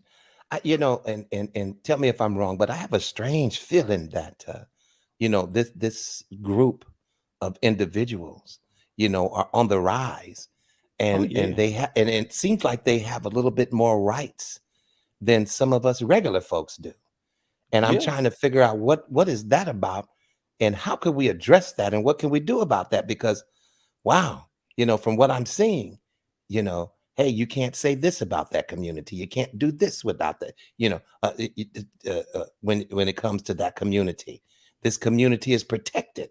Right. You're highly protected, even in the workplace. I mean, come on, they're more highly protected than regular heterosexual people in the workplace. So what's going on? What are we doing? They have successfully, because of their prominence in the entertainment industry, they have been able to ally with many entertainers, especially female entertainers, to promote their political agendas, so that they could get noticed, and so they could make political moves, right? So now they have mainstream actors advocating for their issues, right? Well, you black, who advocating for you? Ain't nobody advocating for you, right? Everybody advocating for you. They say they're a hater. They're, you know, saying they're these evil people, right? But in that community, right, they've been successfully able to politically agendize their issue to where they were able to garner sympathy from the general public, saying that to them they are a vulnerable class of people. Therefore, they need to be considered a restricted class, right? When restricted meaning that you cannot say anything about them in relationship to committing harm or saying things about them disparaging. They can call any of that hate crime. So that's how they got in there, because they have friends in the entertainment industry that took political stances to help them get that political power. And you know, that's we knew this was coming. Well, I don't say we knew this was coming, but it had to come like this. It had to come like this, because the time is gonna come when you're gonna be asked, whose side are you on? Right? Time is coming. They call it the rapture in the Bible, right? The time is coming where you're gonna be asked to decide if you on this side, come right in. If you're on that side, no, you no admittance, right? It's like Kyrie Irving, right? Hey, if you with this, you either you with it, all these riches is yours. But if you ain't with it, you done, right? And now he was smart. He said to himself, okay, I can do more if I get the riches. I can pump some of this. I can at least pump some of this back into the community.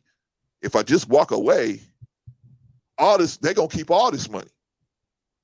But if they give me some, at least I can pump some of it back into the community, right?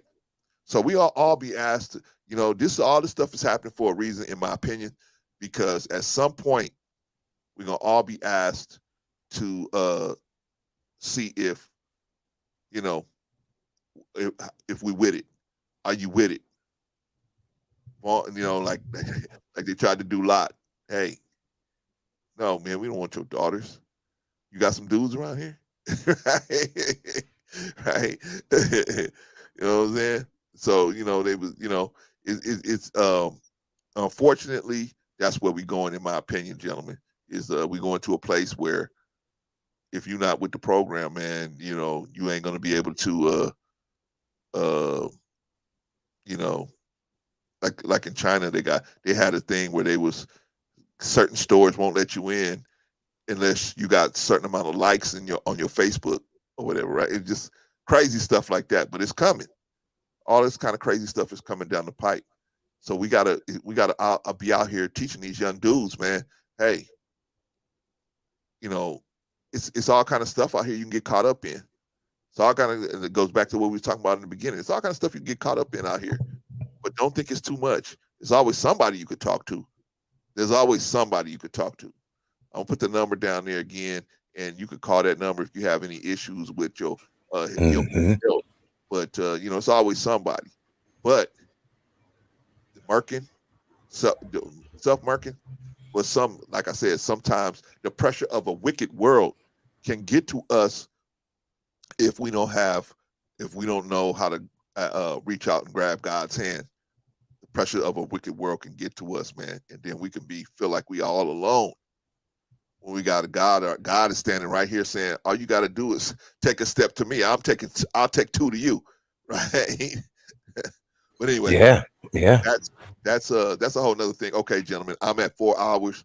I got to shut it down, so we got to get some last remarks in because we got to go, man. You know, I'm on a time schedule now, so I gotta gotta shut it down in 4 hours, man. So let's get some closing remarks in. Let's start with Brother New Growth, man. What's some closing remarks, man, you can leave us with, man? Great show. Paid attention. While I was with the family.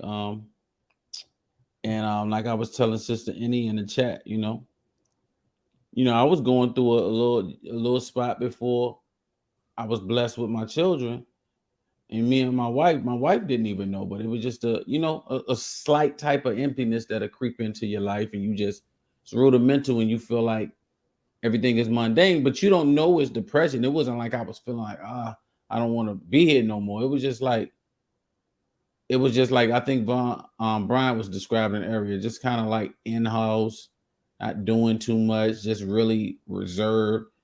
And it's just a depression that can creep up on any of us, right? So we have to always find something, a purpose. God has us here for a reason. So I had lost a sense of purpose besides just existing. And I just learning that, we're in this world, but not of it, right? So everything around me I'm not going to let everything around me control me. I only have one controller, right? Yes. And that's my highest spirit. So as long as we keep that in mind, because things are going to happen. Like he said, you could have lost money. You could have had this happen. You could have had this happen. Everything ain't happen, right? Because, you know, the Ellen show stopped in, when was it, May? So that might have been a big transition in his life. Where am I go next and things like that. But we just have to value the person who we are, the person that created us, and the people that they put in our lives for a long time. And that obligation of having to look over somebody kind of takes the glare off of you if you allow it to, in my opinion. And so forth with the transgender thing, man. That's why I really beg of our women, stop with these surgeries, stop with this stomach implant, because I'm here in Atlanta and I'm telling you, these the guys can get it just, and it ain't even transgenders, it's gay men now who's got the BBLs out here in the mall with the flat stomachs. And come on, man. I'm telling you, it's real. It's the truth, Brother Clarence. Listen, real. they're walking around with beards and full makeup on. Yes, in butt jobs. I know, and the sad part is, y'all, they have a better success rate with men than the women do. They are getting there, and it's so sad. It's so sad. And I'm just saying, the women, just because the women don't have to try so hard. It's something that's naturally in you. That is just, most men are going to be like Clarence always said, we attracted to it. You can have a pimple, we don't care about all that's mundane. Like we can say, well, you know, drink some more water. But if you slapping all that makeup on and the wigs, they gluing them to their forehead. It look like baby head coming down. And it's like, come on, ladies, y'all too beautiful, y'all too golden, y'all too black for all of that. Be yourself, stop altering your body, and there's no competition, right? Because I'm from an era where the booties wasn't this big, but in the 90s, you know, black women I always seen had a nice body. So when you start overly enhancing, and what you're doing too is you're allowing for the other races to come into the game, right? Because they're not getting the butt implant so big, so theirs is looking a certain way. It's just so deep now with our women, and I think it's our responsibility to reassure them how beautiful they are. Correct. Constantly. Like, it doesn't have to be in a flirtatious way or a sexual way. Let's say, wow, you look nice today, man. Or you look beautiful. Hold that door for her and say, thanks for smiling at me today. You made my day better. Right? That is going to give them the encouragement to say, I'm gonna stay out of MAC today. I don't need to be in Sephora today. I don't need to wear booty shorts in 40-degree weather. This is what I'm experiencing out here in this sad. That's so right. let's keep encouraging our women and let them know that we want y'all. We don't want the transgenders. We want y'all. We want y'all. We want the real you. Come on. Right. On that note, man, Von Eric, keep calling you Von Eric. It's hard to Von Bryant, you was talking about a show that you was going to be doing with Bolo about fathers. If you put the link in there, let me know when it's going to happen. I'll try to make it, and I love to come and listen to y'all. Brother Clarence, it's on Intellectual Soapbox. You know that channel, right? Yeah. So when is that going to be? It's going to be Tuesday. Tuesday. Okay. What time? For 4 o'clock or 4:30 Eastern, Pacific time. Okay, so that's 7 here, right? Right. Okay. Cool. Yeah, so, Brother Clarence. Around 7 o'clock your time. Crew, Brother Clarence, peace out, man. And you keep talking about how you don't want to get me mad. I don't think you ever see me mad. You ain't never made me mad. I'll check you now, right? We check each other. I'm going for the checkmate. That's all. You try to kick me and Rico a couple times. Oh man, I love y'all. But see, Brother New Growth's going to keep you on your toes. So that I like that about him. You know, yeah, man, y'all stay on your toes.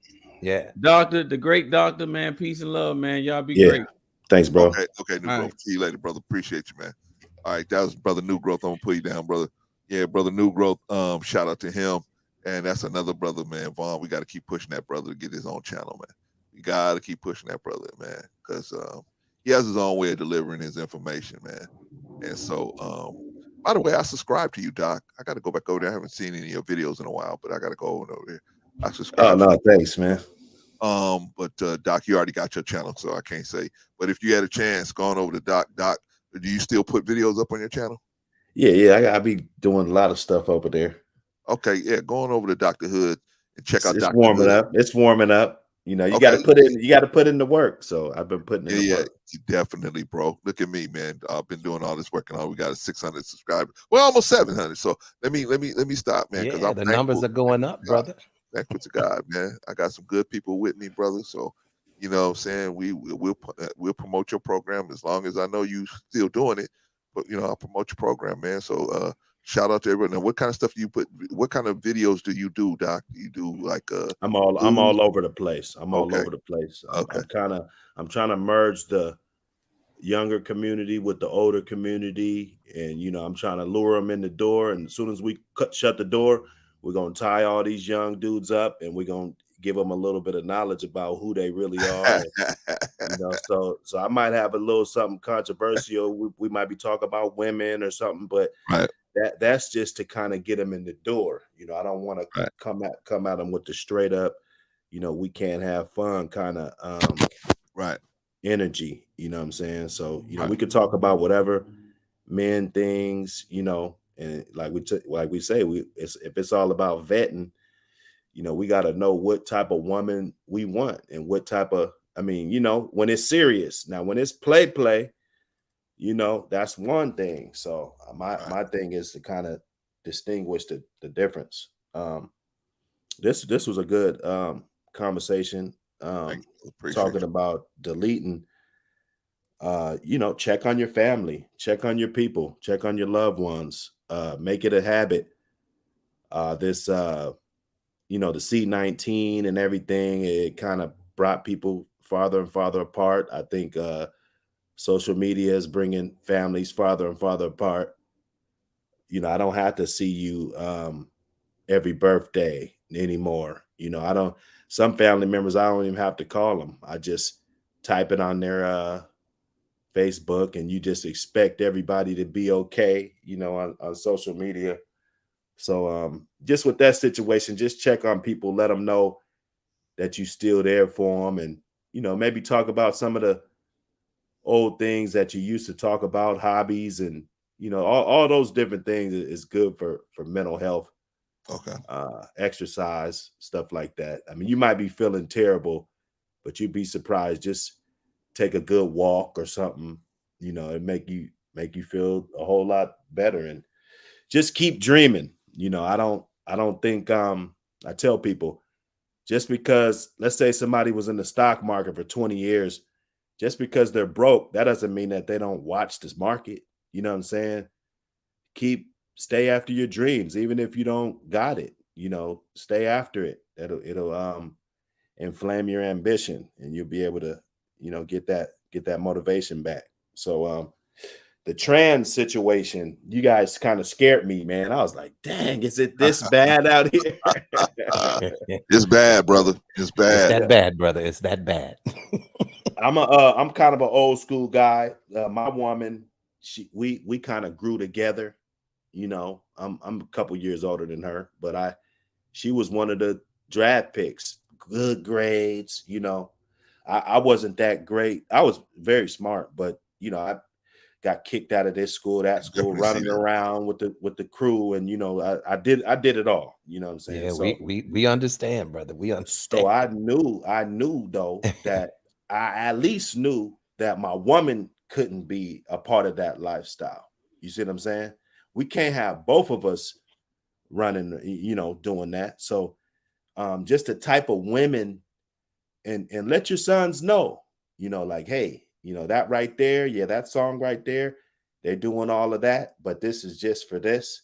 You know, we talk about it like, okay, yeah, that's the business side of it. Yeah, they might got thousands of YouTube. You know, I let them know, like, you know, they're getting paid to do this. That's not always what the artist is doing. It's not always, you know, what you hear, you know, and just the natural beauty. Like I believe I set an example. Their mother, natural woman, you know. So a lot of times a guy is gonna want something at least a little similar to his mom, you know, like if his mom didn't smoke cigarettes, you know, maybe his girl might not, you know what I'm saying?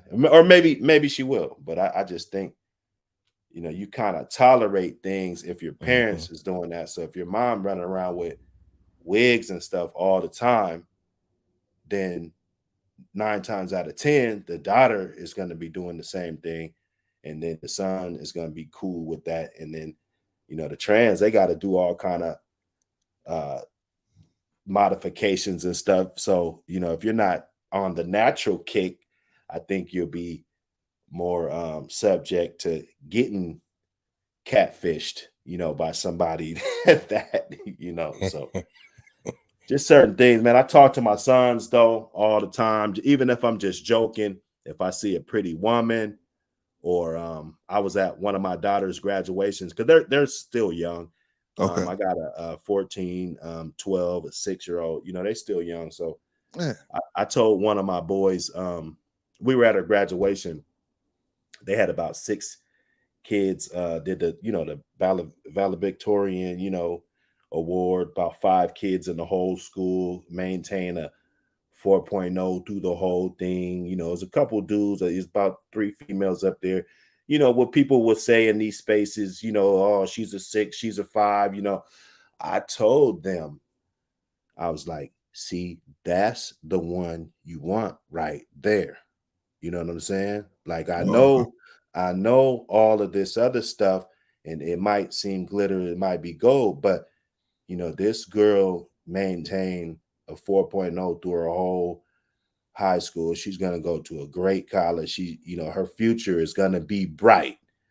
That's the type of woman that you want. You know, that's not, I didn't date your mom because she was out here sleeping with all the dudes. You know, that's, and you, these are conversations that's why it's important to have the man around, so he can, because it's a lot of lessons. You know, you go in the bathroom, you know, don't touch nothing. You know, use your foot. Use your foot to open the door. You know, you got your kid. You can tell that the dad ain't around. Kid going in there, touch it, sitting on the public toilet seat, and you know what I'm saying. I mean, so it's important, you know, to be around. And I hear my dad now in my head. You know, just little things. You know, do it right the first time. You won't have to do it again. You know, it's just in my head. You know, so it's you know, don't drill them too much, but you got to stay on them. You only get one chance to raise them. So I'm gonna do it my way. Yes. But nah, it was a pleasure, man. Always, Doc. Always, man. Always, brother. If you haven't already subscribed to Dr. Hood's channel, get on over to Dr. Hood's channel and you know, put it in the private chat, Doc, and then I'll put it out there in the open chat. No doubt, so we can have it. But that is Dr. Hood. Shout out to Dr. Hood, man. Appreciate you, brother. Always a pleasure. Welcome anytime, Doc. All right, I'm gonna put you down, brother.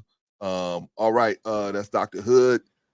Now we got Vaughn Bryant. Vaughn Bryant. Yes, sir. All right, brother. I get some Vaughn. I don't know if you know how this show goes, but we asked you to say some. We asked you to say some last words before you get off the stage. I don't know if you. Yeah, I think I'm a little familiar with that. Yeah, I may have a few last words or two. You know.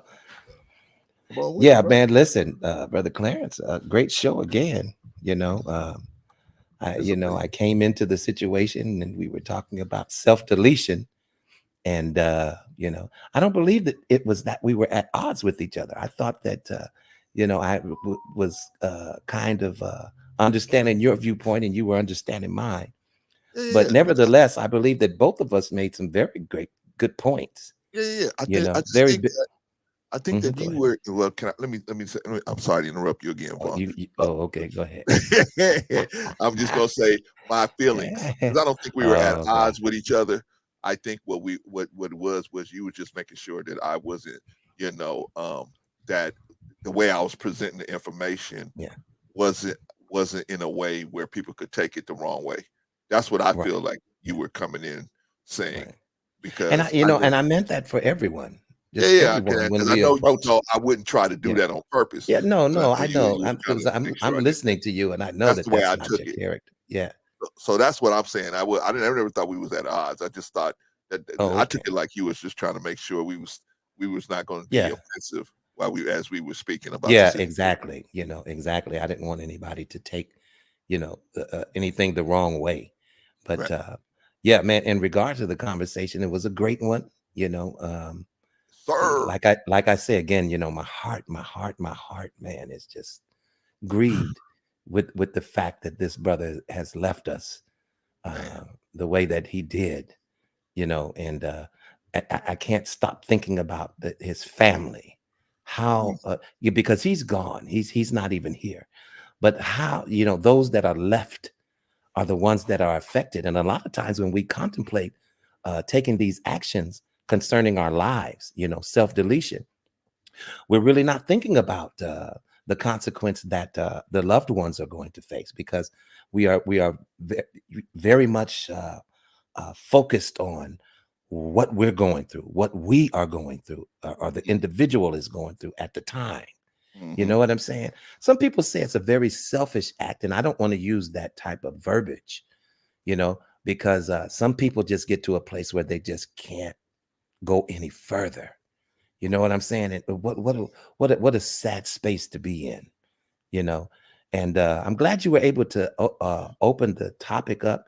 You know, I was trying to get on the Googler to, you know, see what I could add to it. You know, that's why I was talking about what are the signs and what are some of the things that you can actually say to an individual that will come to you, you know.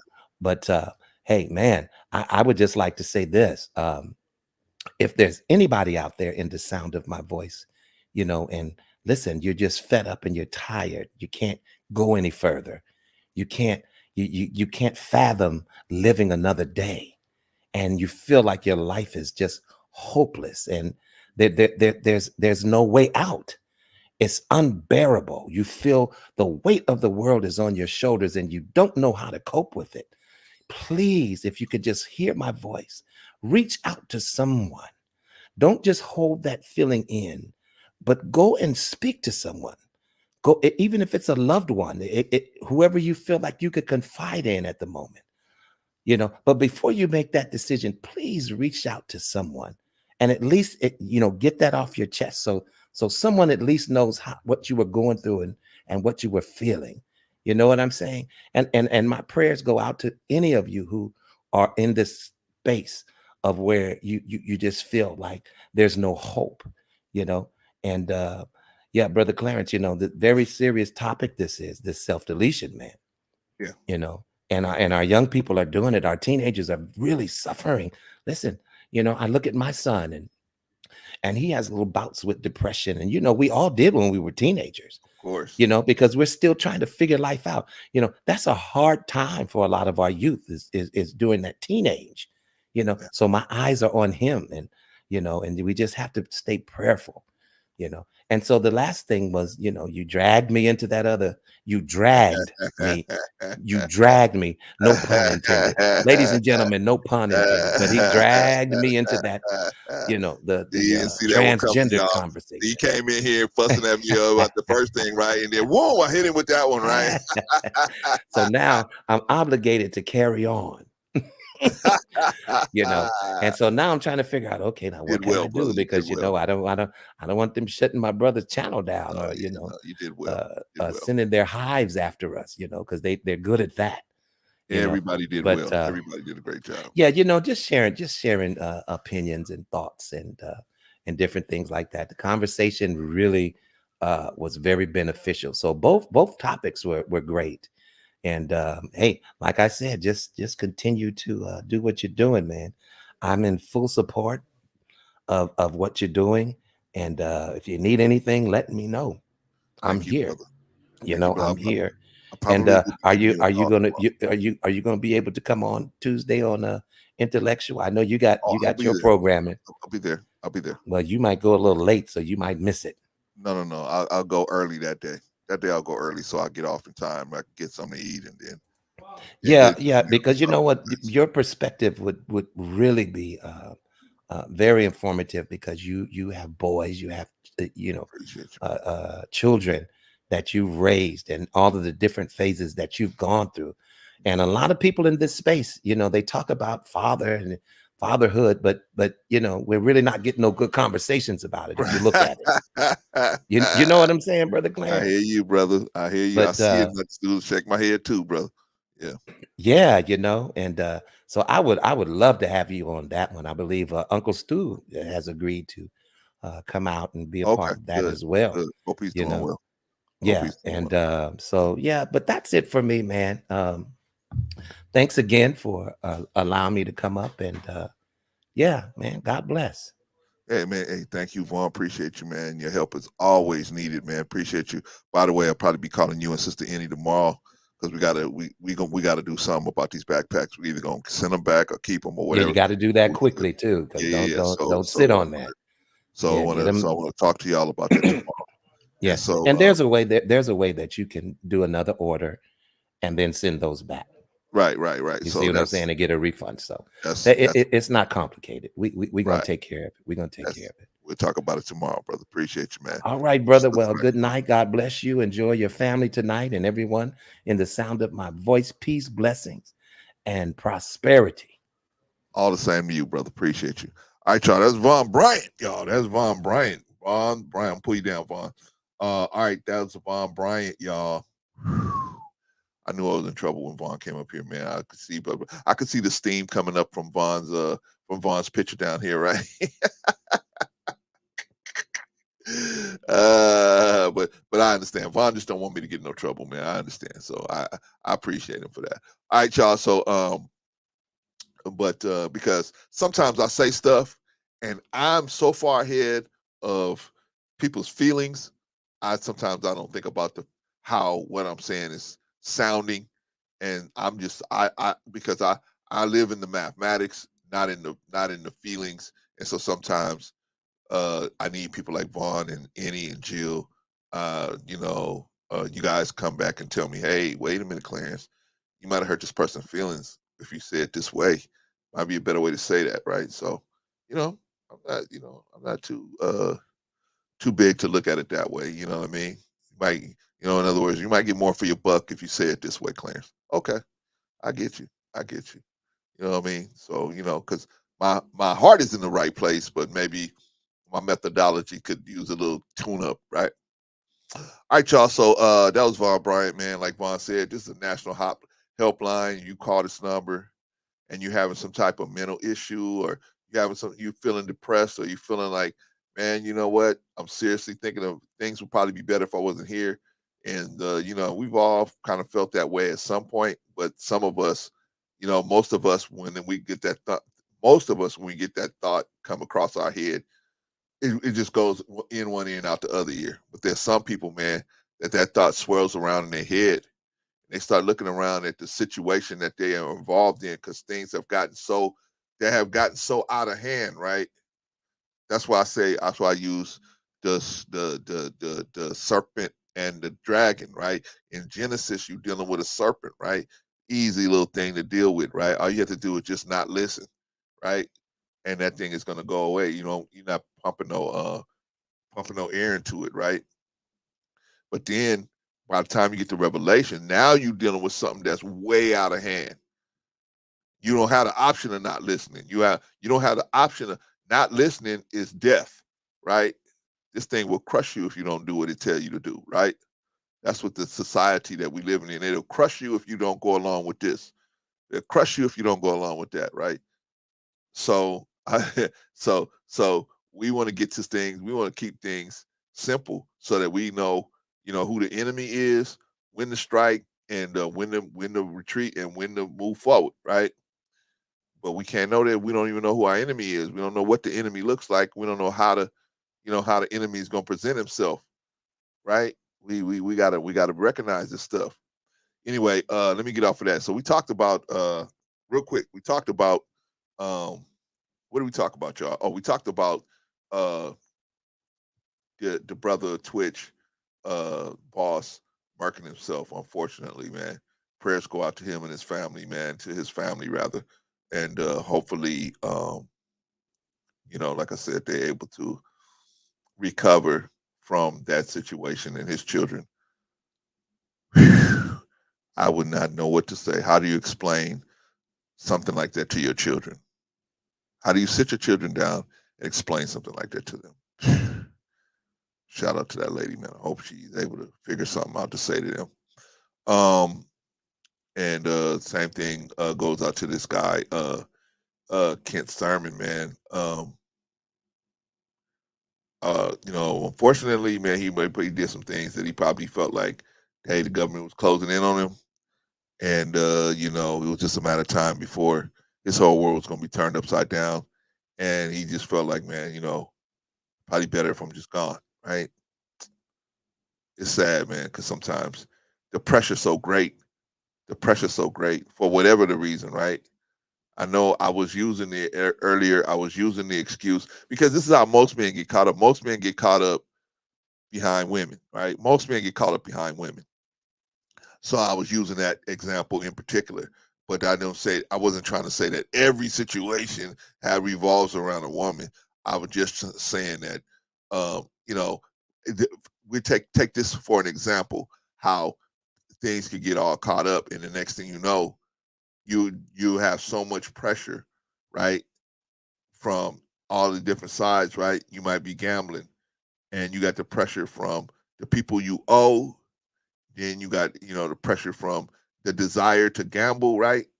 And then you got the pressure from your family. Where's this money going? How come these bills ain't getting paid? What's going on? Right? I see you going to work every day. How come these bills ain't getting paid? Right? I mean, just the pressure gets so great. And if the hole gets so big, sometimes the pressure is so great that the people just feel like self-market is the only way out. So please, I hope nobody feels that way. I hope anybody could just call this number if you're even thinking about something like that. Even now or on the replay, call this number. All right, y'all. We also talked about dating a trans person. Are you wrong for not wanting to date a trans person? I don't think so. I don't think anybody really do. I think most of the trans people, most of them understand that most people don't want to date somebody trans, right? They're not looking to date somebody that's trans. They're looking to date somebody that was originally born a female, right? There's nothing wrong with that, right? There's nothing wrong with that. Now, some people will say, well, that's transphobic. No, y'all, you got to tighten up your argument. I'm not phobic. I don't have a phobia of trans people. I respect you as a human being, and I respect your choice to live your life the way you want to live it. But because I don't want to, but that doesn't mean I want to date you, right? Doesn't mean I want to date you, right? If you decide you want to live your life like that, that's fine. But that's independent of me. That's cool. But I should not have to, you know, be held to where I got to consider you in my dating pool just because you got a wig on and you got clipped down there, right? You're not in the dating pool just because of that. You got to be a natural woman. I'm attracted to natural women. You got to be a natural woman. You got to be born with all the trimmings, right? I don't want somebody with with modifications. Not me. No thank you. Oh, Clarence, you're such a bad person because you don't want that. You should at least consider them as a person. No, I would never consider somebody like that for dating, right? But I respect their ability to be able to do what they want to do and live their life the way they want to live it.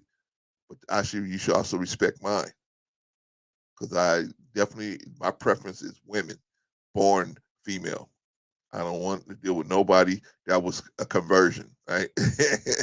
I don't want a conversion. I want a person that came off the assembly line just like this, right?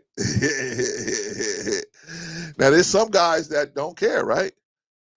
They don't care. They don't want they what they want more than anything is to somebody to love them, right?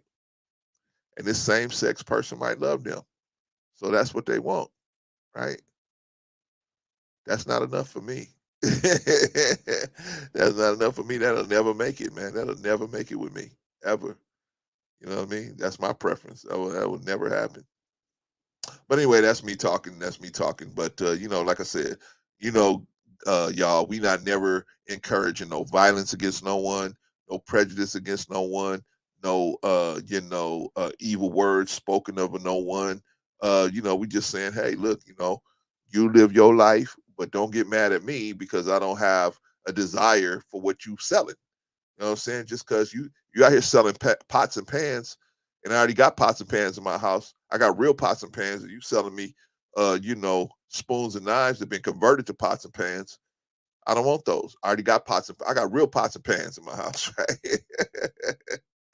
I got the original pots and pans, right? So anyway, that's that, y'all. Okay, y'all. So we're gonna meet back here on Sunday. We're gonna do the big show. We're gonna start early because I think Patrice is coming on. Patrice will be on this Sunday. So we're gonna go early. We'll probably start about maybe about 10:30 and stop at about 2:30.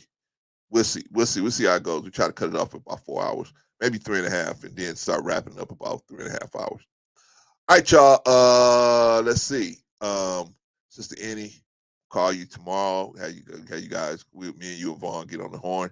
Jill, you to stand by. If one of us can't get in the game, we'll have you on the stand. You on my standby list. So so I'll let you know. But I think we should be okay with everybody. But saying Jill, you the backup. All right, Risa, see you Saturday, see you Sunday, see all of y'all on Sunday. I'm gonna cut out of here. Oh, we gotta do the rundown, y'all. Oh man, thank you for reminding me. Thank you for reminding me, Sister Annie. Real quick, we're gonna do a fast rundown. It's real quick. Okay. Can't end our show without the rundown. I gotta do the rundown. I was hoping Bolo would come back, but I know he got things to do, man. He got other people that need his help. So shout out to Brother Bolo. All right, let's see. Okay, here we're doing the rundown. All right, y'all. So first of all, the chat is where it's at. The chat is where it's at. Shout out to the chat. Chat is where it's at. And of course, there's a strong performance from the chat. Everybody did great in the chat. We didn't even get a bot today, y'all. Appreciate y'all. Y'all running that chat so smooth. We don't have, man. Remember back in the day, we used to have riffraff coming through. We don't hardly have no riffraff coming through, y'all. So, I guess between y'all and me and us up here, I guess we just say, man, they just say, hey, man, that ain't the place for us to go, man. It's not going to, we're not going to get it off going in there. But shout out to the chat. The chat's where it's at. Thank y'all, everybody, for hanging in there with us. All right, that's the chat. Strong performance from the chat. As always, very, very solid, strong performance from everybody in the chat. All right, y'all, we got to move on, man. We got to get going here. Let's do everybody who was on the panel. What about Dr. Hood? Dr. Hood came through.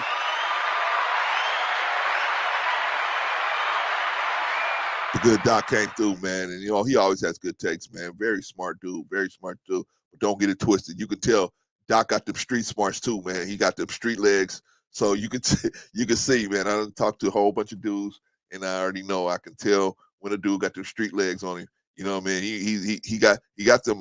He's mentally smart, but he got them street legs on him too. But yeah, man. Doc came through. Strong performance, man. Definitely a strong performance. Very, very solid as always. Always has good takes, and he has a page because something I remembered. I said, yeah, Dr. Hood got a page, and because I subscribed to it, I said, oh, okay, let me put his page out there. So if you haven't already subscribed to Dr. Hood, man, I put it in the chat. Go on over there and subscribe to Dr. Hood, man. Good brother, man. You know what I'm saying? Good brother, good takes. You know what I'm saying? You may agree with him, may not. It's like y'all may agree with me sometimes. You may not. It's okay. Doesn't mean our relationship is over. Oh no, right? Because you disagree with me, right? You know what I'm saying? Oh man, we can disagree with each other, man, and still have love and respect between us, right? All right, y'all. So that's Dr. Hood. Shout out to Dr. Hood. Very strong performance. Very, very solid, Dr. Hood. What about Von Bryant, y'all? Von Bryant.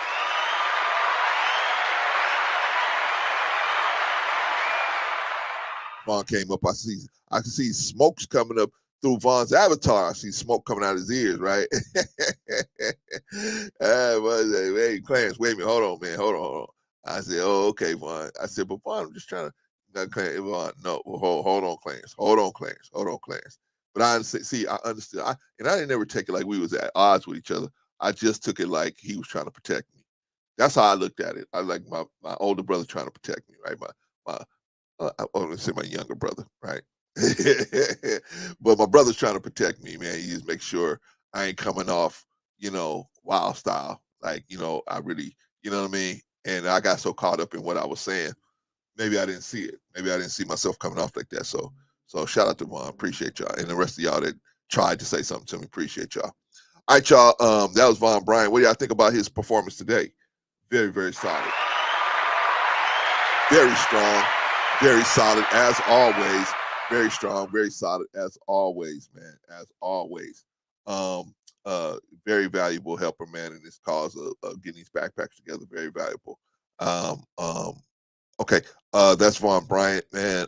You can check him out on Intellectual Soapbox next Tuesday at 4:00. I'm gonna go early that day, so I'll probably go about 10 o'clock in the morning that morning, and and then because not only did Vaughn talk to me about it, but the Intellectual Soapbox gave me a phone call today and invited me over there today. So I'm gonna go over there and check that out. So but definitely if you can get over to I think it's on Intellectual Soapbox. Get on over there and check it out. Check it out for sure. Check it out for sure. I'm getting there, Sister Annie. I'm getting there. I'm getting to. Hold on. I'm still doing Vaughn. Hold on. All right. So yeah, Vaughn. Great job. Strong performance. Strong performance. Very, very solid. Solid. All right. What else? Oh, last but not least, brother New Growth, man. The young buck. The young buck. Shout out to him. Brother Clarence, he said, Brother Clarence, why you always saying I'm young? I'm not that much younger than you. Yeah, but you're still a young buck. Still a young buck, man. Still a young buck. But we got to encourage. New Growth is one of those dudes we got to encourage to get his own channel, man. Definitely got to get his own channel, man. Definitely dude has a wealth of information and also a way of looking at things that's that's needed. That version is needed in the community, man, so that we can have a holistic look at everything, right? You know, some dudes gonna be like me, some dudes gonna be like New Growth. You're gonna have your Von Erics, you got the Von Bryants, you got your Bolos, you're gonna have your Ricos, you're gonna have but we need everybody to bring something to the table. We can sit down and kind of go through it and see what things we can keep. Oh yeah, happy birthday, Risa. Risa is gonna be it's gonna be on her birthday, it's gonna be her 18th birthday on Sunday. Shout out to Risa Neal. A1 day one. All right, shout out to Risa Neal, man. Shout out to Risa, man. I remember one time Risa hit me in the email. Risa was like, look, man, you know what I'm saying? If these dudes coming funny, man, she said, man, you could take my wrench. I said, come on, Risa, come on, stop it. Ain't nobody going nowhere. She said, because I'm going to get them. I said, come on, get them. Get them. Let them explain it to me. Let them cry to me.